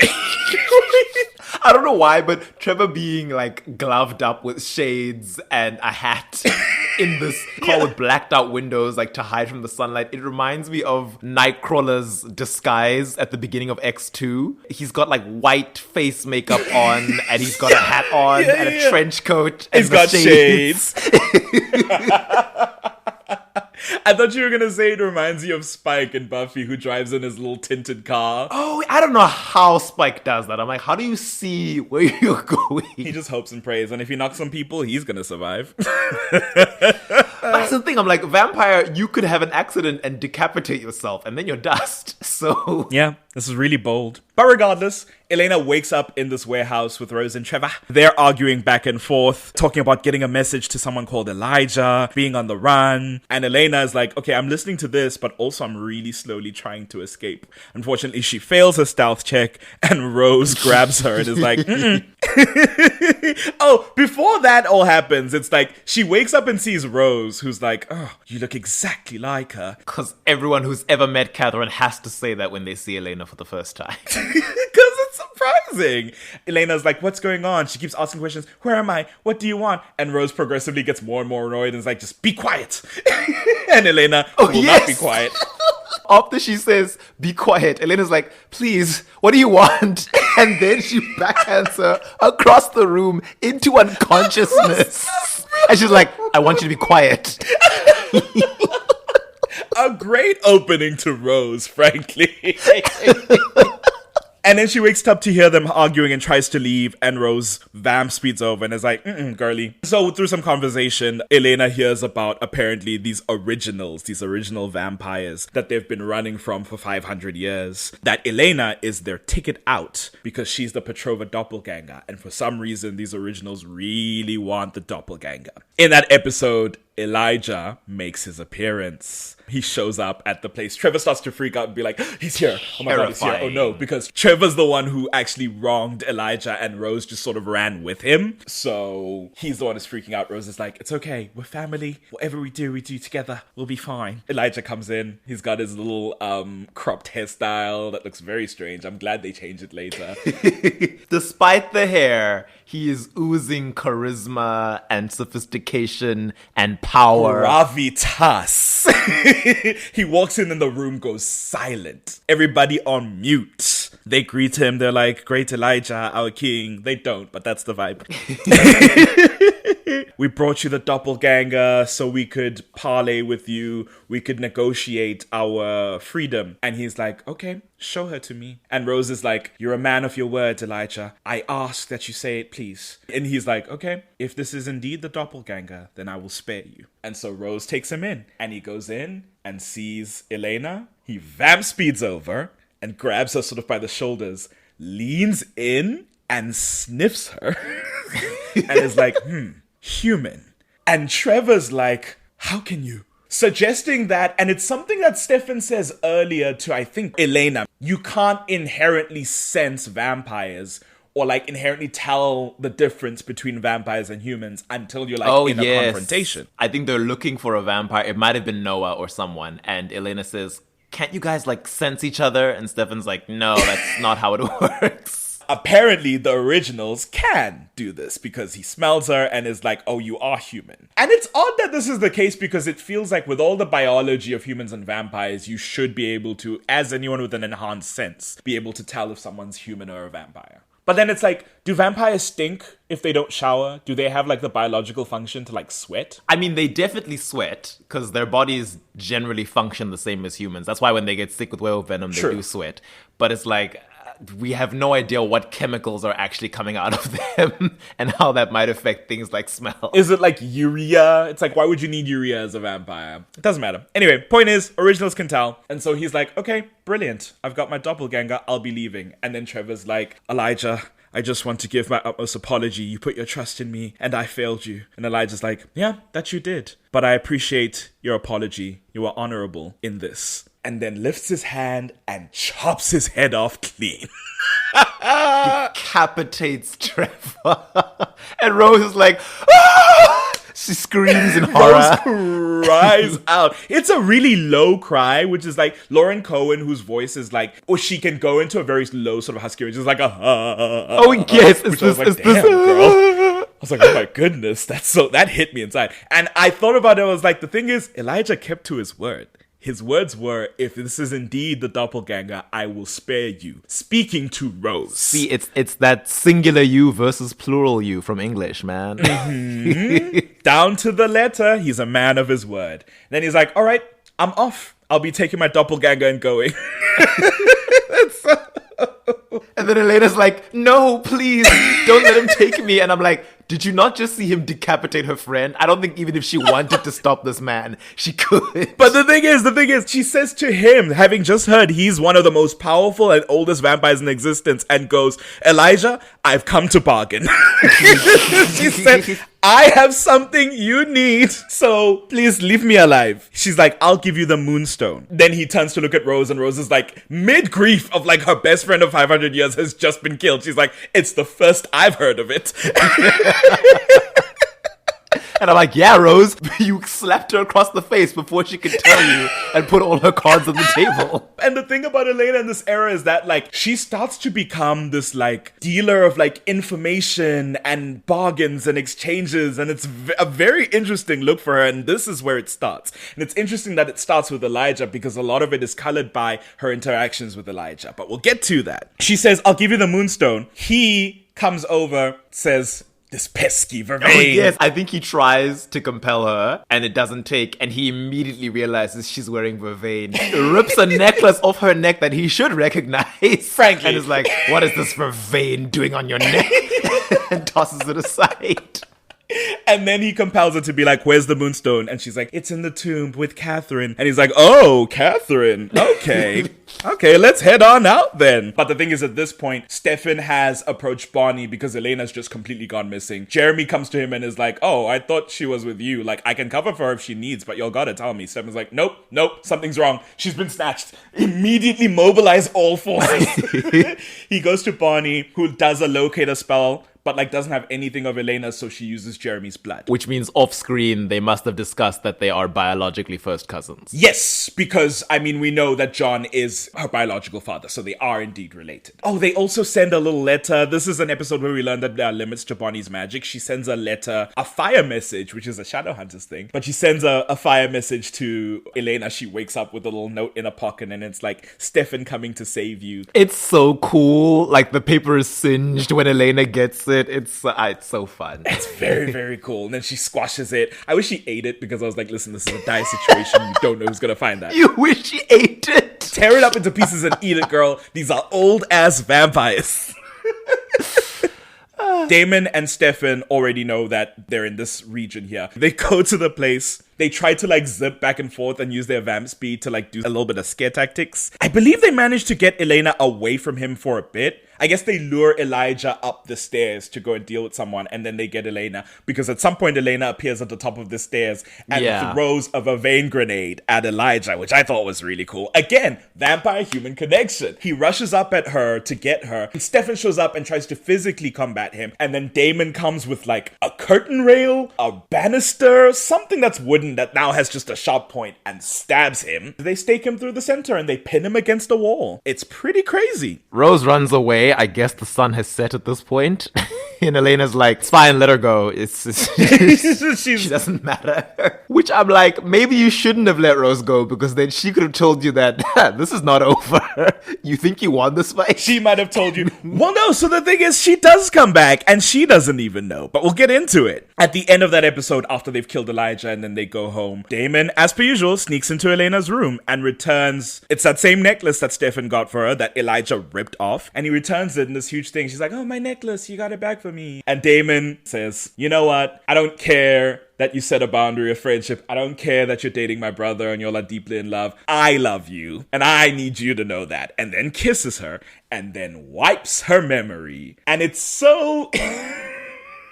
He's holding the vervain necklace in his hand, about to give it back, and goes, first... I'm going to get what I want in this moment where you are now finally accessible to me in terms of mind manipulation. And I'm going to erase your memory after I kiss you and then give you your necklace back and then disappear. Which, to the young, impressionable Delena fans, would have been a moment of, oh my gosh, guys, you see, he's genuinely in love with her, but he can't be selfish with her. So he's going to sacrifice his happiness and just carry the burden on his own, but he's going to take the memory away from her so she doesn't have to deal with that. It's so cute. Just kill me. Just throw me off a building. I don't care. Just stab me with a curtain banister, please.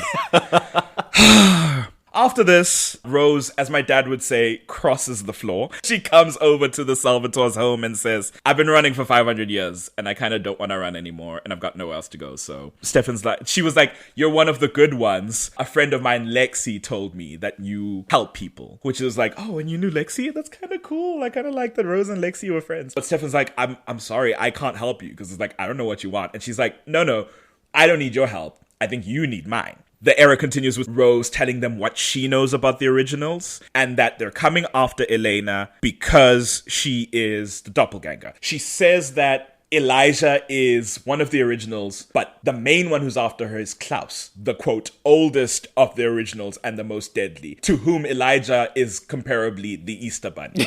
All of which turns out to be nonsense when we actually get Klaus later onwards.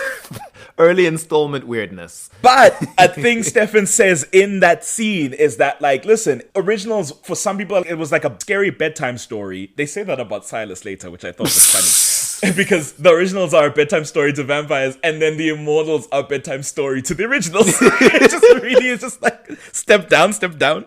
But Stefan says it's probably truth mixed with fiction, mixed with rumor and myth. We don't know what we can believe about these old-ass vampires that no one has ever actually seen. So it's like Rose is just telling them what she has heard. And then what we see later is the truth. Which is it's still strange because Trevor knew the originals personally. Or at least was working under Elijah. Maybe Rose had never met them before she went on the run with him. She was just like a friend whose house he used. But it's like, Trevor knew them personally. We later on learned through all these flashbacks from the rest of the show and the original spin-off series that Klaus and his siblings, in particular Rebecca and Elijah, didn't exactly keep a low profile within the vampire community. No. So how are Stefan and Damon, who are a century and a half old, like, oh, we've never heard of these originals. Not sure if they exist. Well, when the Salvatores are concerned, who didn't know about werewolves, we simply cannot be surprised. I guess Damon was too busy pining after Catherine, and Stefan was too busy fighting the bloodlust and all the Ripper phases. Upon hearing this, Elena's like, okay, cool. Gets up and goes away. And they're like, well, what are we going to do about this? And she's like, I'm going to go to school. I'm going to carry on with my day. And she leaves. Damon's like, she's in denial, which I thought was funny. She is pretending to be in denial, but she then has Caroline escort her to the tomb to get the skinny from Catherine. And this is the first time that Elena has just like gone rogue. It highlights the fact that like it's the weight of the situation and she has to cut to the core of the matter in a way where it's like she knows what needs to be done, but she also knows that like the danger of that is going to cause some people to have reservations, but she does not have time to deal with that. So she goes, I'm going straight to the source. Catherine is the one who came here causing all this trouble. She probably has answers. She brings a little Coca-Cola buddy bottle of blood and brings the Petrova family book and goes down to the tomb to Catherine and is like, girl, let's talk. I will exchange you little capfuls of blood, and for each one you will tell me more information about what's going on. And I've got your little family history book here that you might want back. That's my final gambit, my like, this is the big prize you get at the end. Catherine tells her about Klaus and the originals and her history with them, that she's been running from them for 500 years because she had her baby in Bulgaria and was disowned because it was out of wedlock, and then had to run to England, ran into the originals, found out that they needed her for some weird purpose and immediately went, I'm out. And of course that was seen as a betrayal. And so she had to make some choices to get out of that. She encountered Rose and Trevor, tricked them into giving her the means to turn herself into a vampire and disappear. Knowing that it would put them in the path of the originals and she would be free to run. As she says before she vamp speeds away, better you die than I. Yep. And it is really this like conflict of ideologies as Elena and Catherine sit on either side of this threshold spell. Elena being like, how could you put these people who cared for you in danger? And her going, girl, you gotta look out for number one. And you need to learn that considering all the shit that's coming your way. It's a very, very interesting scene. And it's, of course, Nina Dobrev just playing against herself. It's so cool. I love this era, the era that I came in. It's an era where we go away from Elena's involvement in all this vampire drama being incidental. And now it's like, oh no, you are at the center of this. You are central. You are the plot device now.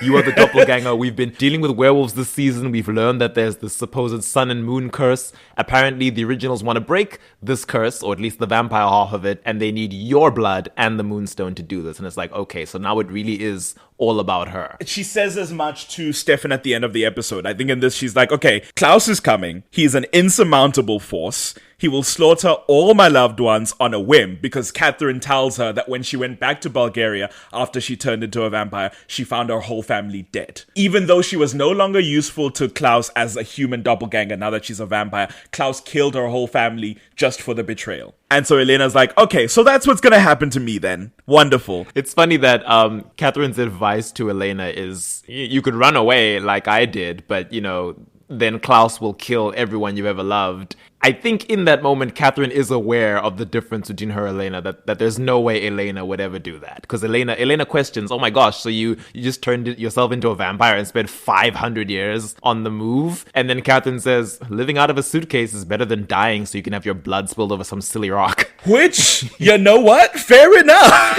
Like, she makes some points. She makes some points, but I'm like, Catherine, you know Elena well enough now to know that there's no way she's going to flee Mystic Falls. Nah. And leave Stefan, Damon, Caroline, Bonnie, all these people to just be killed by Klaus when he inevitably shows up. She would never. And like you said, she does say to Stefan at the end of that episode, she's been saying that like, oh, vampires and wolves and witches all brought this danger to her life and her town. Turns out the whole time it wasn't because of him and them, it was because of her. She's the one putting all of her loved ones in danger. And she has a little breakdown at the end of the episode. Because it shifts everything. It puts everything into perspective. It's like even the stuff that Klaus and the originals aren't directly responsible for. Catherine's machinations when she decided to come back to Mystic Falls. Not the 1864 stuff, but the 2009 stuff. It's because she had learned, oh, there's a doppelganger in town. The biological daughter of my bestie Isabel. Mm-hmm. Okay, so what I can do now is I can set plans into motion where I'll trade this human doppelganger to Klaus for my forgiveness. And as an added bonus, I'll try steal Stefan back. Let me murder Caroline to turn her into my vampire stooge and potential sacrifice. Let me trigger Tyler Lockwood's werewolf curse just in case his uncle, who I'm already manipulating, ends up dead. As a backup plan. Let me just have another werewolf ready. And how will I trigger his curse? I'll get this extra Sarah to get herself killed. But my first choice is going to be Matt, Elena's best friend. Yep. He's going to be the sacrificial lamb. Wildly different characters. And yet in some ways, very similar. And that's where we're going to leave it for this session because we don't want to keep you here for too long and it does ramp up after this. So I guess thank you for listening. If you'd like to pose any questions or queries or just want to say hi to us, you can mail us at animalattackpod@gmail.com. You can also tweet us at animattackpod on Twitter. That's at ANIM Attack Pod. You'll find a link tree in our bio that has all our online stuff. Stay tuned for more Elena. We'll see you in the next one. Cheers. Bye.